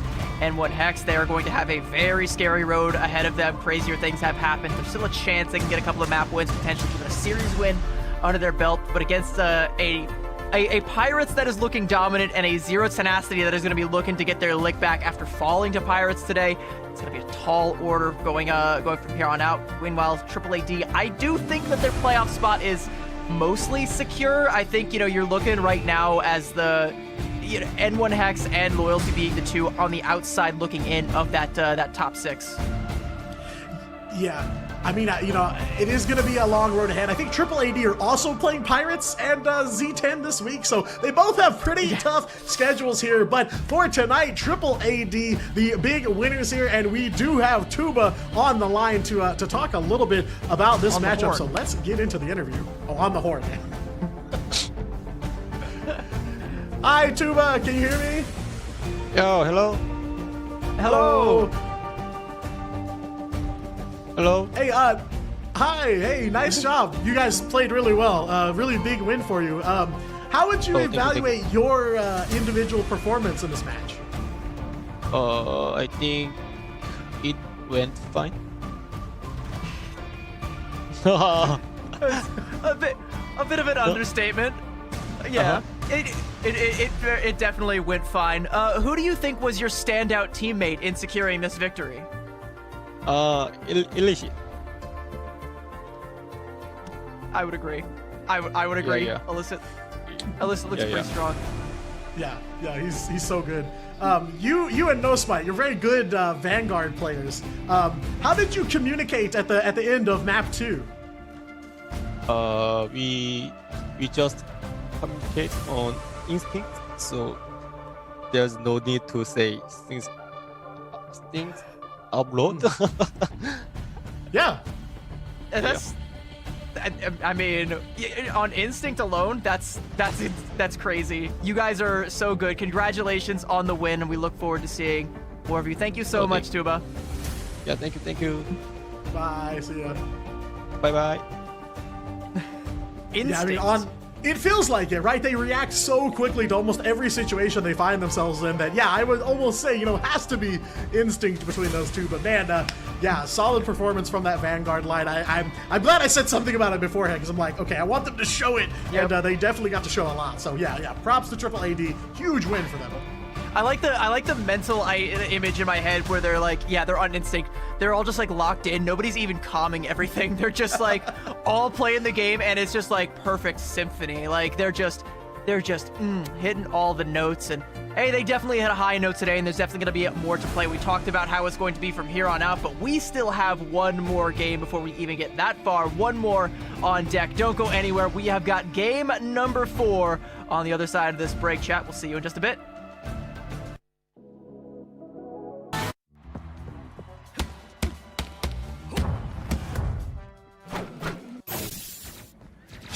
Fury! 气贯长龙！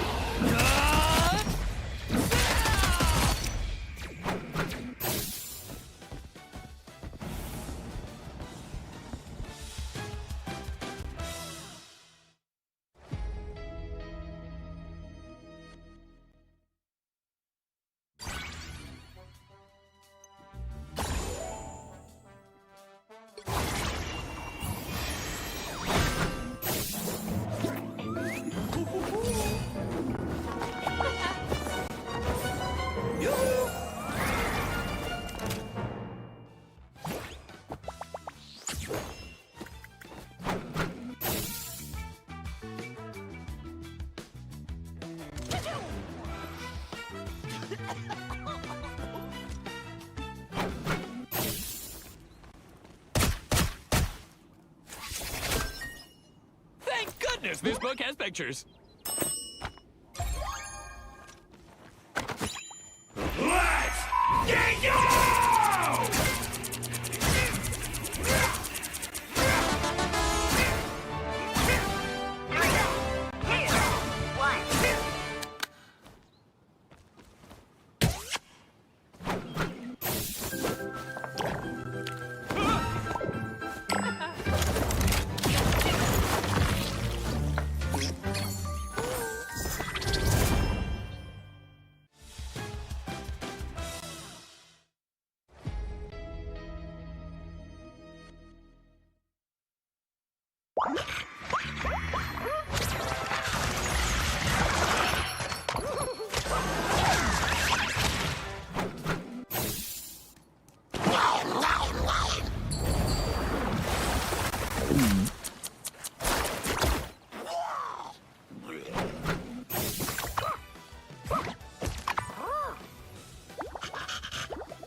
Hello, rivals, and welcome back to day 4 of the preseason here in the Asia-Pacific region. We've got one more match on deck for you and another marquee matchup between XOXO01 and Reject. Now, CB, Reject had a tough week last week, took a couple of losses, and are still looking to try and make a comeback. What are their odds looking like here? Well, it's looking like no rest for the weary, as XOXO1 also had a pretty rough week last weekend, and both teams I think are going to be desperately looking for a rebound matchup at the other's expense, but Reject I think need it all the more as they have fallen to Triple AD, Pirates, and C10. That is 3 big back-to-back L's, and they need to get some wins in that W column because, I mean, we could be looking at a world where Reject ends up in that danger zone, and maybe that's a lifeline for an N1 Hex or a Loyalty. I think, N1 Hex has already fallen to the likes of Reject. That might be their only win thus far, which is a little bit rough to say because this team is our partner team. They are, they have historically proven themselves to be the best in the region, but they just haven't lived up to the talent that this roster warrants, and they need to make a change, and they need to make it fast, and this is not the team that I want to go up against if I am at my worst. Yeah, I mean, it is kind of on paper a pretty close matchup, I would say, between these two teams. So definitely a tough match to be kind of the brush yourself off, pick yourself back up kind of match, but definitely one that Reject, you can't count them out of quite yet. I have to imagine they've gone back and looked at what went wrong last week several times and have hopefully worked out some answers to some of those problems. But yeah, this one is a little bit up in the air.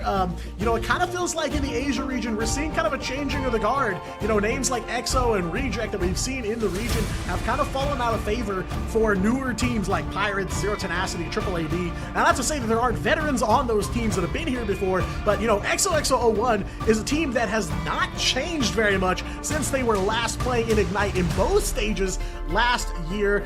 Plenty of names to look out for on this team alone. Definitely on any DPS can be him at any point in time. Sunjuk Woo, of course, got the nice dive trifecta, Spider-Man, Iron Fist, Daredevil, whichever you please. And of course, Ace, definitely a solid performer on this team, no matter if XOXO are winning or losing. So, there are some big threats on this team to Reject for sure.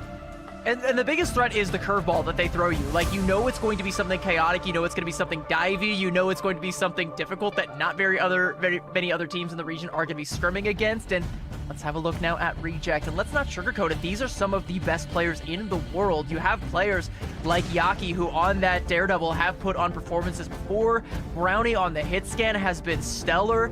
Gargoyle and Piggy are insane vanguards, but something just hasn't been clicking, and I think there is a certain point that things start to fall apart. We'll talk a little bit more about that when we get into the maps, but for the star power that this roster warrants, their performance has to be commensurate, and so far, they are looking to try and get that one big statement win that says, we are still every bit as strong as advertised. I believe in my heart of hearts that they still can be, but they need to show me. Yeah, and I mean, in this matchup, they are kind of playing in the disparity of kind of roster chemistry, right? EXO have pretty much stayed the same. I think they've had maybe one or two minor changes to the lineup, but for the most part, these guys have been playing together for a while now. But this Reject roster is kind of a combination of both previous Reject players and players previously from Crazy Raccoon, so they're still kind of learning to mesh together here, and we're going to see that kind of on full display here now in week number 2 of the preseason. We're going to start off on some Hell's Heaven, and I wonder, does that give Reject some extra points in their favor, or is EXO going to run the show here? I think it could realistically go either way. I will say the main thing that I've observed, because I went back and I watched the footage of Reject in both their victories and their losses, they generally play very well when it comes to domination, and they have map control.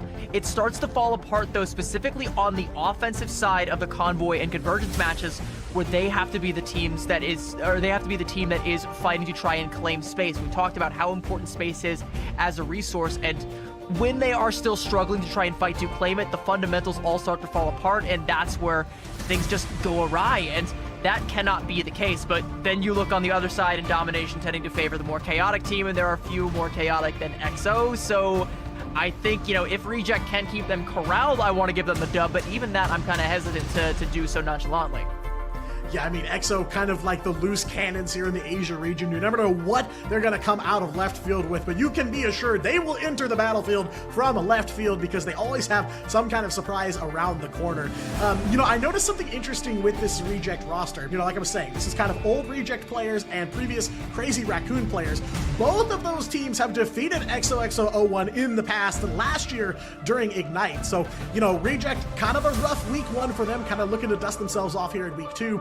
It's kind of a toss-up in my mind. Is this kind of, they're just learning to mesh together, or is this kind of like an anti-EXO super weapon that they've managed to assemble here by taking players that have both beaten this squad in the past? I mean, I sure hope for their sake that it's the latter, and maybe it is, finally taking the devil you don't versus the devil you, or the devil you know versus the devil you don't. They've already faced down 3 devils they were less than familiar with, and came out on the losing end of those, but that cannot be the story today. They have to try and get this win over EXO, and they have to keep them corralled on map number 1. But here's the thing that I think is even scarier is, you know, I talked a little bit about how things tend to fall apart on these convoy convergence maps.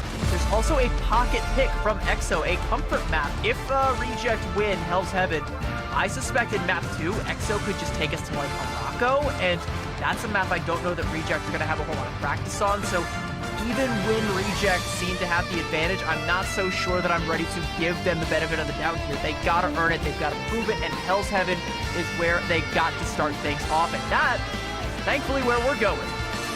Yeah, I mean, it definitely gives me a feeling like we might be seeing a 3-mapper here. It's been 2-0s across the board all night long, but old faces re-collide here, entering the battlefield. XOXO01 taking on the new Reject roster here. Reject, of course, looking to restore the faith here. They are sitting at 1-3 overall. XOXO breaking even at 2-2. They would love to make that a 3-2 here. Ready for some draft. Elsa ban from EXO and a Gambit ban coming out straight away from Reject. Or excuse me, the other way around here. Gambit ban from Reject.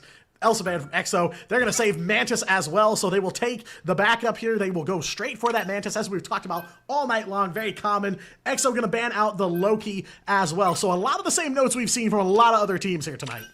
One-sided Elsa, though, from EXO, which is uncharacteristic of them to go for, but you got to believe they've got the talent to make that work. Alone Fills has been really solid when it comes to a lot of the hit scans, and even if you don't end up coming out with the Elsa, and you just hit them with a curveball anyway, it's still a coup to be able to get that one-sided. One-sided Mantis still going to come out from Reject, and I think, you know, in the grand scheme of things, with the style that EXO like to play, the one-sided Mantis hurts EXO a little bit more than the one-sided Elsa hurts Reject.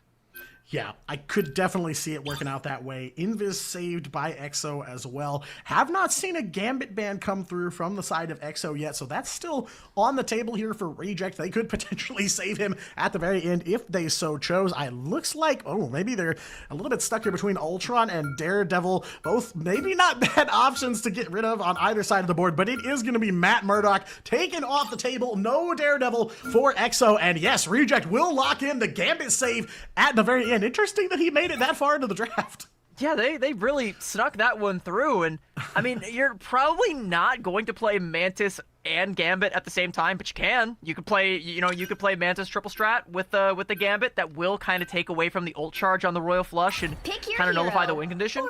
You could also just play 2 different types of triple strategist lineups here. I kind of like this actually. With the White Fox as well, like, Gambit does the lion's share of the healing there, and you just have, Sunghun and Brownie just kind of being a nuisance there. No, wait, no, we're not gonna go quad strat. No, Yaki, no. That's not it. Yeah, especially with Daredevil open for Reject, I would imagine Yaki would snatch up Daredevil very quickly. He's had some insane clutch plays on the DD so far, but yeah, we're definitely getting a little bit of spawn room troll here. I'm not expecting to see that many strategists walk out the front door here, but Reject, definitely some good looks here. They definitely get a few things out of it. Of course, Gambit is on the table. I did see Gargoyle flash the Rogue for a second too, so maybe they're thinking about going full into explosive entanglement here. It's definitely on the table. Well, whatever is on the table right now is the hand that Reject are going to have to play. We've talked up about how they need this win and just how badly they need to get that rebound and how good it would feel for EXO to snuff out that rebound, get themselves a little bit more comfortable, potentially even secure themselves a spot in the playoffs, as nothing is safe, nothing is secure, nothing is sacred, but one thing is for sure. Reject and EXO are going to collide once again, and a strange TP from Zeta, and looking at EXO's comp, they are up to their old tricks. Yeah, loose cannons indeed, and the loose cannon fires early. Strange portal, and all of EXO jumps right on through, taking the fight straight to Reject, and Sunjuk Wu on the magic will find Lastro shut down. Biggie as well, a double KO right out the gate for this EXO team. A strong start here. I do see Gargoyle locked in the Rogue, and Rogue in so much trouble here. Brownie taken down as well by the Invis Zeta on the Maelstrom of Madness, and madness indeed. EXO win the fight out the portal, and they will take the first capture. The ban onto the Daredevil, did you really think Sunjuk Wu was going to play Daredevil of all things? No, he plays Spider-Man, he plays Magic, he plays Iron Fist. He doesn't care what dive heroes are strong. He plays his heroes and makes them strong. And I mean, Reject, their heads are still spinning after that assault early on, though. But No rest for the weary yet again. It's EXO gonna go ahead and off that strap pull ultimate as well, and Reject forced to kite it. That's one ult down, but more time bought for EXO to build up to a lot more.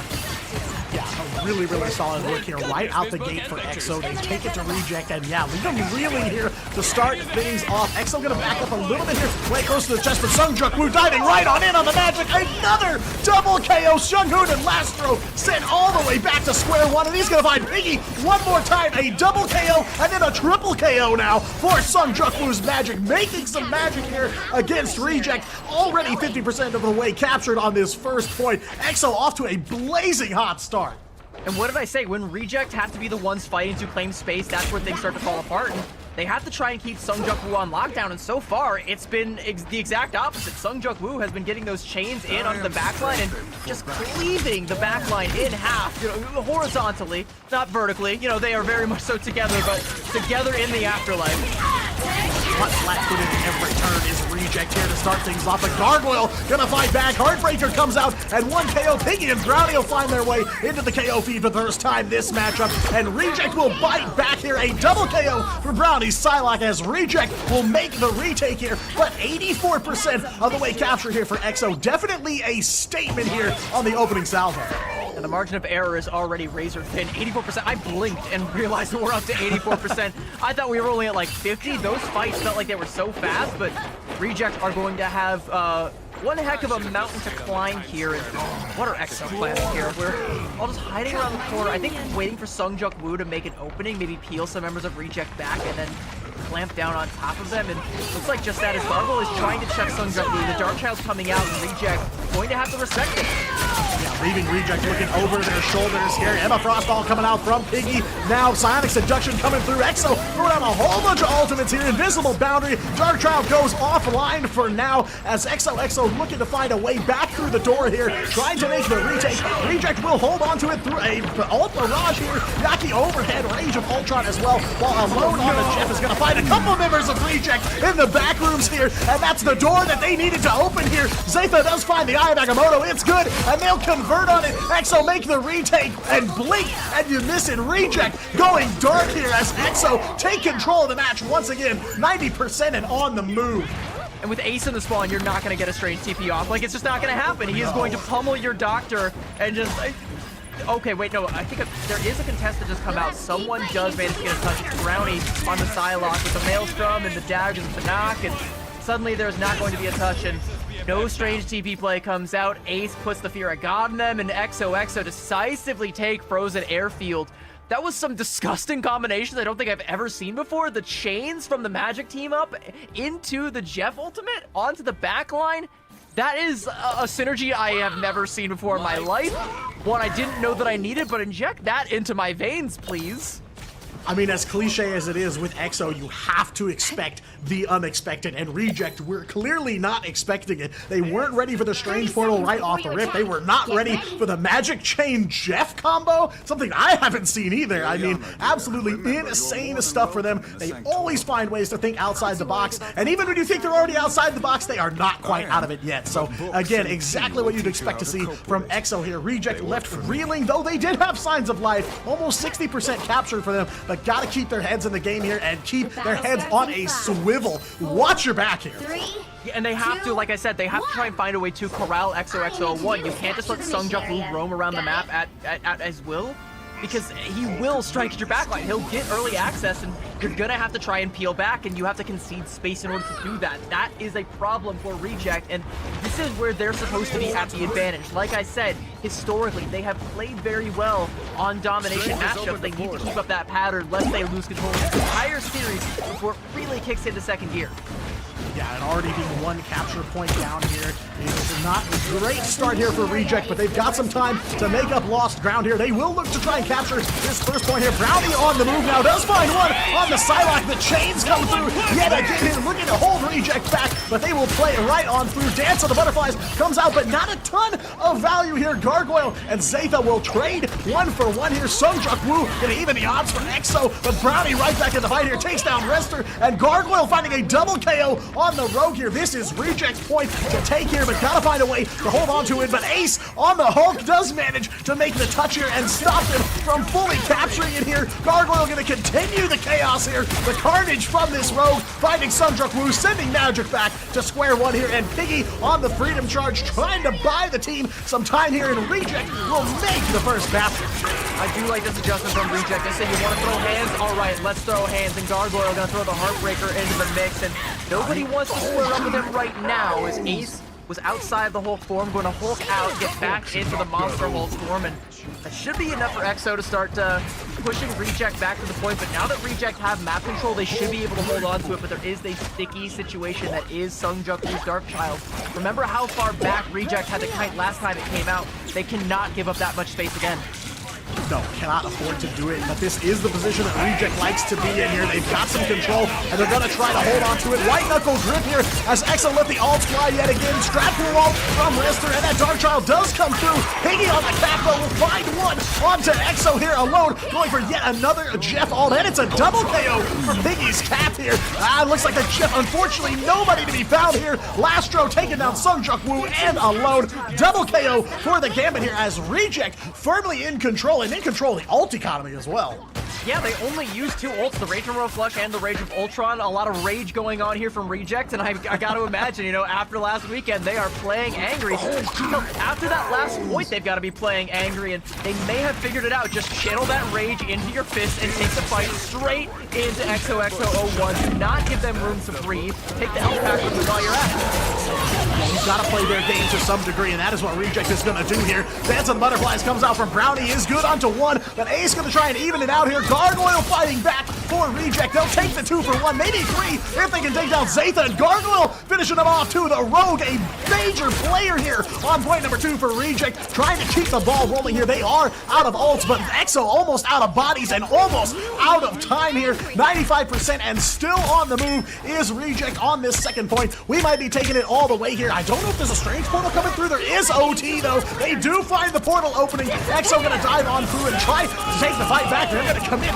all the way to the end of this point here. They think they can take it, and they will take the fight back to Reject. Piggy yet again. Freedom charge just in time to help buff up that team and keep them in the fight here. Sunghoon on the Mantis putting in work, and will find one. Headshot onto Sungjuk Woo, evening the odds though.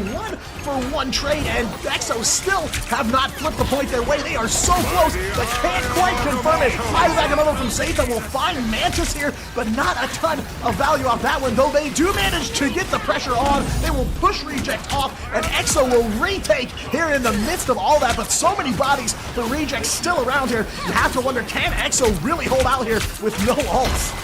Lastro and Sunghoon are doing such a good job of staying alive here. They're going to take down Ace. Gets a little bit too big for his britches, and Lastro is going to take that one, and EXO are going to be lacking in staying power here. Jeff ultimately going to be coming out from alone stills, and looking to see where that one strikes. Did he hit anything there? Meanwhile, Lastro trying to take down another flyer here. Speaking of flyers, Ace now making the swap over onto the Angela, and the KO feed is suddenly looking very blue, and EXO have finally shunted Reject from the point completely here, but ult coming online, Rage and Royal Flush and Rage of Ultron again, that double Rage combo, and oh, Reject are going to be mad again after having to concede that point. Yeah, I mean, last time we saw them run this wombo here, they were able to make some plays. So with EXO at 50%, Reject's gonna have to make those plays here, but they do have quite a bit of a time advantage here. They are looking for it. Piggy gonna try to sneak up behind him here on the cap. They have no idea he's there. EXO will walk off the point, and now Piggy's looking to make the flip here. They pressure him while they're all off the point there. Brownie on the move, still holding Dance of the Butterflies here, but they don't even need it. Reject slowly turning blue to black here as they will retake the point. 99% overtime ticks down, and with no bodies, we are going to point number 3. Reject making the adjustment that we needed to see, and they are able to keep map control, but as we move over to Eldritch Monument, we need to keep that one going. I like that they held on to some of these ultimates. You mentioned the Dance of the Butterfly. I'm glad that Brownie is still holding on to that one. It would have been so easy to just try and use that to make sure you put XOXO01 down definitively, but they don't commit. They know that EXO don't have the ults to be able to deal with that one. They can carry that advantage over onto the next fight, along with 3 other big heavy-hitting ultimates here. EXO also making a fair bit of changes, like we mentioned, Ace over onto the Angela, but I think she's going to be a little bit weaker on this map. I'd almost like to see Ace swap back over to the Hulk, but 80% of the Heaven's Retribution, that's a bit of a rough decision. That's a rough call. Like, if it were you, Diatonic, what would you do? I could definitely see him staying in at least to get the Heaven's Retribution off and then just a quick swap. Oh no, Ace is gonna go straight over to Magneto, gonna drop A to 50. secret third option. I was gonna say, we're right over to the Mag here, so Ace showing some versatility on that Vanguard pool. Doors open for checkpoint number 3. Big advantage to Reject here to start things off. 4 ults in the bank, ready to go, and this is definitely an angry Reject here. You can tell they are playing it so much more front forward than they have been in the past in last week's matches, so definitely good looks for them. I expect to see an aggressive Reject here on point 3. It's got to be aggressive. You got to go in early. I think with this Dance of the Butterfly, completely honest, like, Brownie just needs to find access to the backline and let it rip. Like, you know there's not going to get strategies. 27 days, 86% to ultimate there. That could be a win con, but it's going to be a little bit too late. Is Sungjuk Moo is the one to take the initiative with that spectacular spin. 2 KOs going to be traded back over. Gargoyle making it a third, and Brownie will finally find Pater with that Dance of the Butterfly. A little touch and go to kick things off, but Reject, as expected, will win this early fight and take Sungjuk Moo at the end as a trophy. Yeah, didn't even have to cash in all of the ults to make it happen. Gargoyle and Sunghoon still holding onto ults, and man, talk about Gargoyle, absolute hero for this Reject team here on map number 1. Rogan, the KO feed so many times here as EXO gonna take a little bit of time to regroup here. Now it definitely feels like Reject has the advantage here. They've got the momentum, and like I said, very hungry looking Reject here, obviously wanting to prove that they still belong here. They still need to climb the ranks of the current standings here in the Asia region. Lastro then holds it down on the point. Gargoyle on the Heartbreaker. Lastro will find one onto the Invis. Gargoyle taking down the lower fills as well here. Reject yet again. Ace falls off somewhere, gets off map, and Reject will finish off the rest of EXO here. Full sweep for them. What an anti from Lastro, threading the needle to take down, like you said, the Invis woman was holding on to the ultimate, and I think, you know, honestly, Ace probably just jumped off the map because you know once your lifeline is gone, you ain't winning that fight, my friend, especially when you see that second Elan come through from Lastro. Great stuff coming out from the backline of Reject, and now they look stalwart. They should be able to close this one out with the ultimates that they have online. But speaking of ultimates, EXO are building up to a sizable bank. They can use them to try and break on through here. Good Meteor M is just denying Yaki a firm anti-AI stance coming out from Ace. Yeah, mid-air shot. Good stuff for EXO here as they're trying to get back in the fight here. Invisible boundary down on the point for EXO as they are going to try to commit to the fight here. Brownie almost charged up on that Dance of the Butterflies. Definitely something to watch out for. Raging Royal Flush does come down for EXO, but it's Brownie on the Sungjuk Moo taking down the Ultron shot down from the skies, making a double, and he hasn't even used the Dance of the Butterflies yet. Reject looking to try and close this out in a 0-100. Brownie getting the triple KO. Gargoyle finding one as well. Reject definitely going to take this to 99%, and the bodies are dropping for EXO here. Rester over onto the Doctor Strange, going to get a portal for one more recontest, but yet again, EXO backs against the wall here. 1 second of overtime left. The portal opens just in time. No ultimate stone for EXO, and Reject still have Dance of the Butterflies, and Brownie still doesn't need it here as he is going to look to close this out for Reject. Double KO for the Psylocke. They are trapped in this hallway here, and EXO cannot find a way out. Quadra for Brownie, and Reject will dominate Hell's Heaven. There's something about these Psylocke players, man. There's something about Psylocke right now. She is on the up and up. You gotta invest in the Psy Stonks right now because she might even be stronger than the Daredevil in some situations, especially for a player like Brownie who really gets to get cooking with this pick. It makes all the difference once Reject make that swap. You show me the scoreboard. I need to see how many final hits Brownie had on this Psylocke. Yeah, that's gonna be a 20. 2-0, and like, what do you even say about that? I mean, it did kind of feel like, you know, EXO hit Reject with a haymaker, and Reject spent the entirety of Frozen Airfield collecting themselves, but they shook off the cobwebs going into Super Soldier Factory, and Brownie just went into another level, man. Yeah, I mean, breaking off the rust from week number 1, and now Reject emerges from the cocoon, a completely different team than we saw in that doubleheader last Sunday night. A confident win here on map number 1. Of course, we've talked a lot about how they are quite dominant on domination, but I mean, on a whole nother level here. EXO definitely got their jabs in here. Point number 1, absolutely, they ran the whole show, but from there, it was Reject all day long. They come back, Brownie leading the charge. Of course, Gargoyle as well. Cannot overlook the rogue impact on this matchup, but absolutely insane stuff. The Gambit comes through so huge from Lastro as well. I mean, definitely overlooked in the draft phase as Gambit makes it through and immediately Reject pick up the map 1 win, where we thought EXO pretty much had it on lock, and now here we are, Reject match point as they take map number 1. I'm glad you highlight Gargoyle, by the way, because I think that even in some of the more rough outings from Reject, Gargoyle has still looked very strong, whether it was on the Venom or now on the Rogue. There are very few Rogue players in this region. There's very few Rogue players in Ignite, and Gargoyle is making a case for being towards that upper echelon along with, you know, the likes of some of the others that we've seen tonight, but I think that's going to be a boon for this team and something that they can definitely lean on going forward. It does give them another look and something that we might see, but speaking of things that we might see, Diatonic, there is one thing that I know you and I both definitely do not want to see. Yeah, so we don't want Symbiotic Surface, and you know, Reject did counterpick it a couple times last week, and we saw they had some kind of strategy going, but we never really got to see it. There were some cold feet, and definitely could not commit to an engage here. So I don't know if EXO has seen the tape. I don't know if they want to take up the Symbiotic Surface and see what that strategy might be all about, but that's kind of the question, is where the heck do we go next?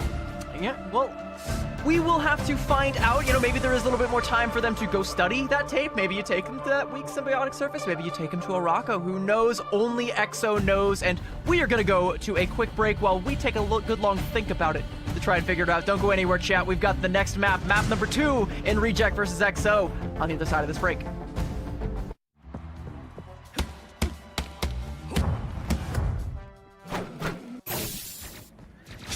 Fury! 气贯长龙！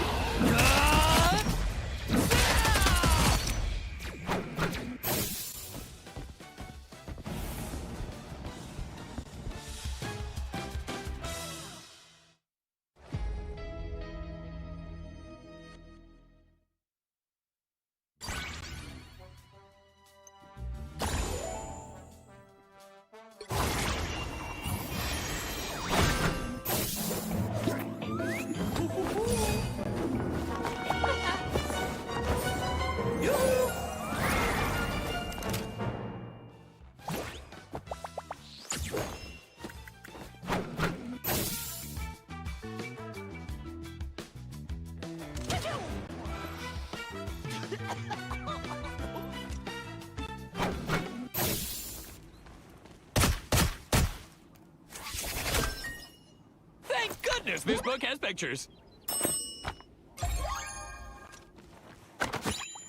Let's get go!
Hello, rivals, and welcome back to Day 4 Asia Pacific preseason action.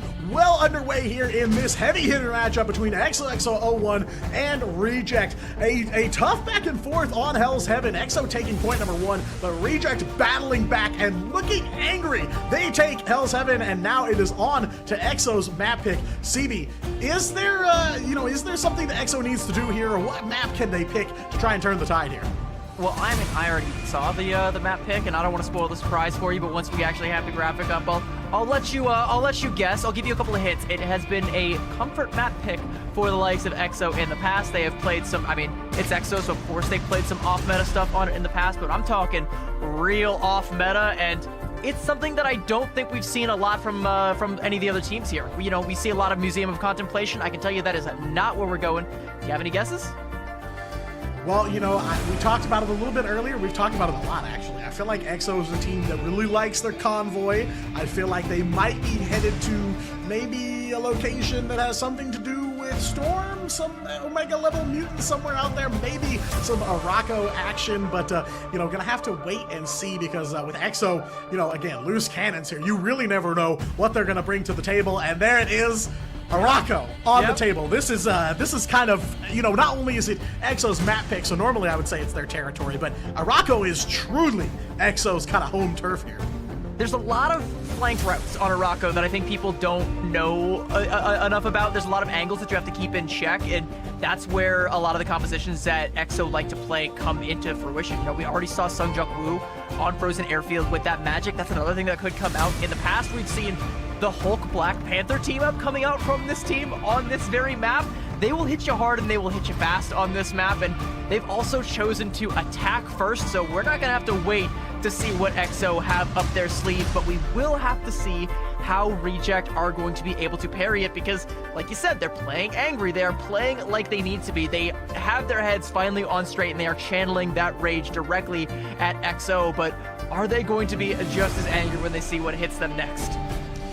Yeah, and I don't know, I mean, kind of like the Hulk, you know, had to get the heart pumping, had to get the blood pumping for this Reject to appear there in the back half of Hell's Heaven, so maybe gonna have to take a couple of lumps here against EXO as, like you said, EXO gonna be on the attack first, so maybe they will take those hits and we'll get that same Reject we saw because, yeah, fierce is kind of an understatement from what we saw on the last two checkpoints of Hell's Heaven, but, you know, it is, you know, an EXO kind of play. This is exactly what I would expect from a team like them. They're very comfortable on this map. And like you said, you know, even for me, you know, I've played Arako plenty, and I still find myself outflanked from angles I didn't even know existed. Roby opening other dimensions that I had no idea were even there and coming out of the woodwork. So definitely curious to see what they're going to bring to the table.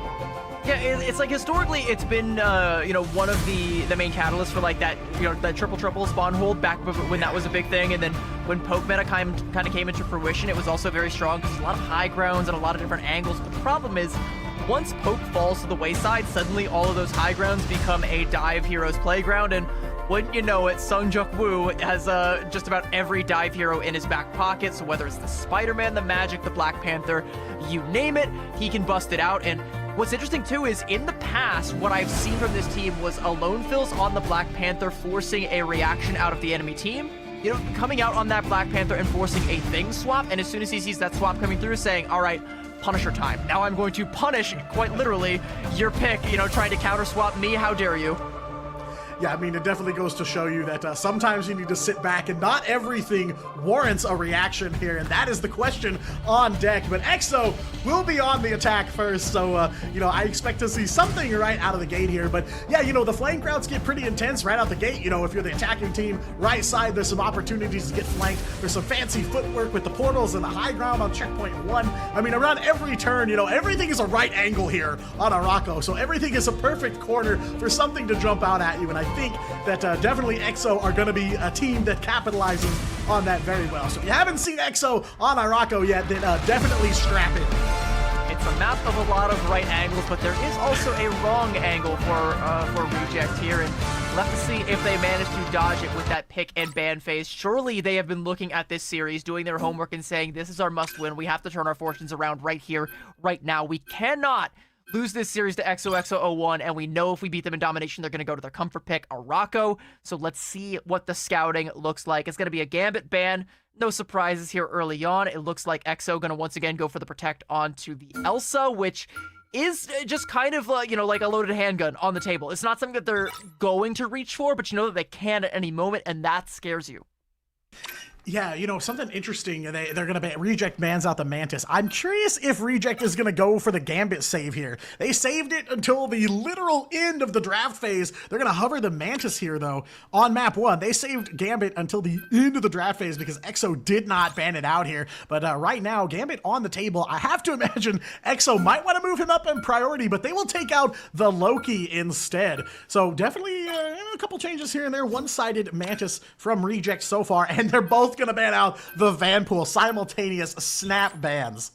So surely Reject are going to go for the Protect onto the Gambit here. And yeah, they're hovering it, they're locking it, it's locked in. It's going to be more of what we saw on Hell's Heaven coming out from the side of Reject. But the ban phase very seldom tells the whole story when it comes to EXO. I mean, they are going to ban out the Rogue, and I do think that will help them forward. If Reject have to try and make that adjustment again to just go for the full, like, knuckles down brawl that Gargoyle was bringing to the table last time around with the Rogue, no longer going to be an option. And that might end up being huge, but Doctor Strange ban is being hovered, and that might be just as massive.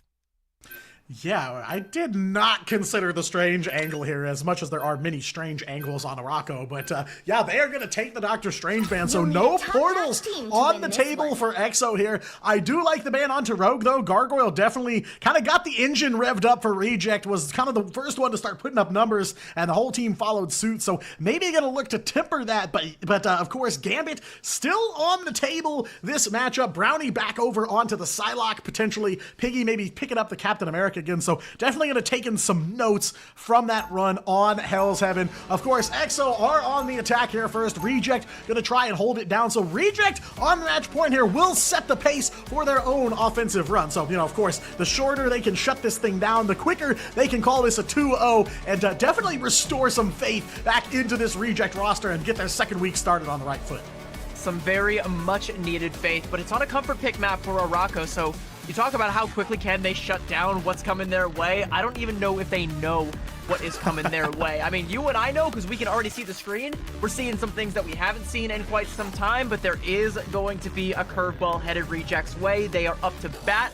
If they can knock it out of the park and get themselves back in this group stage, get themselves back, like you said, on the right foot, heading into playoffs, it would be a great way to do so. But here we go. We're seeing the Thor, the God of Thunder, has come out to play on Arako, and Sung Jung-woo going right back to the Dark Child herself. The Magic coming out, and this is another scary prospect for Reject, since you don't know where Sung Jung-woo is going to be coming at you, but you know where Zeta is coming at you from. It's straight ahead, and you forget about checking your 6. You got to check your 12. Yeah, Shungun does not survive the full frontal assault here from the Thor. Alonefill's gonna pick up a couple of KOs here on the Jeff there. Left click water stream down here. Melted down are two more members of Reject by EXO here, and they are on the move. And yeah, you were right, CB. They had no idea what was coming their way, even though to some degree it came from their 12 o'clock, as Reject now kind of on the back foot here. Just 45 seconds in, and EXO already on the move here. Probably about halfway to the first checkpoint, and Rester's already got a strap for already. Every time Piggy tries to go in to make a little bit of space, he gets caught out with the push there that comes out from Zeta on the Thor, so already negating this Captain America pick. It's a great shout from EXO, and they can keep the pressure going. Gargoyle, though, will deal with Sung Jung-woo, and that is a great opening salvo, but Gargoyle being taken to a secondary location courtesy of Zeta. Yeah, right into the midst of all of EXO, as he will make the escape this time, and Zeta gonna take some hits on the Thor, able to back off and survive that one, but now Reject finally flipped that cart blue, able to put a stop here, and you know, blink and you miss it. We're already a minute and 30 away on this offensive run for EXO. Reject, plenty of tools in the back pocket here as EXO's ready to muster the full squad here once again and get this cart moving. Trapped in the hallway here with Gargoyle and an eye of Agamotto. We'll find a couple, but EXO let the ults rip here alone. We'll find Gargoyle on the Strange, taking down the Pit of Doom for a ride here. That's a lot of ults committed by EXO, and not a ton of KOs here though. Brownie gonna go for the dance of the butterflies. Cannot let that shark escape through the portal. Will hunt down alone, and Jeffson all the way back. 1.97 meters left. The cat almost coming through. God of Thunder coming down now from Zeta, and EXO have nearly snuck this all the way on through, but Brownie gonna come back in, clean up Redster, and that will repel XOXO1 for the time being. But what an Uno reverse card that comes out from Alonefill's on the shark. Sees the Eye of Agamotto coming out, swallows up his whole team to safety, and then spits Gargoyle out into the abyss. And I mean, Reject again on the brink of disaster, and EXO really pushing them to their wits' end, but they're able to collect themselves. They have some ults. They've got the Raging Royal Flush and the Freedom Charge. They can definitely bleed this time back down to OT, and the Ragnarok composition from EXO, it's gotten them a fair bit of space that isn't going to take them the rest of the way. Got pushed to the absolute limit. That cart was at 0.02 meters before Reject found this most recent stop here. So miracle defense from Reject there. They've got a Captain America. they've got. Sung-Juk Woo, meanwhile, has a Dark Child and is going to let it fly here. Finds Sung-Hoon on the Mantis. 1 KO already for EXO as they are on the brink here of this time refresh, and they will need it. Under 60 seconds left for EXO to try and push this thing to the end. They are in control of the card, but Reject there, and the bodies are here. Piggy going to get into a fist fight here with Sung-Juk Woo on the Magic. Gargoyle going down, though. That's courtesy of Rester on the Deadpool, and if you didn't already know, there's the selfie for you as well. Sung-Juk Woo going to enter the KO feed once again here as EXO slowly find the breakthrough here. One small hole poked in Reject defense, and they will open it wide up here. 3 minutes to go now for EXO, and they are still on a roll. You are going to be seeing that selfie from Rester on the gram. Here's another one for you, and this one is going in the cringe compilation right next to Reject's defense. There is Zeta on that Thor has definitely made its money there. And we're sticking with the Ragnarok comp for here on out because no swaps coming up from Reject, so stick with the counter comp. Ace going to check the Captain America. Stop Piggy from getting access to the backline there, and EXO to try and keep this momentum going. A big anti coming out from Yaki is going to make them think twice, but Rester just bouncing on it for a free ultimate. All right, yeah, make them think twice. EXO, they didn't even think once. Yeah, crazy style indeed from Rester here to build up that all quickly, but taken down just as quick by Piggyback on the Captain America, putting in some work here on Arako as Reject trying to hold it down here one by one. EXO will fall, and Reject is slowly melting away that time day, but Sung-Juk Woo and Alone Fills, again, the orange names back in your KO feed, trying to even things out for EXO, but Yaki on the Gambit as well here. Plenty of pushback from Reject here as we get to the Hill of Doom. The Reject are in a bit of an odd situation. They're left with Lastro still alive, but he's holding on to the invisible boundary, and you don't want to invest that when the fight is already broken down to about an even 3-3, so EXO are going to get a fair bit of car progress off the back of that. They want to try and keep that one going here. The invisible boundary now coming out from Lastro, but the God of Thunder going to clamp down right on top of them, and not going to be enough to secure an Elin, but a good kidnap there onto Sung-Hoon might be enough, and Alone Fills gives them the Hakua. Yeah, the pick you want to see here if you're on the side of EXO trying to fight their way up this hill, but Gargoyle over onto the Emma Frost, gonna find one, can't get the Sonic Seduction off before being KO'd though, send back to spawn, and Lastro following him right back there on that invis. They do have the Rage and Roar flush on the scene and gonna go ahead and let it fly here as Piggy trying to hold it down yet again on the Captain America. Freedom Charge comes through to keep that team buffed up here, though Zeta putting in some serious work here on the God of Thunder, trying to hammer their way through this Reject defense and onto this second checkpoint as again EXO watching their time slowly but surely tick away here. Dueling strategist ult and Sung-Hoon on the Mantis will find one onto Ace as well. Hulk send back a Sung-Juk Woo back for another round of Dark Child with just 30 seconds left to go here. Reject battling back, their bodies are here, but EXO slowly getting their members back on the point. Sung-Hoon heard that Dark Child come in, felt his heart stop for a split second, but it hit the sleep of a lifetime, and it will buy him another lifetime as Lastro taking down Sung-Juk Woo at the end of that fight, and only 20 seconds left. And like you said, Reject are getting their soldiers back in the fight, and for every soldier that comes back, they're taking one more from EXO. Gives the Butterfly just to confirm an Elin there onto Rester, and Piggy wants to press the issue. That's going to be the Deadpool down, Alone Fills trying to swim back to shore, get a contest on the point, and will do just that. Buys them overtime at least for now, but taken down immediately, giving EXO plenty of time to try and walk it back here. The overtime slowly ticking down, and a big pick onto Sung-Juk Woo as he goes over to the Daredevil, and EXO can't make it back. They cannot get checkpoint number 2, and now that window of opportunity wide open here for Reject to try and close it out in EXO's turf.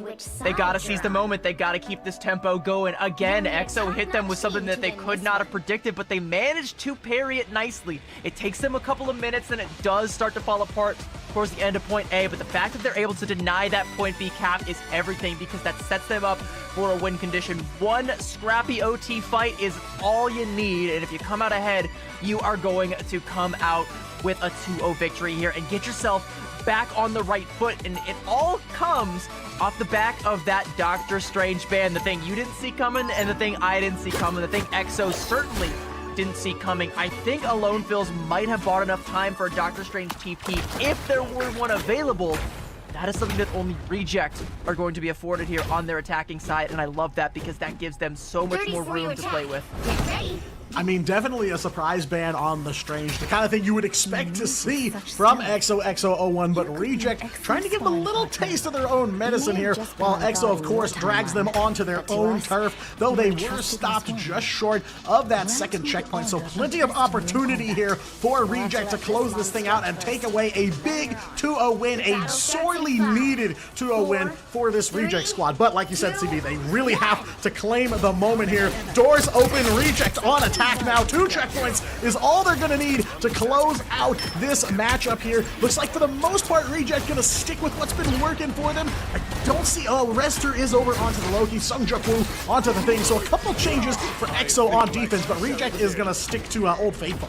It's a triple-triple for EXO, but a very odd one. You don't often see it with Loki, Jeff, but I mean, it's EXO, so of course, even when they're doing things that people were doing before, they're gonna do it a little bit differently. They dance to the beat of their own drum, and it's gonna be a war drum from Brownie, just taking down a lone field, sniping that shard from about a mile away. How many fathoms deep was that one?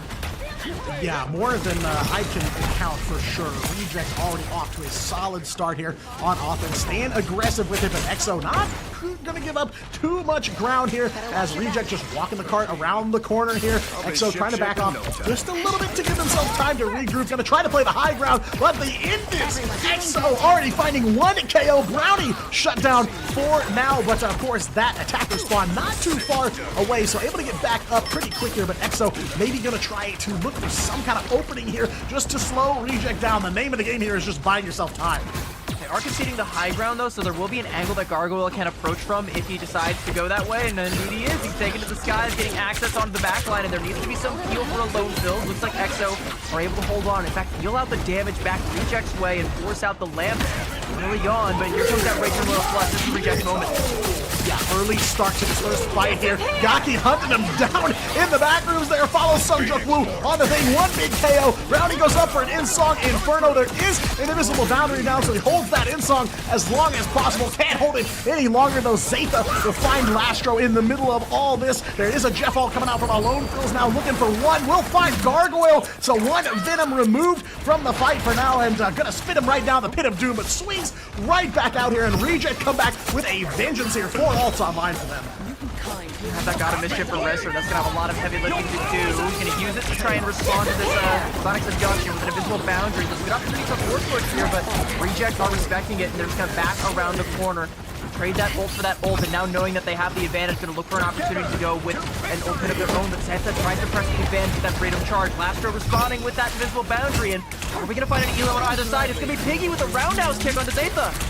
Yeah, big pick to start off there. They are looking so low the side of EXO there. Invis goes down. 1 strategist offline. Loki is gone as well here, 1 by 1. EXO send back to spawn. Reject in full control of the card here as they are rounding the last corner here. Thinking to take a sec to take out the Loki clone from behind. Do not want to get sniped out. And Seung-hoon on the gambit will find a Lone Fills as well here. Another pick after pick here for Reject as they sit 2 meters shy of this first checkpoint, and they've got the body advantage here. Sungjuk on a clobber in time does find Yaki at least, but a Feast of the Abyss coming out from Gargoyle here, trying to get some damage down onto EXO. Just a little bit of a breakthrough. They will find checkpoint number 1, 3:20 on the clock, and now Reject looking at the final stretch of the match here. The strategy right now, though, seems to be attrition for EXO as they want to try and bleed as much time out of this time bank. They're trying to take these fights onto the cart, but they've now been repelled, and gonna be some progress now built up for Reject. There's still a good opportunity here for EXO to draw a line in the sand and get themselves a win here, but they need to stop this momentum for Reject before it spirals out of control,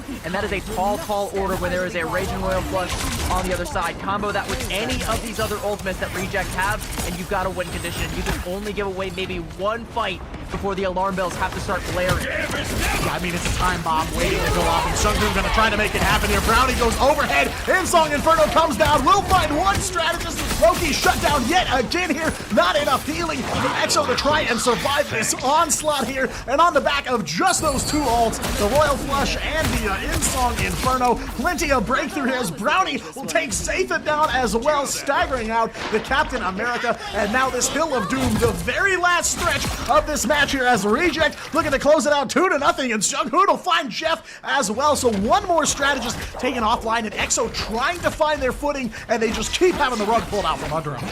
And that was their the one that they could afford to lose, and now they have. And they've lost it with both of their strategic ultimates now gone. Reds are going to make the swap over onto the Cloak and Dagger. You can maybe build up that Eternal Bond, but 27 A's is already down. Reds still going to fall before the ultimate ever comes online, and Reject, all gas, no brakes. They're going to get this done. Yeah, looking to capitalize on that momentum. Yaki goes up and takes care of business. Ace taken out the sky, and with that, Reject will close it out and take a sorely needed and deserved 2-0 win over EXO. And for the expectations that we had on Reject, you know, it always hurts to see an entire lineup of 2-0s across the board, but this is a 2-0 that we really wanted to see. We wanted to see them get back in the saddle, show that they are still that team.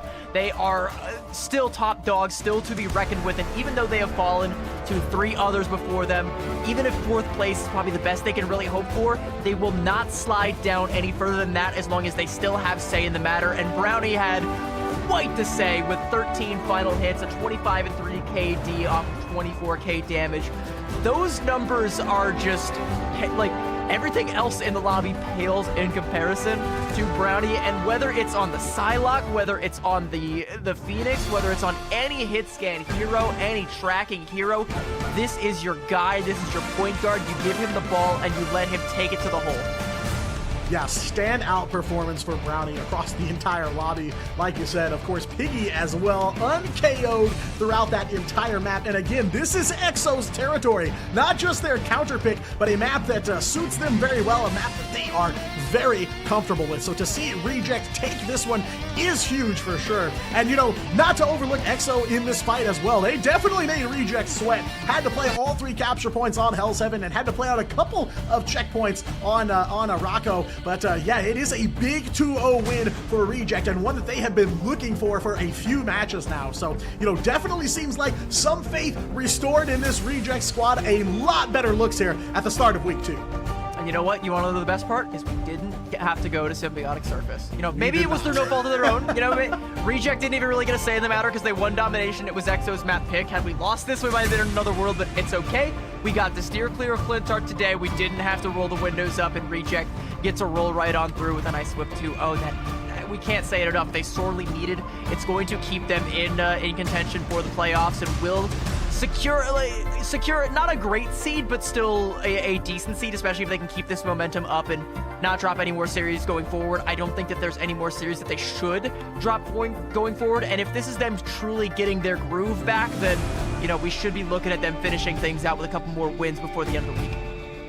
Yeah, I mean, definitely the way you want to start off week 2 after a rough end to your first week here in the group stage. But yeah, I mean, they won't necessarily be competing for top seed, but at this point, really just trying to hang in there, play in the middle of the pack here, and get to playoffs, I think is the big thing for Reject here. Playoffs going to be kind of a clean slate for them.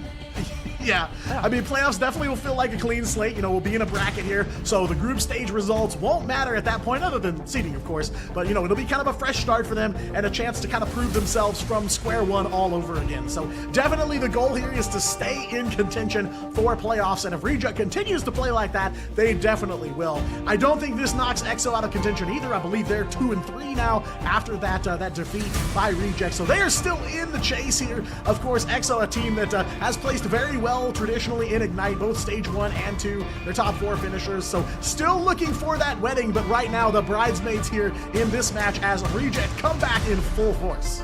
Well, and despite what we've seen from both of these teams, you know, you mentioned earlier, there has been a somewhat of a changing of the guard as a lot more of these new teams have staked their claim. Zero Tenacity has also historically been amongst that top 3, and they are the only team that is still clinging on to that top 3 as newcomers Pirates and AAAD have staked their claim and climbed their way up towards that top and look to hold on tightly as we move into playoffs. But, you know, as you kind of alluded to, it doesn't really, it doesn't not matter, but all you really have to do is make it to playoffs and you can still win. That's the beauty of it. You just got to make it through group stage, avoid getting eliminated, show up on the day, and, you know, the seeding is going to be, you play with the hand you're dealt, right? Like, you got there, that's good enough.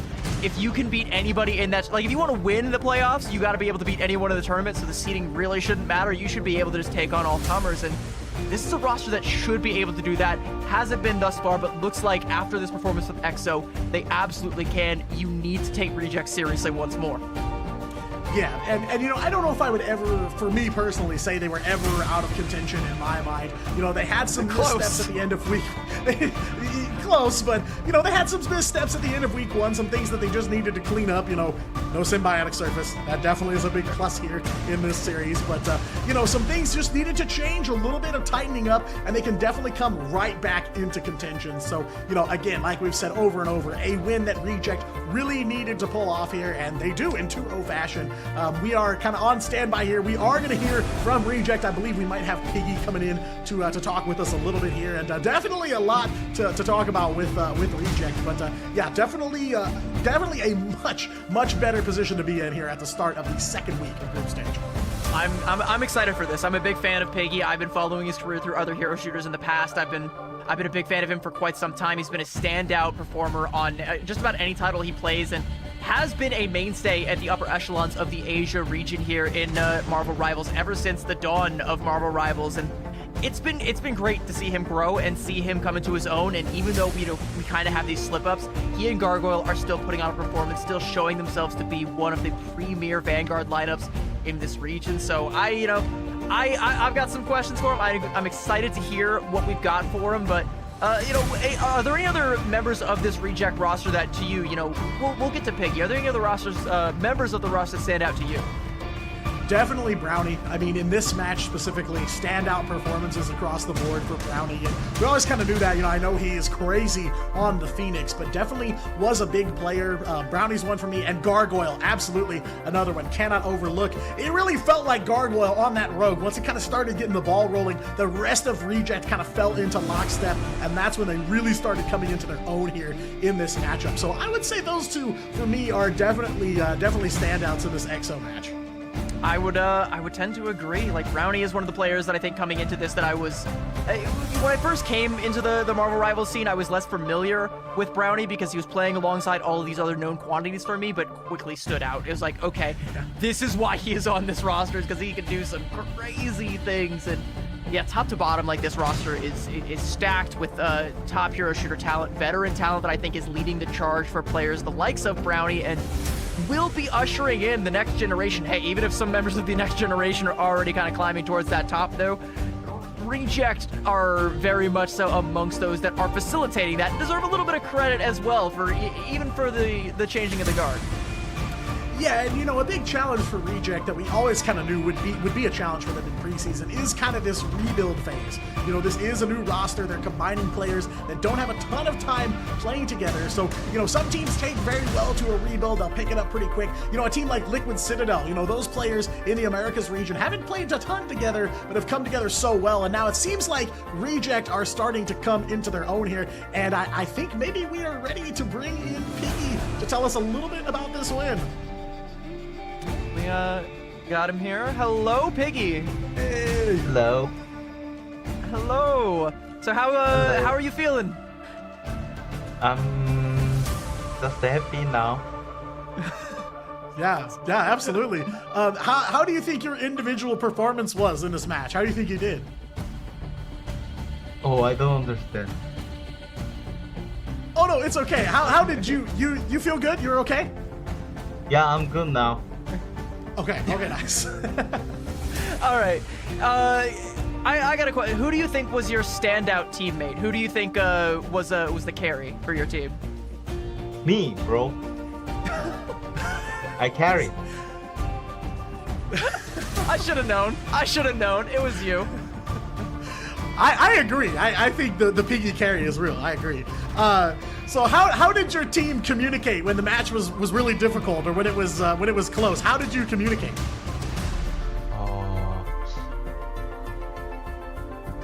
First week we was like too many mistakes, and then communication is not good each other. But I think for now we are really good communicate each other. Nice, good to hear. Yeah. You guys do look like you're communicating much better. Thank you so much for joining us, Piggy. Congratulations. Thank you. The Piggy carry is real. I'm telling you. He's the carry. That's the carry. I like the confidence of that answer too. He said, "Me, bro." Like, come on, like. And he like, knows, no, it was he knows. Snap, right? No time to think about it. Like, was it me or was it someone? No, it's me. It's me. He was It's like, "Why always would you even ask me that question?" Of course it was me. It's like, you know what? Fair play. I can't really argue with that. Well, definitely a lot to be confident about here going into week 2 for Reject. A big turnaround here in this matchup over XOXO01. Old rivals collide here, and Reject will take the win in confident fashion. So definitely a lot for that team, Piggy especially, to be happy about. And I think the worst of their days are behind them. I think, with that confidence and, going from, I'm feeling okay now to it's me, I'm the carry. Like, don't even ask me that question again. That was silly of you to ask. I think if they ride that high and ride that confidence as a team and with that communication now all shored up, they should be looking to continue that upward trajectory. Their bounce back is real. It started here, and they do it by bouncing EXO out of the series 2-0. Yeah, the rest of their schedule this week, they're playing Loyalty tomorrow and Rival Esports at the end of the week, so definitely a couple more to watch out for them, but things definitely looking up in terms of the schedule for Reject as they start to turn things around here. An absolute clutch performance by them, even when their backs were against the wall, and they were against the wall like at a couple different points in that series, but they answer as we would expect Reject and these players to answer, and they will take that series home and complete a full lineup of 2-0s for us here tonight. Yeah, like I said, it's a little bit rough to see the scoreboard and see a bunch of 2-0s, but I think that, we had a couple of good ones. I think, Loyalty versus Rival actually delivered. That was a lot closer of a 2-0 than we would have liked to see. And this one, we really did want to see the 2-0 from Reject, because it would be a shame to see our partner team continue that downward spiral and end up in the danger zone where they are going to be playing like with the likes of Rival and One Hex and Loyalty just for survival. That's not the Reject we know. That's not the Reject that we saw today. Thankfully, we got to see that 2-0. I think, it might still be a little bit of a struggle bus for XO, as they're not quite sitting as comfortable. They still have 2 wins under their belt, so roughly at the same seeding as Reject. We'll see how things shake out once we kind of have all that together, but not a bad day overall. I think, the results are more or less as expected, but still what we kind of hoped for. Yeah, and I mean, in a lot of cases, when you look at a 2-0 in a game like Rivals, the map score alone doesn't necessarily tell you the full story. There were lots of close matchups, back and forth, lots of tense moments for these teams, and plenty were challenged as we kind of expected them to be. Many teams taken to task and forced to answer the tough questions, but yeah, you look at it and say, it's 2-0s across the board, but really, when you dig into some of these maps, very, very close matchups, and sometimes even closer than a 2-1 or a 3-2, in a best of 5, so always gotta kind of look beyond, look at the stats, and of course watch those replays. You're always welcome in game to head over to the esports tab, check out those replays, and watch any POV you want. That's the power we've got here. So if there's a player you're interested in, you can see basically the entire game from their perspective.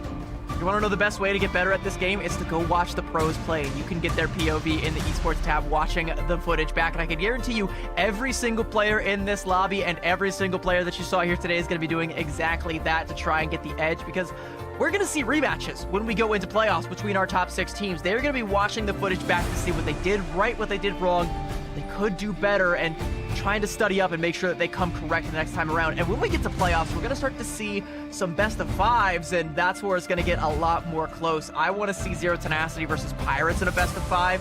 I wouldn't mind seeing Reject versus EXO again in a best of 5. Like, that's the kind of stuff that I need, especially if you get EXO, like, keeping that momentum from early on in Hell's Heaven. If they can carry that through a 5-map series, ooh, that would be cinema. Yeah, a lot of questions that we may not get answered in a best of 3, but a best of 5 might help clear things up for you. Here's a rundown of all the matchups tonight. Pirates walk away with a big 2-0 over Zero Tenacity. Rival continue the upward trend, 2-0 over Loyalty. Triple AD affirm themselves as the 3rd pillar here in the Asia region with a 2-0 over N1 Hex, and Reject restore the faith here, 2-0 over XOXO01. So, a lot, we said at the very beginning of the night, these matches were all big. There's all different kinds of stakes here. And I think, like you said, maybe some, good predictions here. Maybe I think this is kind of what I was expecting to see out of tonight. Though Reject and EXO, I really, really could not be sure. I actually thought it would go all the way to 3, but Reject close it out in 2. Fantastic performance from them here. It's nice for once to have our Preds go according to plan. It's been a very chaotic feeling and a feeling of unease watching my Preds just fall apart bit by bit, match by match, but a couple of good games that I think, you know, we called correctly. Pirates versus Zero Tenacity could have gone either way, but Pirates are going to go up and Zero Tenacity going to head down. Interesting that AAAD has actually overtaken Zero Tenacity for the time being in that second place spot. I got to imagine that might be temporary. We will see going forward where all things shake out. EXO going to head down to that cutoff spot at 6th place. They need to cling on to that for dear life. Cannot drop another series from here on out or they are going to be in trouble. But that is a stacked lineup for our top 6. If we were to go into playoffs today, I would already be salivating. Yeah, I mean, for some of these teams, you know, the heat continuing to turn up through the last 2 days of the group stage. Here's some big matchups across the board for tomorrow as well. You know, Pirates have a doubleheader coming up tomorrow, and I definitely have my eyes on their second match there. Pirates versus AAAD. Right now, the top 2 teams now, after the map score, puts AAAD just a single point ahead of Zero Tenacity. So definitely a big one there as well. Also looking at EXO versus Rival as well. That one should be pretty interesting too. But, you know, big matches all week long. Plenty of deciders coming up to say who is going to go home and who is going to enter that playoff bracket. Pirates versus AAAD, a rematch of MRC Season 6. And, like, again, I don't know how many times I can say this stat line here, but AAAD being the last team in history so far to take a map off of Pirates, they could do it again, and I would love to see that happen. I would absolutely be here seated watching that unfold, and I cannot wait until tomorrow, and we get to see all of that action. It is going to be fantastic, but there's a couple more things that we got to see before we send you off to that, a couple more orders of business. Let's get some swag and see what you can get in-game. Yeah, gotta check out the latest costumes hitting Marvel Rivals, of course. A legend is born and the cleanup has begun. From the high-stakes rings of Shanghai to the front lines of the battlefield, the newest arrivals are here to make a statement. Discover the stories behind the legends in Marvel Rivals Season 7. Gear up, choose your look, and prepare for a season of total domination. Whether you're delivering the final blow or tidying up the remains, do it with style. Bro named himself Shaolin. Like, that's the... like, totally, yeah, very incognito, but there's nothing incognito about this made pool skin. Claws out, paws out. Test your luck in our new Hospitality 101 event to win Deadpool's made pool costume. Appearing for the first time in Deadpool 2008, issue number 20. It's available right now up until May 7th. You're gonna want to get it before it's gone because it is chic, sleek, and not for the weak. Yeah, and of course, if you missed out, we are closing out for the night. Plenty of time, though, to pick up these new Twitch drops arriving with the Ignite preseason. Tune into participating channels and watch your favorite streamers to earn exclusive rewards, including a spray, nameplate, emotes, and an exclusive Gambit costume. That's all happening between March 27th, hey, that's after now, and all the way up to May 30th. Watch, support your favorite teams, and follow the road to victory as the Ignite preseason heats up, and definitely heats up. No better way to describe that as we close out a big marquee night for a lot of these teams. But of course, CB, fate's not all sealed yet. Some teams on the bubble can still make it in, and some will fall. And there is only one way to find out. You gotta stick here. You gotta try and watch to earn some more of that Gambit reward if you don't have it just yet. Get the skin a little bit later on, but we still got the nameplate. We still got so many rewards for you and so much action that you can join us here to see. Thank you all so much for hanging out with us today through the action, and we will see you tomorrow for more Marvel Rivals Ignite Pacific action.